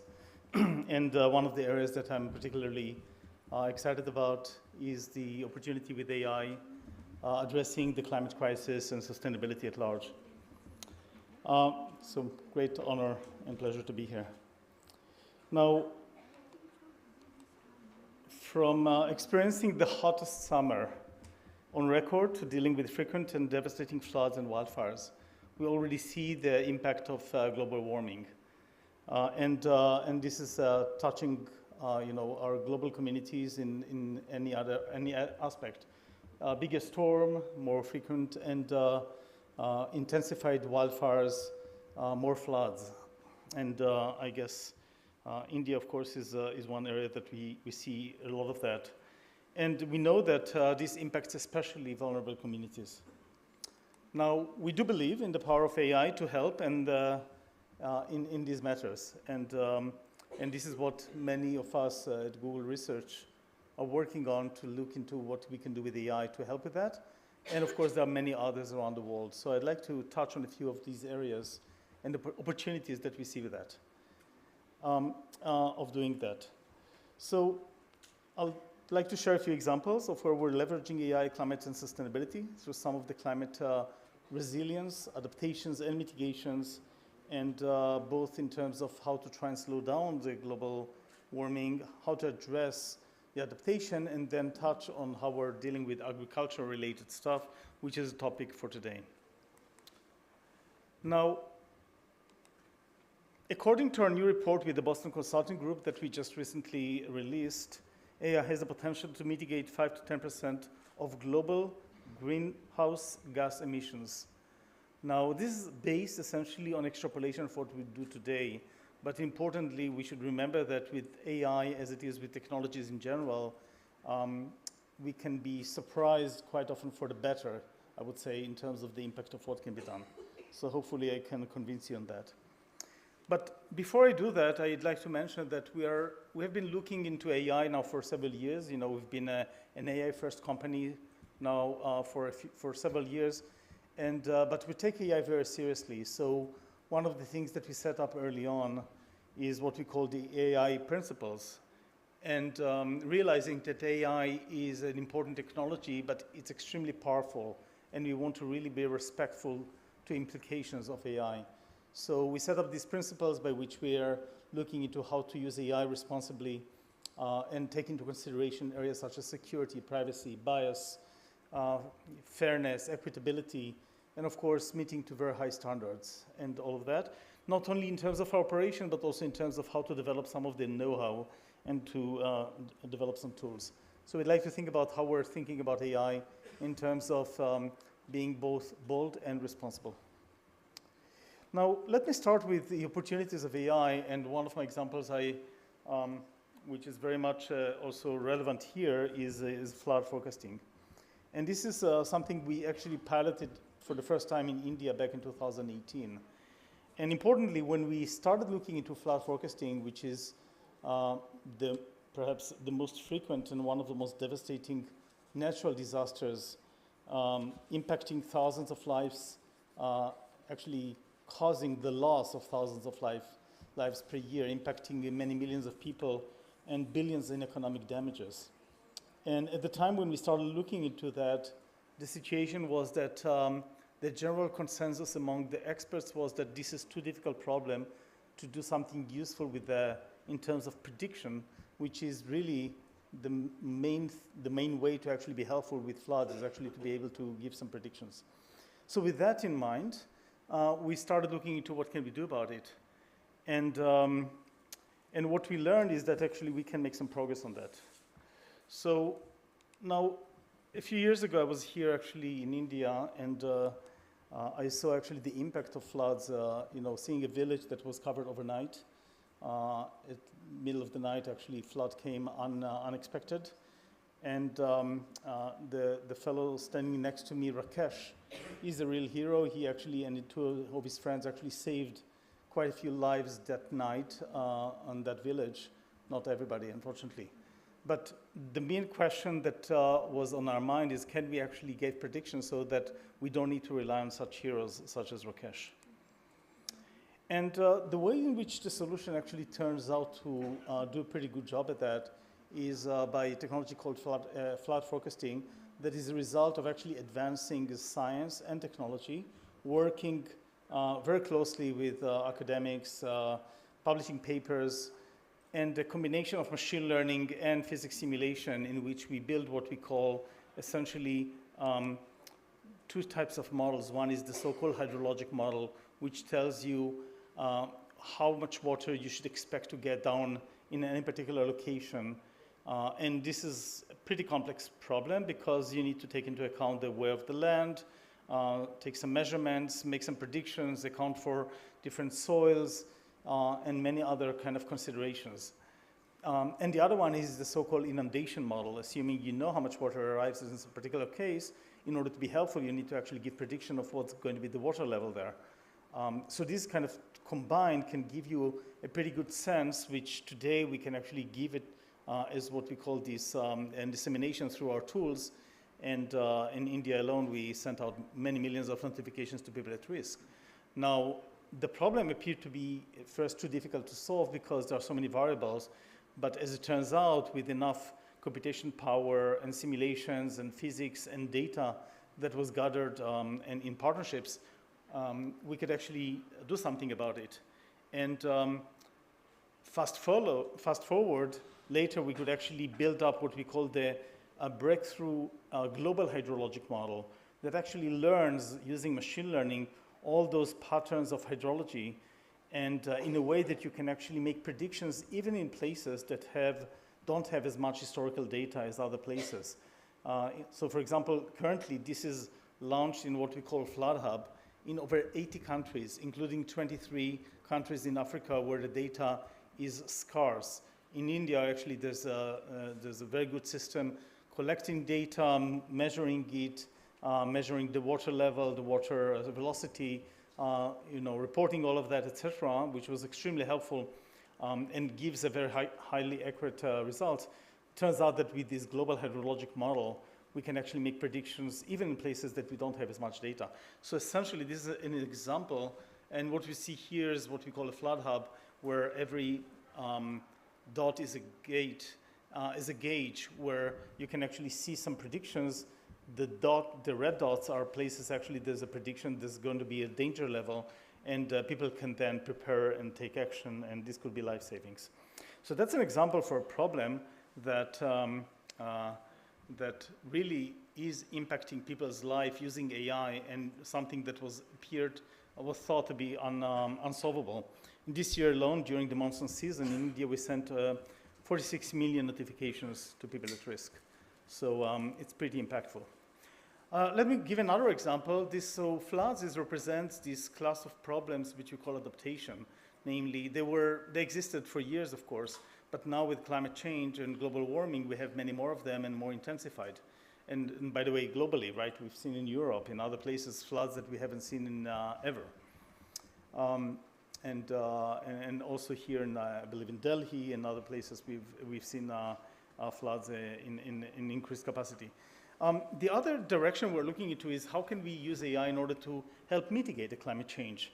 So let me give an example of a project called Greenlight, which is based on the following observation. It turns out that much of the carbon emission, of course, is due to transportation. Much of it is in the cities. Much of it is in intersections. So intersections is not only a place that is irritating to be stuck at during a traffic jam, but also it turns out that one of the events that contribute a lot of carbon to is really this so-called stop and go kind of events. And the team looked into the question, can we actually do something about it? Can we find a better way to optimize the scheduling of traffic lights just by looking into the traffic data that we have in the aggregate? And it turns out that we can. So the carbon emission in those intersections is 29 larger than in the open road. Turns out that we can actually analyze the data, no sensors are required, just using traffic data that is in the aggregate, and then using some AI heavy lifting in order to get some optimization. But all the city needs to do is just to go and change a little bit the scheduling of a traffic light. Turns out we can reduce the events of stop and go by 30%, which translates into 10% of carbon emission. Now, to me, this example illustrates the power of identifying areas that you don't need to do some fancy installation or expensive ones. Actually, you just observe a place that you can use technology in order to do something which is better and saves a lot of the carbon emission that we have. And one question that is begging to me is what else can we do with such ideas? So these are kind of a couple examples, and this is something that we've run already in over a dozen cities globally, including one in Kolkata, and we're expanding to other places around the world.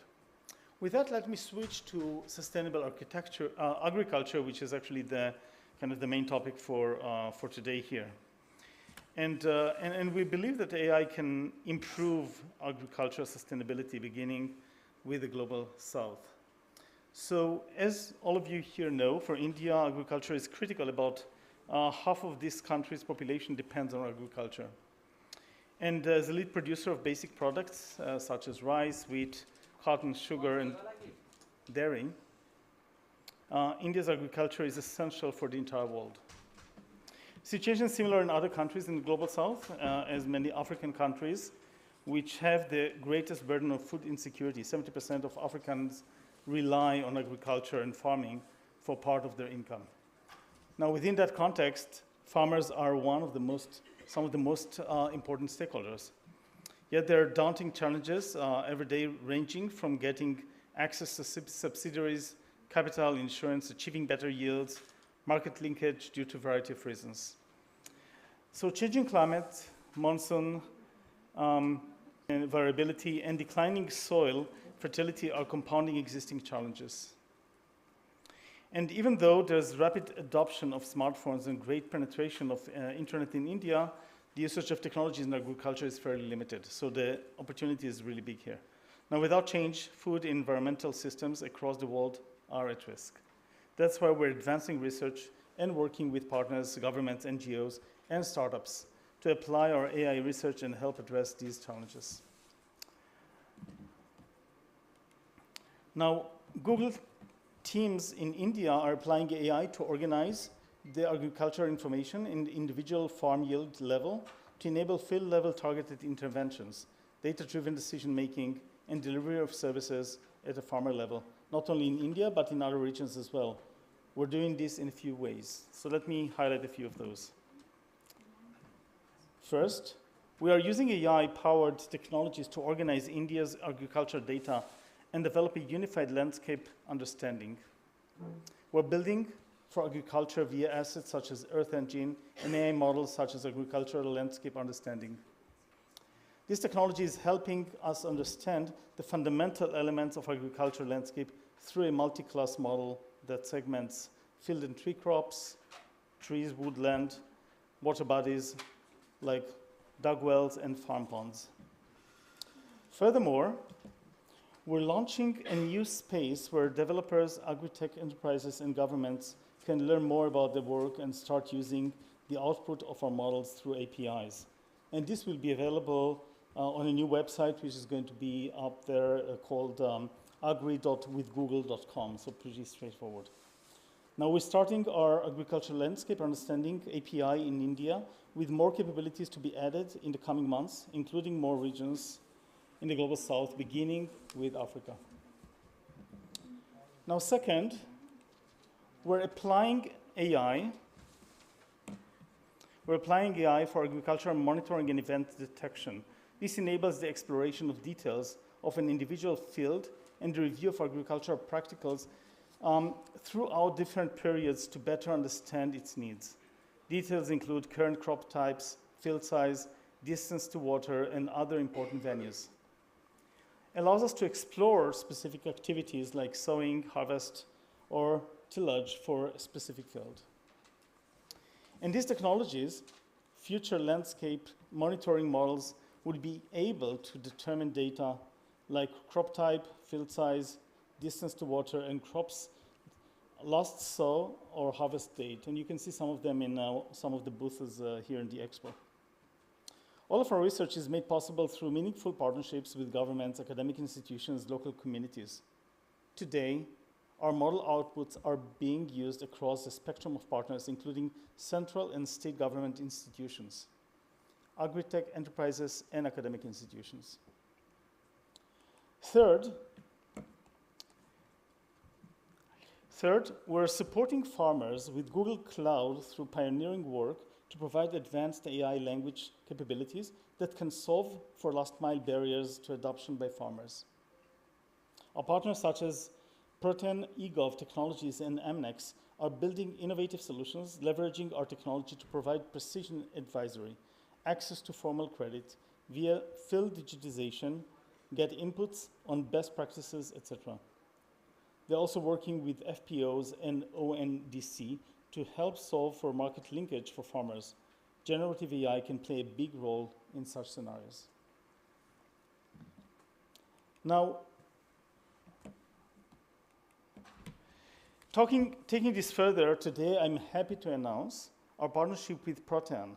Protean will soon be launching an Android app called ProKisan, a one-stop shop for farmers in India. This app is powered by Google Cloud's generative AI to automatically create catalogs for farmers' produce. The app will also generate and enable bite-sized learning for farmers via the Honest network and provide advisory throughout the crop life cycle in the original language with voice capabilities.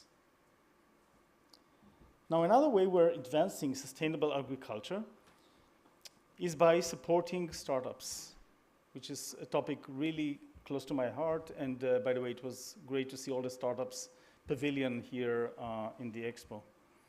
Our goal for Startup for Sustainable Development program is a global program, global ecosystem of more than 500 impact-focused startups spanning 70 countries.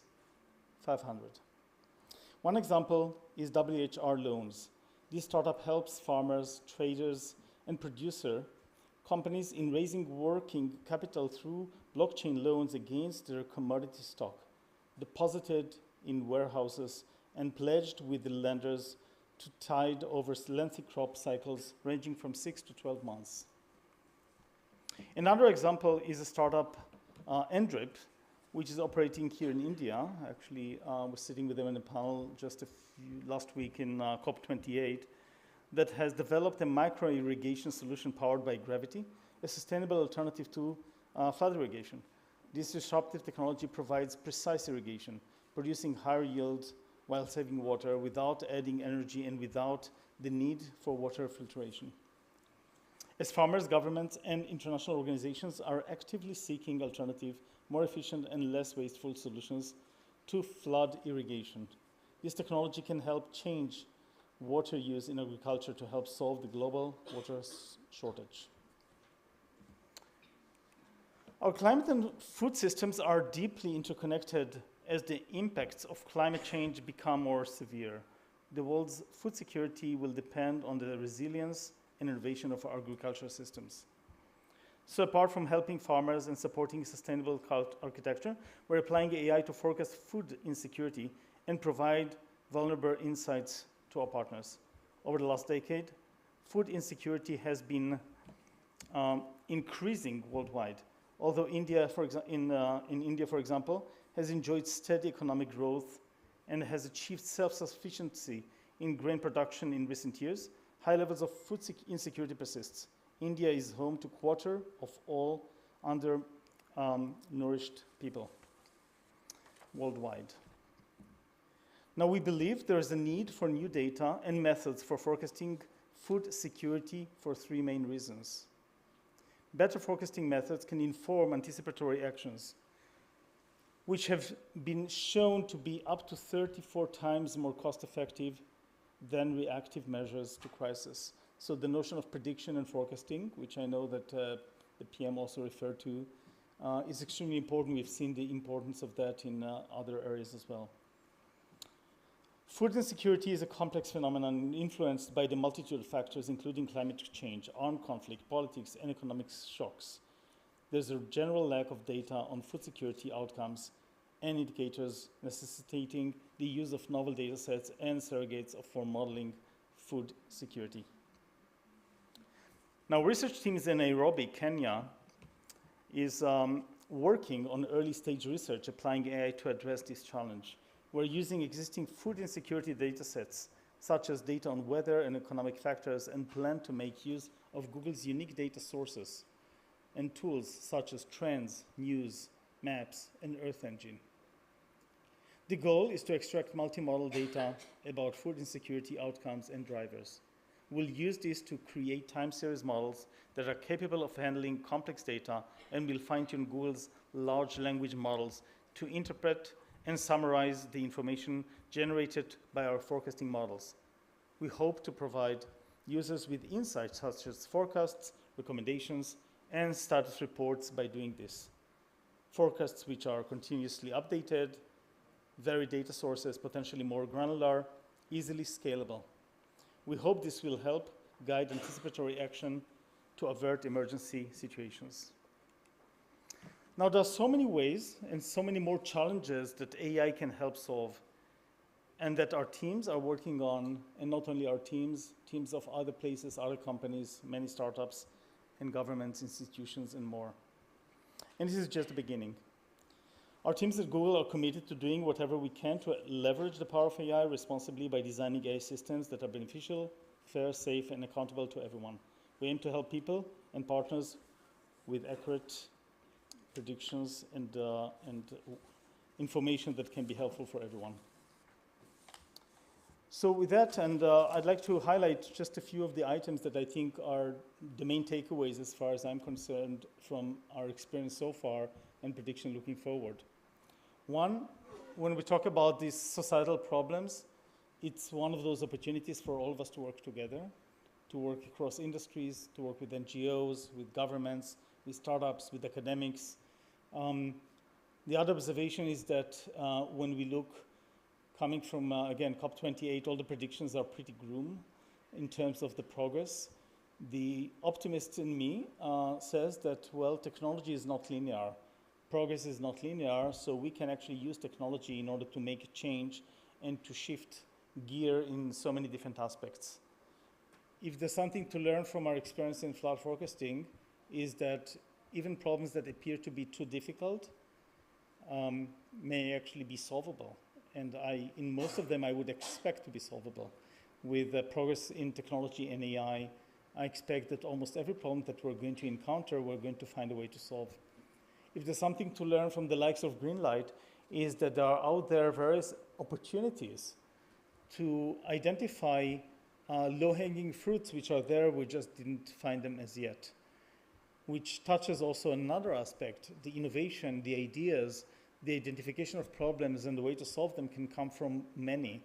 And that's why we're so keen on working with startups and mentoring startups and look into how to support others who can come up with solutions and leverage technology. And today, more than ever, I think we're in a very exciting time where the ability to actually harness technology to solve difficult problems is unprecedented.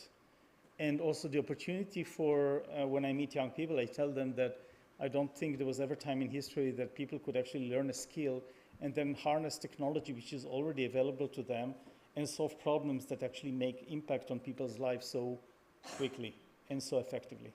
So with that, I'm looking forward to hearing more about what's going on here and looking forward to see how we can harness AI to help out with climate crisis, sustainability, and agriculture. Thank you very much.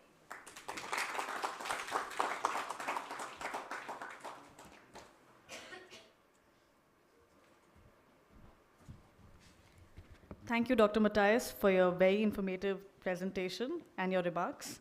As we continue to delve deeper into the realms of AI and sustainable agriculture, it is my privilege to introduce the moderator for our panel discussion, Mr. Rajneesh Kumar.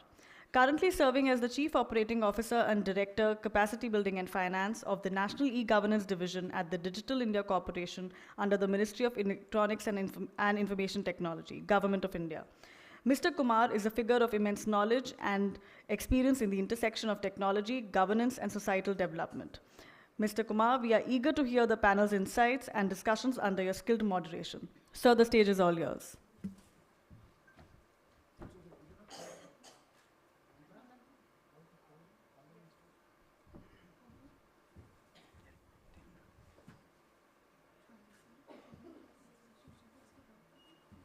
I would also like to request all the panelists to kindly come up on stage. Dr. Vikram Adve, Professor of Computer Science, University of Illinois, Dr. Manish Gupta, Google Research India, Mr. Shekhar Sivasubramanian, CEO Vadvani AI, Ms. Meghavi Prashnani, South Asia Lead, NASA Harvest, Ms. Shobini Mukherjee, Executive Director, JPAL. Thank you, Andrew. Well, after a very informative presentation by Dr. Yassi, we welcome all of you to the session on AI and sustainable agriculture towards global food security. So as I can sum up what Sir said, that AI can mitigate about 5 to 10% of the global greenhouse emissions.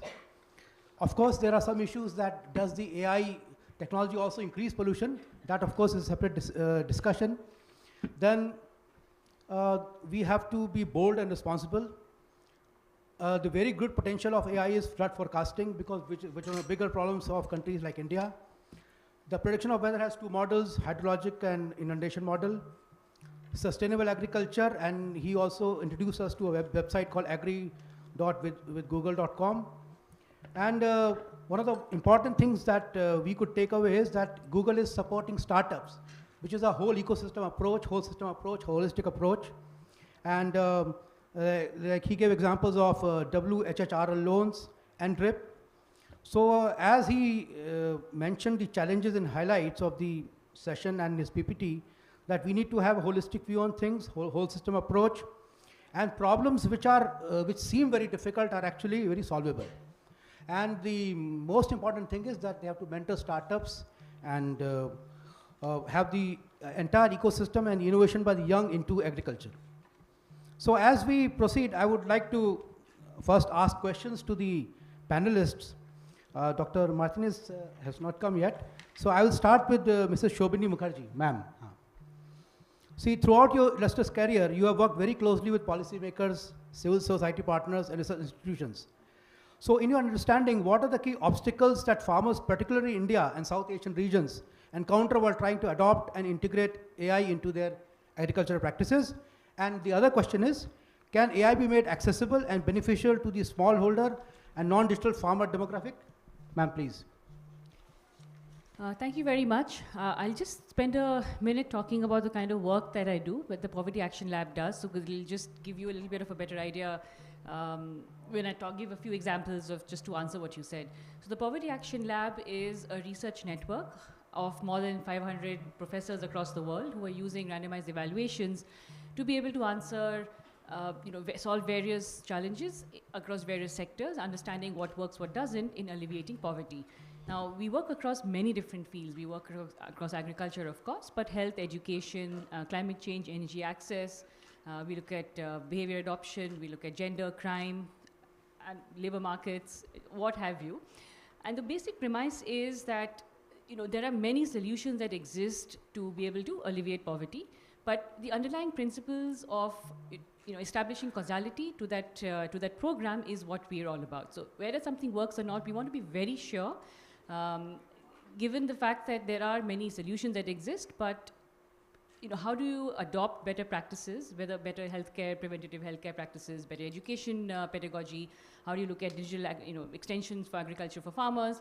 A lot of the underlying principles are behavior driven as well. So we make the mistake of thinking that technology is the silver bullet, but then how do you get communities to adapt, to adopt these practices into their everyday lives? And that's really part of the focus that we have is on evaluating in the most rigorous way whether something works or doesn't. And then we work a lot with governments across India. So we work we are a regional network across seven regions across the world. And in India, we're working about 20 state governments across all of these domains to understand how do we scale effective programs and policies based on evidence.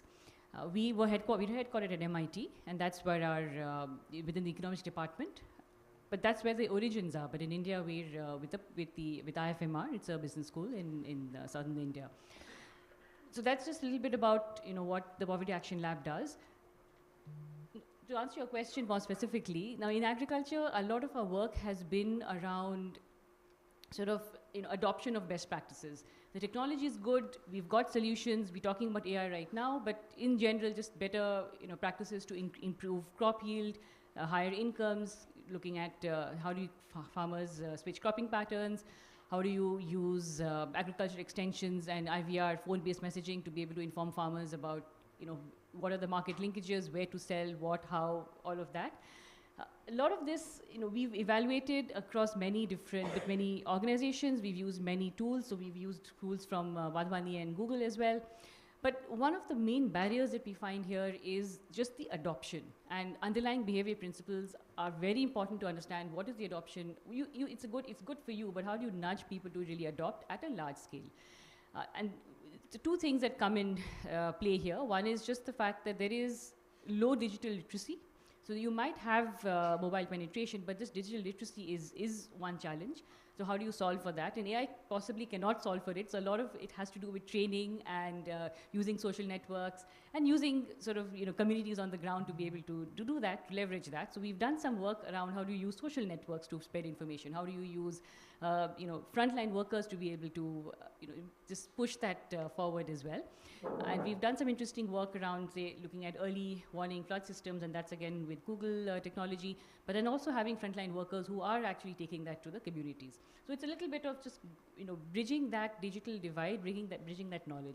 The other is just lack of trust in new technologies, and we're seeing that in some of the populations of farmers that we're working with. It's not a resistance, but it's lack of knowing of the unknown. And how do you stem that? Is again through social networks. They see somebody else using it, and then they're better prepared to be able to adopt that technology. So there again, some of our work is around nudges and incentives for better behavior adoption. Some of it could be financial, some are non-financial, some are using peer and social networks. Ma'am, do you have any examples that you gave that you could nudge a farmer to use AI or something? Any examples that you have? So I can talk about something that we did in Punjab, in Punjab, over the last couple of years. So we've been trying to look at how do you reduce air pollution through reduction in crop burning. So everybody knows that it's a challenge in India.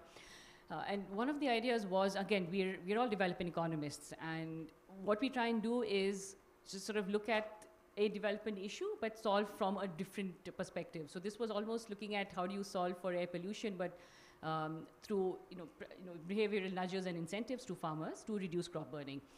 So the incentive was essentially giving farmers, I think 8,000 rupees or something to be able to offset the cost that they have, which is, again, all of us know that there is the whole cropping season that the stubble has to be burnt very quickly to be able to prepare for the next cropping cycle. So, and then of course these feeder machines that the government has, those happy seeders and happy feeders and all of that, also very expensive. So how do you offset that opportunity cost and the cost of time for that farmer to be able to wait recrop, take the fodder somewhere else, and use that happy seeder. So that money was essentially to offset that incentive, but the idea was to see how many farmers who take this incentive and they don't burn. So this was one of the nudges, and it was a very interesting experiment because we looked at, again, how much trust do farmers have in the system? So the money, some amount of money, some farmers, the randomized evaluations, we had a comparison group and several treatment arms. So one treatment arm actually had farmers getting the money before they had to actually burn the crop, before they had to, sow for the next season. One was after, and then one was staggered. And we found that there was zero trust in the system, and then farmers who were told that we give you the money after, they all just burnt. But then there was, again, when we staggered it or gave the money up front, those had better returns. The interesting thing of using AI here was that we looked at technology. We partnered with Google here to look at satellite imagery. And then we were able to detect across very large tracts of land, which farmers were burning. And that gave us real-time information to be able to corroborate with the different treatment arms that we had. So it's a very quick way of being able to corroborate two kinds of data, but also in real time know whether these incentives are working on the ground or not. Thank you, ma'am. You have given us a good exposition. I would now like to come to Dr. Vikram Adve, sir. You've co-authored a very insightful report as a GPI expert on broad adoption of AI by SMEs in the agriculture and farming sector project. This work is, of course, very relevant to countries like India. Can you share some insights on how we can bridge the digital divide to ensure equal access to agriculture technology, especially for small-scale farmers and those in remote areas? Thank you, sir. Yeah, so I think adoption of digital technology at many different levels, there are different challenges, especially in small farm sizes and low-end farming operations where there isn't really deep pockets to be able to deploy financially expensive solutions. You really need to be able to do a few different things. One is, so for example, farmer collectives as a way to share the costs of the technology, to share the risks of adopting technologies, and also to reduce the amount of expertise that's needed by farmers to adopt those technologies. This kind of approach to delivering commercial services or technology services can be much more effective, especially as you look at small plots of land and small farming operations. And so for SMEs to be able to provide these kinds of services to farmer collectives, and also to be able to do it through services, through a service model, as opposed to through a sales model. Because for sales, you really need to be able to pay the upfront cost of adopting the technology and then also incur all the risks of understanding it, of maintaining it. And if the technology doesn't work well, your repairs and many other things become a difficult challenge. A service model in the long run can greatly reduce the barriers to adoption, and it can enable relatively high-tech solutions that would be more difficult to bring to a level of robustness and for widespread adoption and widespread sales. It can really lower the barrier to delivering those kinds of higher-tech solutions. So that's one kind of strategy. Another one is that you really do need government incentives to help farmers adopt these kinds of technologies in practice. And this is, in some sense, a public-private partnership where you have government incentives that enable farmers to be able to adopt technologies and also bear the upfront costs more effectively in adopting these technologies in their farms. So, sir, would you suggest any policy change for India, or you think the policy is good enough and we just need adoption?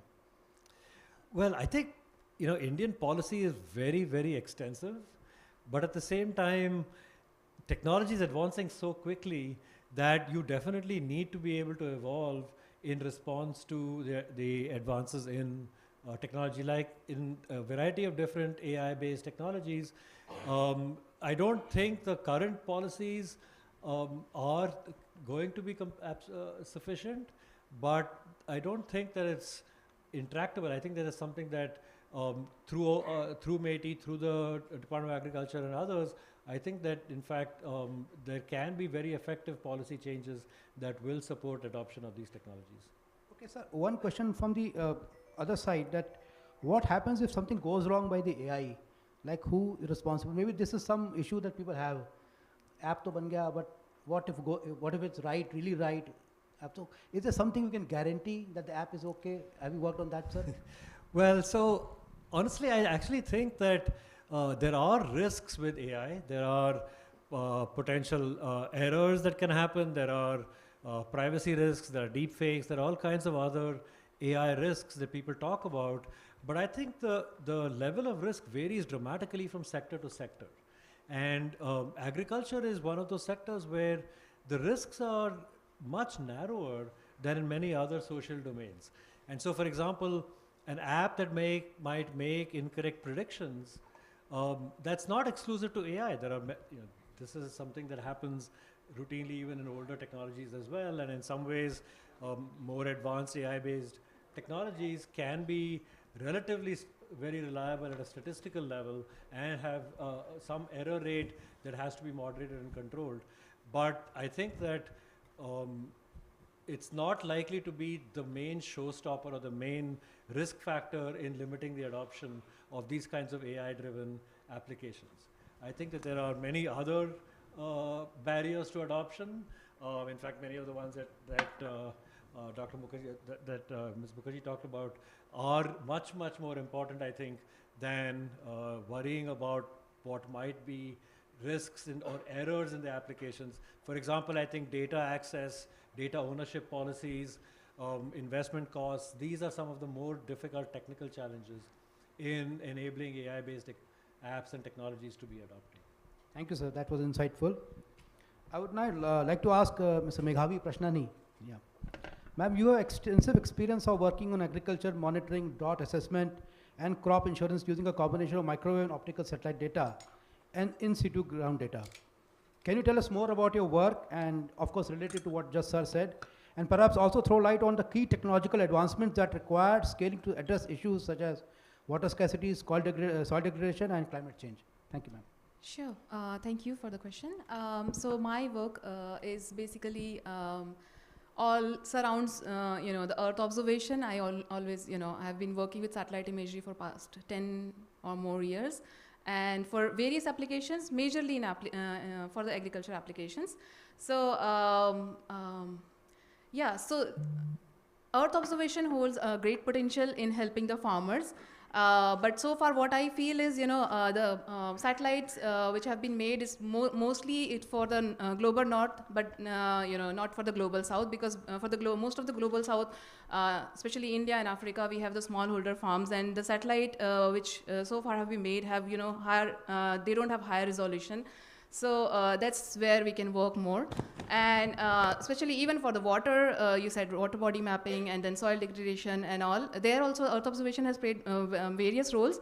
But now we can, with this AI, we can integrate the satellite data with the IoT, with the apps and everything. We can use the integrated system rather than just using the satellite observation, and we can bring on the people from different expertise together on a platform and then work together towards developing the solutions.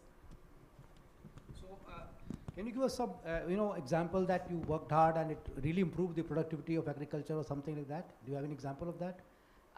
Improving productivity, but okay, so we had kind of used integrated systems using, handheld system, LAI meter, which is leaf area index, and then hyperspectral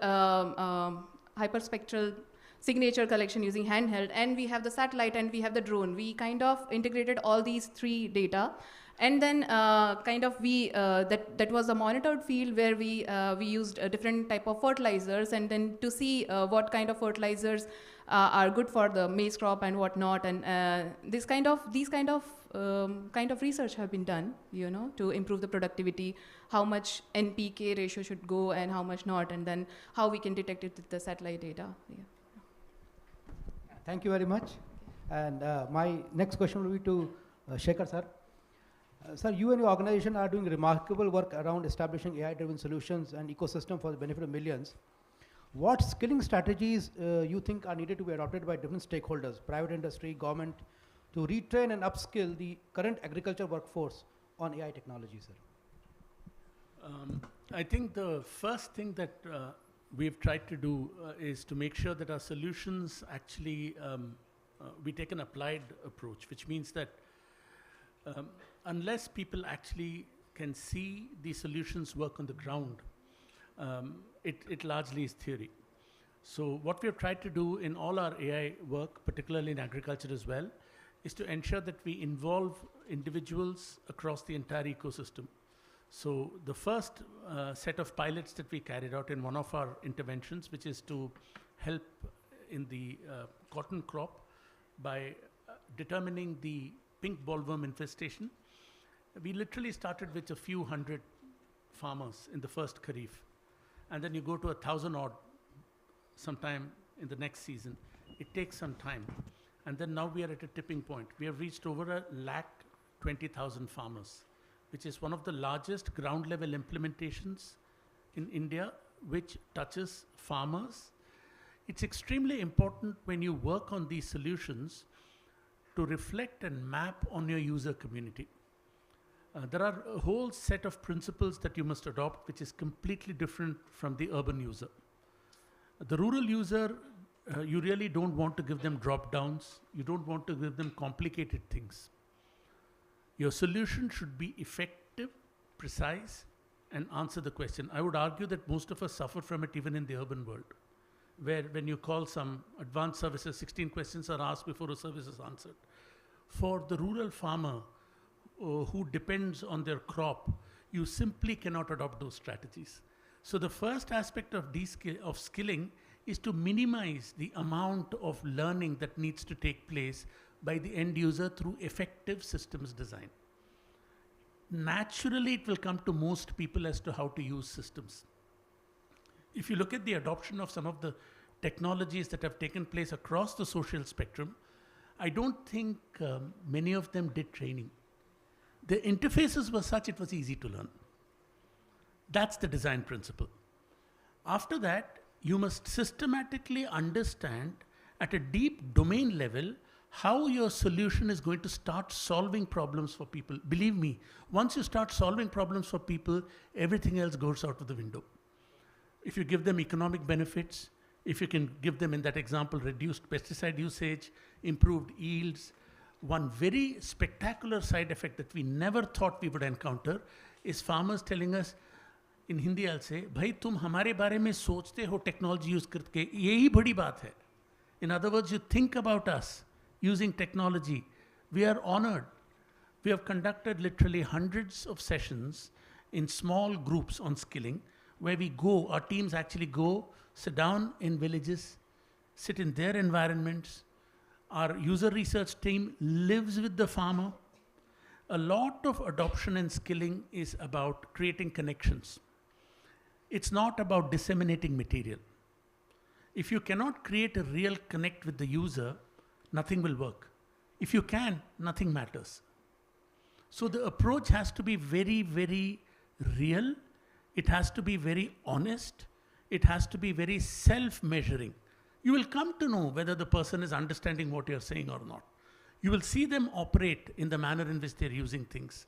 Once there is a set of enthusiasm, it will start getting a lot of additional people using it. Like everything we do, we try and insist to our entire organization that work on the ground, no puns intended. You have to be at that level of engagement with AI in order to demystify it, in order to make it simple to use, in order to make it relevant to use, in order to create the types of interfaces that people find very intuitive and natural. It is my complete conviction that in about 5 to 10 years, people will not use their thumbs on the mobile. They will only use voice-based interfaces. Therefore, in India, one of the things that we are doing is we are enabling the entire voice-based strategies for agriculture. Multiple languages, knowledge elicitation, call center approaches, all of them are multilingual, all of them are voice-enabled. It's going to take some time. It's not going to happen overnight. But the entire skilling will be subservient to the design strategies that you use to solve the problems. If you use a naive design, then you place a lot of burden on teaching. If you use an elegant design, then you reduce the burden on teaching. So we are trying, we're not experts, we're trying to use the latter. That is very nice, sir. I just want to know whether this work that you have done on design principle, is it available in domain or you're still working on it? No, it's fully available on the domain. All our solutions, we work very closely with the Ministry of Agriculture. We have our personnel deeply embedded in the ministry, working closely with them. All our solutions are available. I'll give you one example. We do something called integrated agriculture news monitoring, which takes literally several hundreds of thousands of news articles span India. And the problem statement is find the needle in a haystack. Again, no puns intended. The idea is to look for articles or events of interest that agriculture department may be wanting to look at, whether it's pest infestation, weather-related matters, crop pricing-related matters, pan-India, 10 languages, distill it on a daily basis and make it available to departments. Already in production. This Cotton Ace, the one that we use for cotton, already in production. Several other solutions, all in advanced stages of pilot testing and design. One of the things that we believe in is AI should iterate very quickly.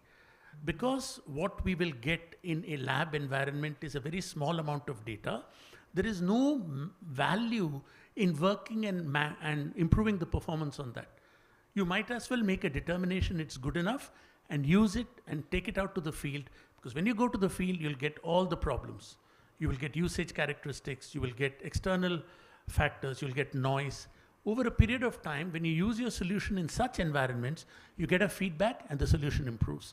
So our whole idea is deploy fast, iterate many times, work with the communities, understand their problems very well.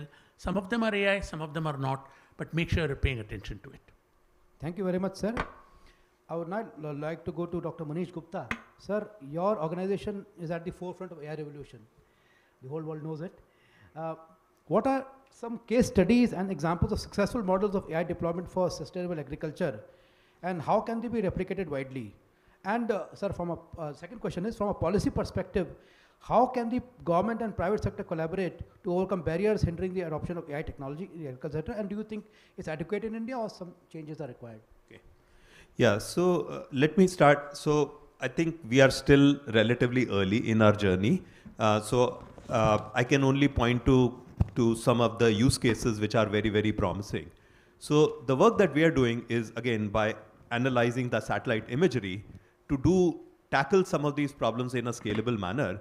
And I see our work as really catering to the really bottom, like foundational technologies. So I'll draw an analogy with like mobile payments, right, which has been revolutionized by first this unique identifier through the Aadhaar project, and then this interface, right, UPI interface that was defined. And so what we are doing through the satellite imagery analysis, and Dr. Matthias showed some of that work, is through the usage patterns, we are identifying the field boundaries. So in other words, what we are doing is giving a unique identifier to every farm in the country. So we believe what we have produced is the first such model that is able to identify these different farm boundaries. We are doing this based on usage patterns, right? Based on the crops, what we see on the boundaries of those farms and so on. It may or may not correspond to farm ownership. So one of the, in fact, first use cases that came up was, can you use that to identify, to make more precise land ownership records?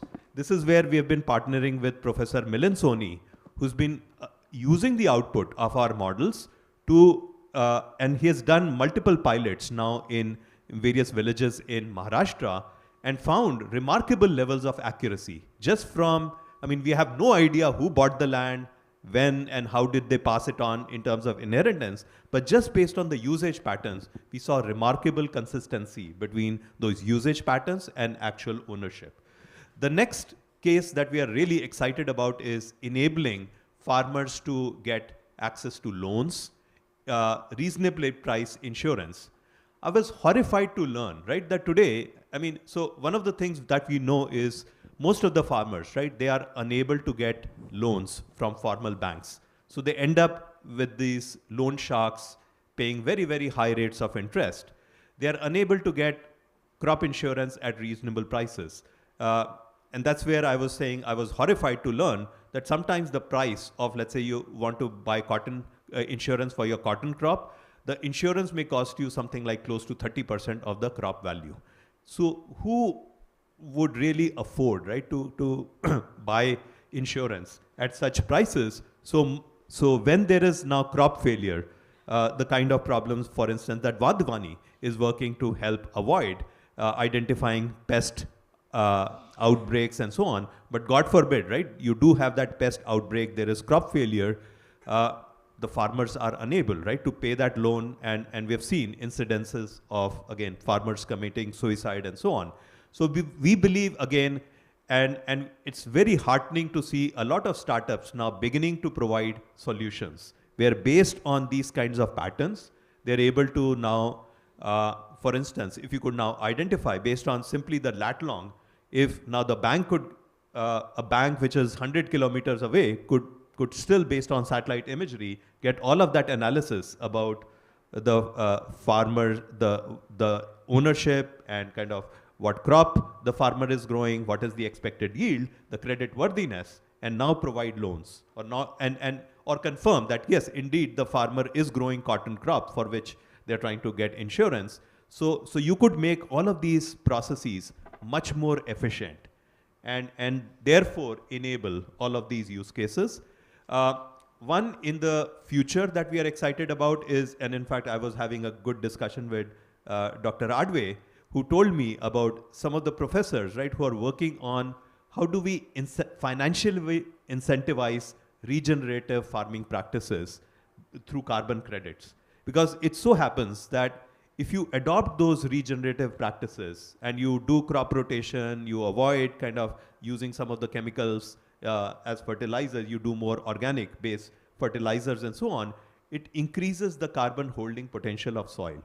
Today, the only way to really measure that is through these, it's a non-scalable and expensive process that you have to take these soil samples and send them to a lab, and again, burn that soil and so on, right? And do those expensive lab measurements. If you could now imagine a world where you could now, through satellite imagery analysis and perhaps some drone-based imagery, you could now begin to make this estimation of carbon holding potential of soil more scalable.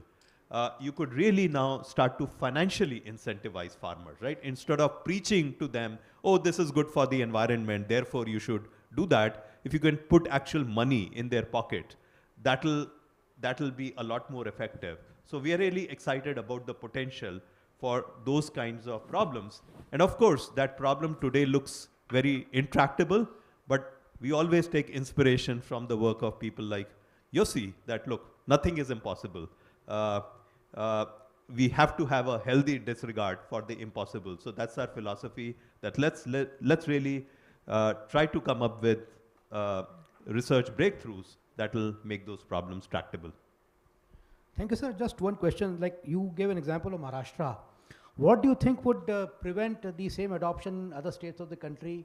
Is it some policy issue or just adoption issue? No. We are looking at, again, things that can be scaled ideally to all parts of India, and not just all parts of India. We're really excited about scaling them to other parts. So for instance, our colleagues in Google Research Africa, they've built this, through satellite imagery, they've built this open buildings data set, identified all of the buildings. So we are looking at mutually, right, how we can take some of the technologies that we have developed in India or technologies that they have developed in Africa and really scale them globally. So, here the main reason is that, I mean, today when you see land ownership, at least I know about the home that my parents owned in New Delhi. I mean, it's a city, but the ownership record only talks about, okay, here's the plot area, and to the north is this, to the west is this, to the east is this, and so on. It doesn't really give you the actual contours of the property. So could you now start providing those precise contours? So that's the early pilots, right, that we are doing in Maharashtra. And my hope is that once we are able to make that work in that state, we can then actually scale it to the rest of India, as well as then parts, of course, regions beyond India as well. Thank you, sir. And sir, after all this expert, we come back to you, Dr. Yossi. You gave the presentation in the beginning. So after all this that question that comes to my mind or the group's mind is, how can AI-based solutions be affordable, adoptable, and accessible, especially in the context of Global South, where farmers are not so educated and tech savvy? So that's basically the crux of the entire discussion, sir. Yeah, thanks for the question, and also I'd like to reflect on a few of the comments on my colleagues here. Earlier I tried to make the case of why AI is transformative, but I want to mention this is not just a silver bullet, you let it do the work, and it's an enabler. And then using this enabler to address difficult problems, but then there are many first principles that we need to address. There were questions about usability, about why people should trust it, about risks. These are all, like with any other technologies, are critical. Let me actually give a few examples on those. So first, let's start with the risk. Even the example I gave with flood forecasting, the reason why we're out in 80 countries is not because we don't have predictions from all countries, is because that's where we have sufficiently high accuracy that we feel that we can actually put it out. Even within these countries, we only show information to places where the accuracy is sufficiently high. So that's part of the process that you need to do in any kind of such an example. Example for trust, we actually, there was a research done by Yale researchers that show that in places that have local volunteers, the likelihood of people taking action on predictions is more than twice. So when you talk about information, technologies, products, and all of that, then that's not enough, because really the real test is what people are doing with the technology, not with technology, with the product, with the information, with alerts. Another example, and there was, I think you mentioned some notion of how to help out with economic incentives before. We did some pilot with an organization called Give Directly in Africa on the following questions. If we know that a flood is coming to a certain place, can we actually, they actually took those predictions and they provided funding to those who are going to be impacted so they can actually take action before flood occurs. Because, you know, to evacuate or to protect your property costs money. Here's another example on the nature of information, which is sometimes surprising. In my first visit to India, it was in Bihar, when we already had kind of a pilot in floods, I came with my team on a field survey to see that on the ground. How does it actually look like? And I still remember the first time that we actually came to a place that we had a contour showing where the flood occurs to see the impact of that flood. So we're very eager to see what's going on, and of course I expected to see the devastating impact of the flood and all that stuff. And we got to a location and we saw a group of kids playing in a ball on the water, which was not quite the image I expected to see. And then actually when we looked deeper into that, we saw, well, actually what really people need is not where the water is going to be, is actually to know where the water is sufficiently high that they need to actually take action. So actually we went back to the drawing board and we had to do more of the technology to have better prediction of depth, and the product changed to not show where the water is going to be, but actually where the depth is going to be sufficiently significant for people to take action. So information, now again, everything I'm saying here is no different than any other products out there, which is what kind of information people need, what is the interaction, how can they trust it, what's the usability of that, and so forth. So now this goes back to the question of affordability and equitability and how to, again, the impact is not by solving the problem, the impact is by people taking whatever solution you enable them and take action based on that in a way that is helpful for them. Now that's the part where there are many opportunities out there. In fact, there are organizations, for example, one comes to mind is Planet Village, David Yu from, that is working on various ways to take and provide information on mobile to farmers in Africa. And again, we need to, in a way, it's like any other product. It's about how to make it actionable in a useful way for people to take action and to find it useful. And I remember, again, this last comment on that perhaps, many years ago, I was sitting on a panel on sustainability and somebody asked me, why is it that people in the US don't care enough about climate change and sustainability? And my hypothesis was that it's not that they don't care enough, it's just that the actions that we expect them to take are actually, in most cases, not practical. And the analogy I gave is the following. Suppose you hold a can of soda, and you have recycling bin next to you, and it's just a waste. Most people would actually use the recycling bin, right? Because they'd like to do something good about, for the environment. Now, let's suppose that the recycling bin is now, a little farther away. Well, suddenly, a few of them are not going to go that far. They're going to say, well, I'd like to, but I'm too busy. Take it farther away, and already very fewer people would actually use that and do the right thing because they are busy, they have other stuff, they just didn't. So the analogy here is how can we use products and technology to make it easy for people to take the right action that is going to be helpful for them and for the environment, for the planet. And that's actually, in a way, no different challenge than any technology and any product out there, which is how to make it acceptable, useful. Now, on the positive, on the opportunity side, everybody has a mobile now.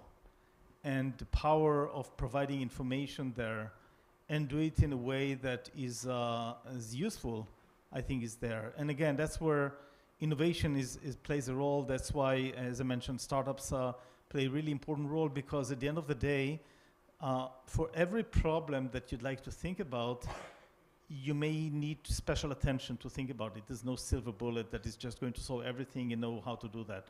Perhaps, who knows, in 5-10 years, AI can also find the right user interface to provide the right information to the right people. But I think there are a host of many problems, and each problem is an opportunity. So we need to find a way to actually make it useful, and the real test is the action that people can take that is going to solve the real problem for them. Thank you, sir. And we have about 20 minutes. Maybe we can take some questions from the audience.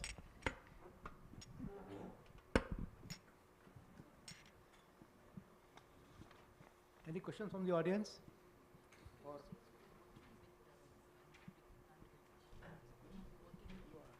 Yeah. Please give the mic to him.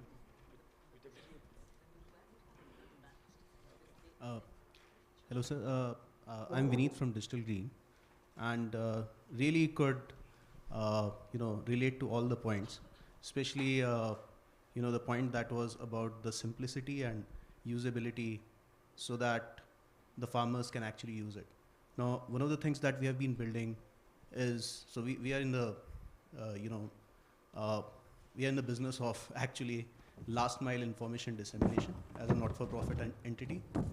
And I think the use of AI, we have been able to build the interface on, so that we can actually disseminate the information in a very simple manner. And we are seeing very great results. But I think one of the points was also that we need, what we are seeing on the ground, that we need to have people as well. We are talking about satellite, drones, and so on. But there's a lot of crowdsourcing of the information that can be done. One of the very common example is related to one project that we did in Bihar, where we wanted to estimate greenhouse gas emissions. And for that, what we found out was that the information that we need to collect is very cumbersome. So I wanted to know the thoughts on how to incentivize the crowdsourcing of the information, and how can it be made more simplistic. Thank you. Sir, would you like to do the question?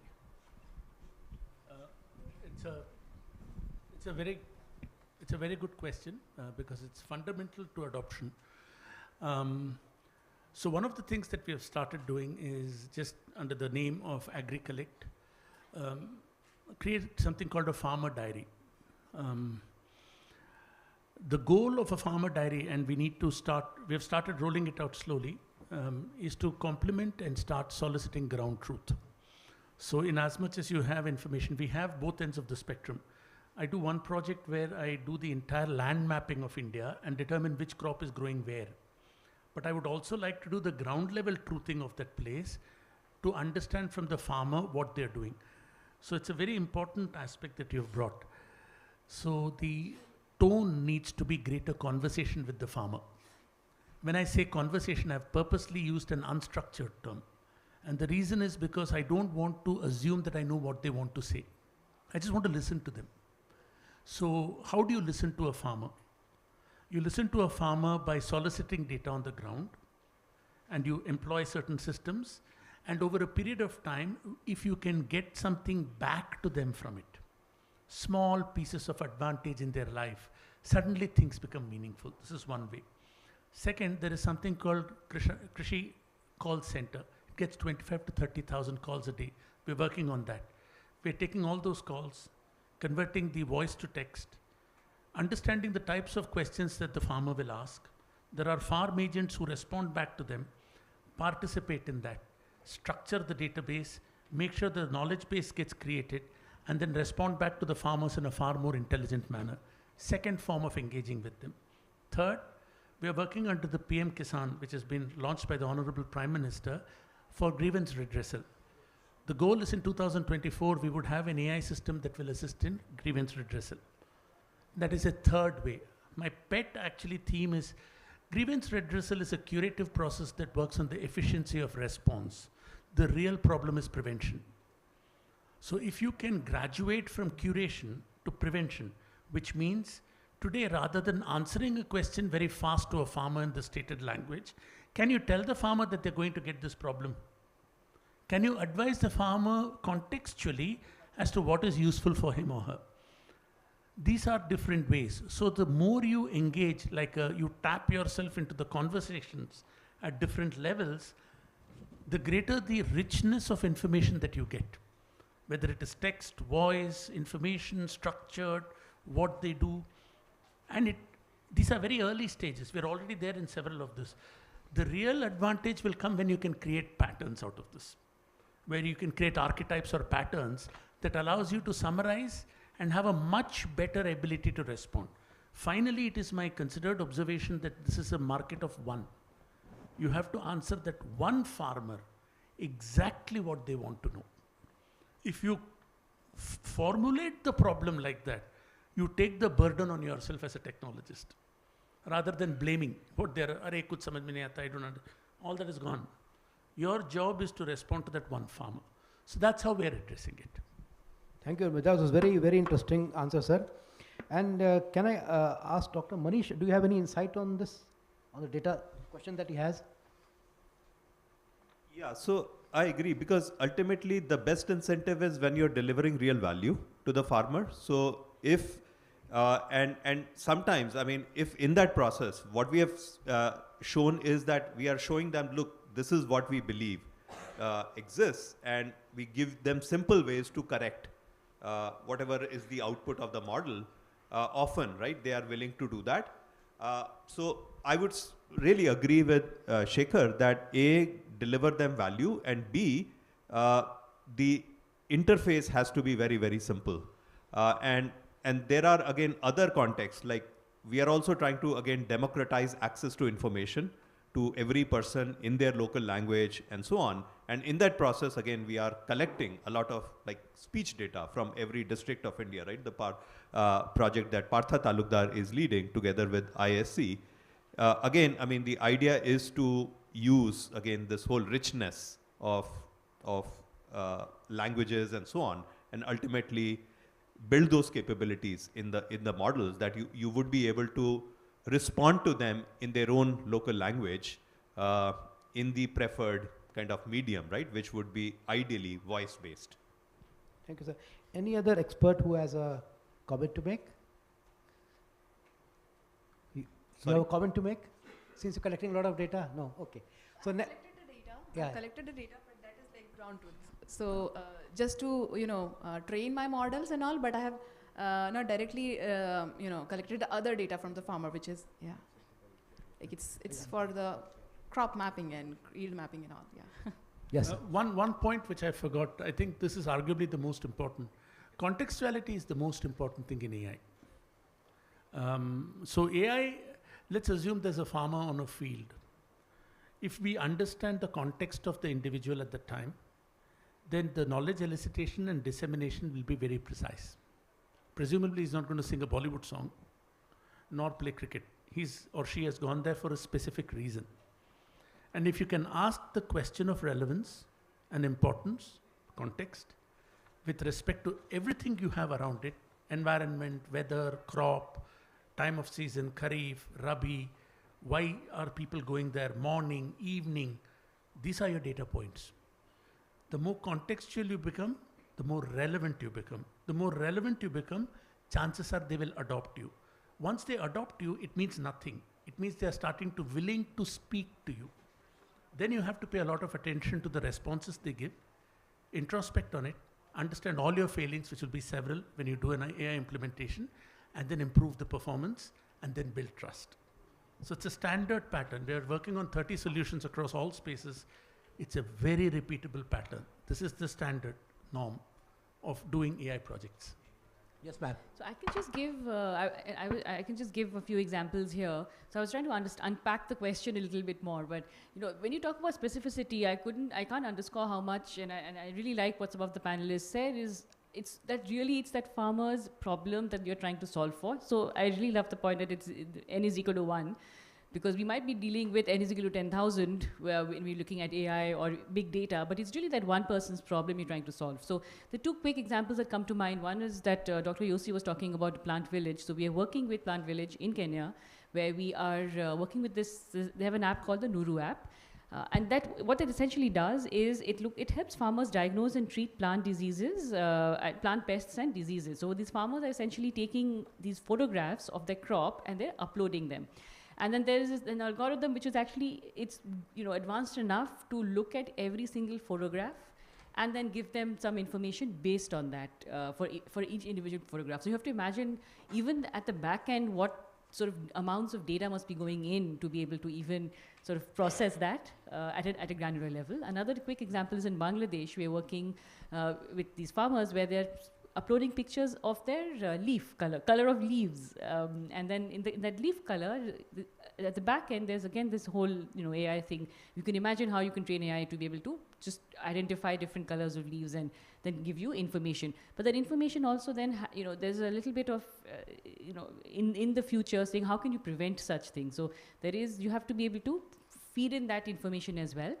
There is some amount of, I think, hand-holding as well. So you can't just rely on the app. So there is a human interface where there is some training on crop yield patterns, in the climate conditions, all of that is also fed in. So as specific as you can be, but then again, the data that we're collecting is thousands of farmers. But then again, this is one farmer who's benefiting from this. Let's say something, sir. Yeah, I just want to add that at the end of the day, a person is a person is a person. A user is a user is a user. So in a way, even though these are very heavy problems, they are about the economics opportunities, their livelihood, etc.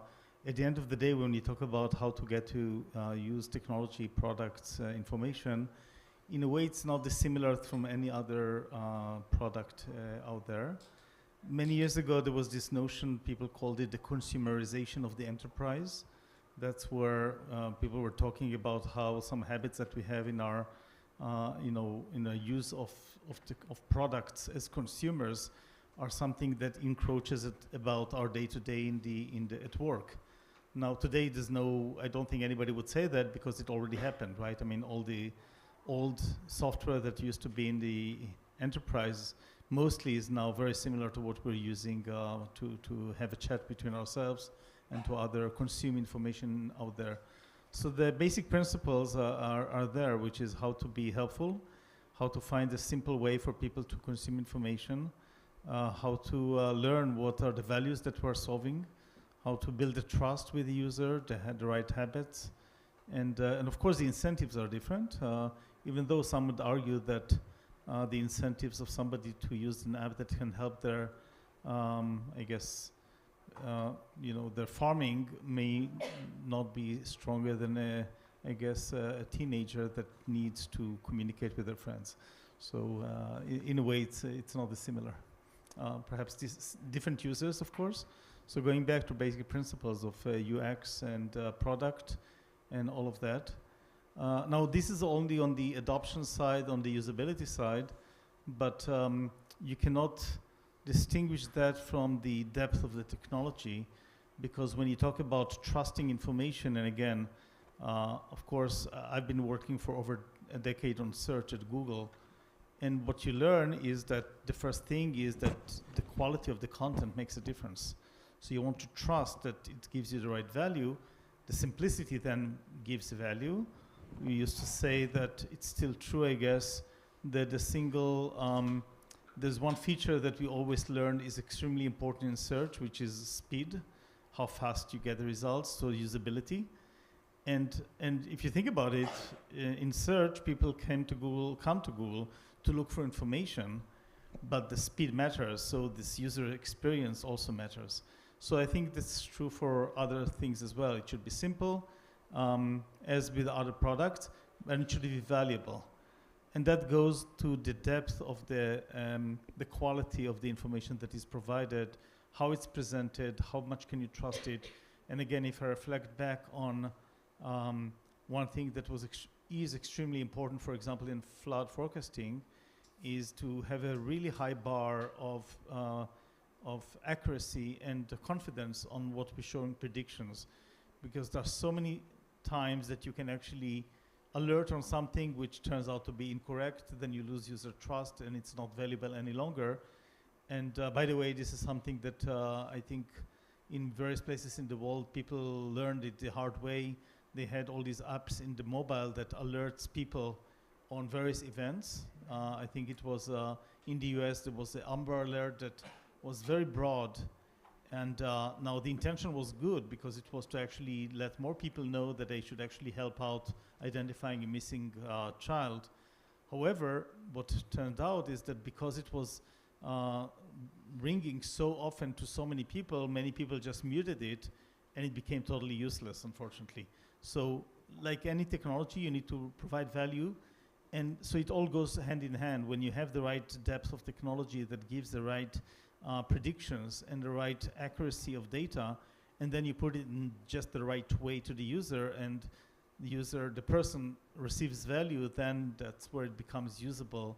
And I think, again, not dissimilar from any other product out there, except that here it's something that people obviously need, so the motivation is hard. So presumably people will make this extra effort to use whenever it's there and it's useful, but still I would encourage to think about it like any other product. Make it simple, useful, and take it from there. Thank you, sir. I have one point to add. Yeah, please. So it's not about incentivizing the farmers, but since we need so much of data for our deep learning models and AI, the more the data, the better for us. So we have a helmet project. It's in Africa, where people put GoPro in their head, in their helmet, and then they go around the roads, and then they click the pictures in a certain interval, and this kind of feeds them our models. And second, what we can do to incentivize the farmers in India is maybe conduct some gaming app or something, so that every village they get some the more pictures you collect from the farms, the more the one first prize winners gets 5,000 rupees or 2,000 rupees or something like that. Some farmers or maybe kids can go school kids can go and collect the data from the farms, just clicking pictures only for the crop type mapping or something, and this way. No, I'm not talking about the yield map and all, because for the yield data, there could be the privacy issues or something, but just for the crop type mapping, just to build a better crop type mapping, we can have some gamifying apps and all. Yeah. That's a good suggestion. So any other, you had a question? I just wanted to add one small point. Mike. So in terms of incentivizing and all, when you're talking about, so one other way which could be explored is, in agriculture, people have had a lot of success with cooperatives everywhere. Now, in case of data also, we could try to have data cooperatives where people are, let's say, whoever is contributing their data, farmers or in any other form of crowdsourcing when we are going about it, that rather than companies owning the data, they just become custodians. They have a fiduciary duty to them, and they have to finally share some proceeds. So yeah, like Google is here. Like Google has become the biggest company, or one of the biggest companies in the world, by using other. So we all get free services, but a lot of people now resent that. Okay, maybe we could also get some shares of those proceeds. So it's not like it's just like, how do you bring in that element, and I think cooperative structure for data ownership and data governance could be a really interesting way to explore everywhere. Thank you. Can I say something about that? So I think that's a really good idea in principle if we can get farmers to take that approach of building cooperatives and trying to take advantage of their own data. And in fact, in the state where we work in Illinois, very recently a group of farmers did exactly that. There's about 100 or 200 farmers that had come together because they all have valuable data. It turned out that one of those farmers, a couple of the farmers actually had previously founded a company that was based on data and commercialized it, and so they had the experience with what was required to monetize that data. I think unfortunately most farmers don't have that expertise or experience and don't know people who do. And so trying to, so effectively farmers by themselves will not have the expertise or the understanding of how to go about taking advantage of the data that they do have. But either as a government policy or as an NGO or as a small medium enterprise, I think people could actually create structures or create incentives that encourage farmers to go out and form these collectives and offer the data sets. So by offering products or offering to build products and help the farmers monetize them. So I think in some sense, even that process of creating collectives for data is something that can be externally incentivized, and you can create ways to encourage farmers to do that, because then they will really be able to take advantage of their own data, the data coming off their farms, instead of just giving it to some multinational corporation or something else, who today is basically the only ones that actually are able to make economic advantage out of that data, out of those data sets. So I'll just add one more point here. So, so we all love data because data can tell us many things. And we work with lots of big data sets. We collect our own data, and we also work with a lot of government's administrative data.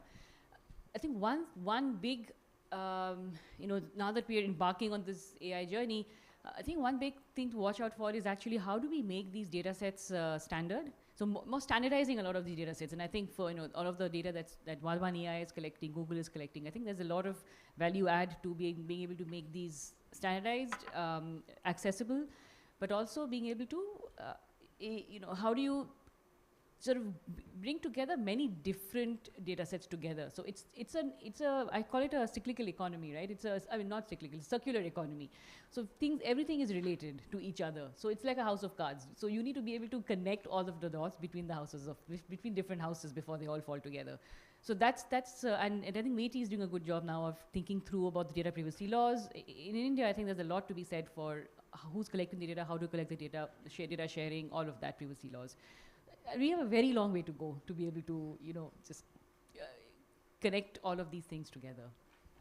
One of the things I would advocate for is to create more open data sets.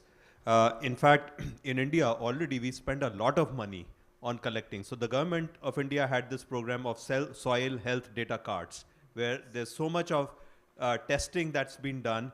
The government of Karnataka, I was told, spent something like, I don't know if I have the number right, something like 8,000 crore rupees annually to do this survey where they collect data on what is being grown in every farm.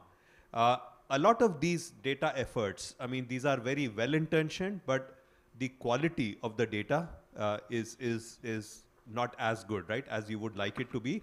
So in my mind, again, open data could be a way, because again, nothing's like, people say sunlight is the best disinfectant.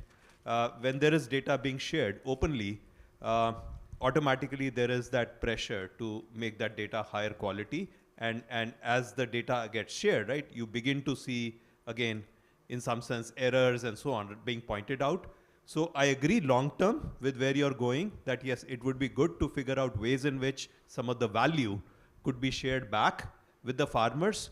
But the first step, at least I would advocate, is for us to jointly start creating more of open data sets, so that at least collectively, the technology companies, agri-tech companies, and people who are building those solutions can at least start to use all of that data to start delivering value to farmers. Thank you, sir. And the final comments from Dr. Yossi as the time is up. Sir, the final comments on this. Yeah, so first, thanks for the question. I think it's a really important point. I'm a very strong advocate, and we are very strong advocates for open data. Even on floods, for example, we put a data set out there for all the public data which is out there, and encouraging others to put. It's a project called Caravan that we published in Nature Science. Similarly, by the way, the models we're trying to put in GitHub so that others could also use. And this is an approach I'd like to see happen in other areas as well, certainly in everything that has to do with agriculture. Eventually, that's how we're going to get the insights and everybody's going to benefit. Now, you touched on some opportunities that there may be some economic incentives to also do some other, which is totally fine, by the way. I think that in the future, there are going to be some ways also to both contribute the data as well as keep it yours, so in a way to eat the cake and keep it by using further the learning and differential privacy and all sorts of other technologies, which is also fine. But that's actually where the opportunity lies, is in how to actually get the insights. And then indeed data is the fuel of building those machine learning models that eventually enable us to do some of the AI magic that we have. So +1 to this open data approach that Manish and others were touching on. Thank you very much, and it has been a very insightful session. And as you have the mementos ready? Mementos ready? Yes, sir. Yeah. So as a token of appreciation from the ministry, we'd like to present a memento to all the experts. Thank you, sir. And thank you everyone for coming here.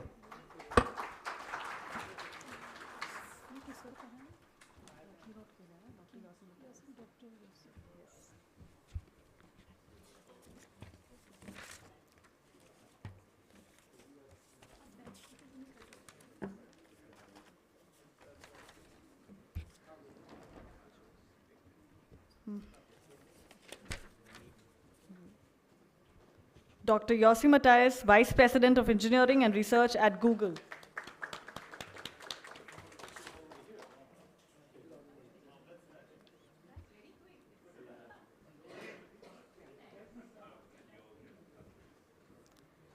Ms. Meghavi Prashnani, South Asia Lead, NASA Harvest.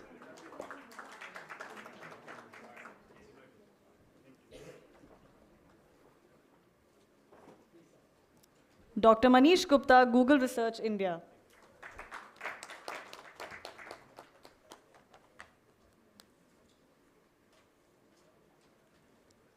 Ms. Shobhini Mukherjee, Executive Director, JPAL.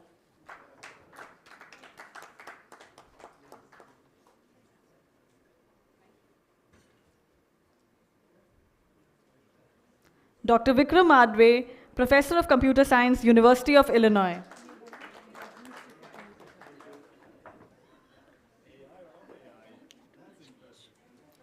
Mr. Shekhar Sivasubramanian, CEO, Vadvani AI.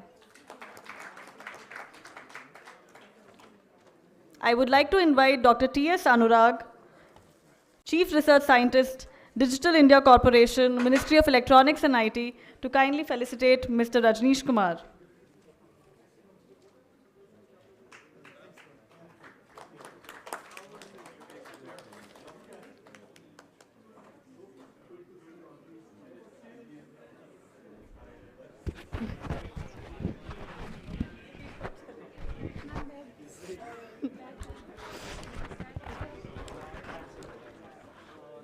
Thank you everyone and have a wonderful day ahead.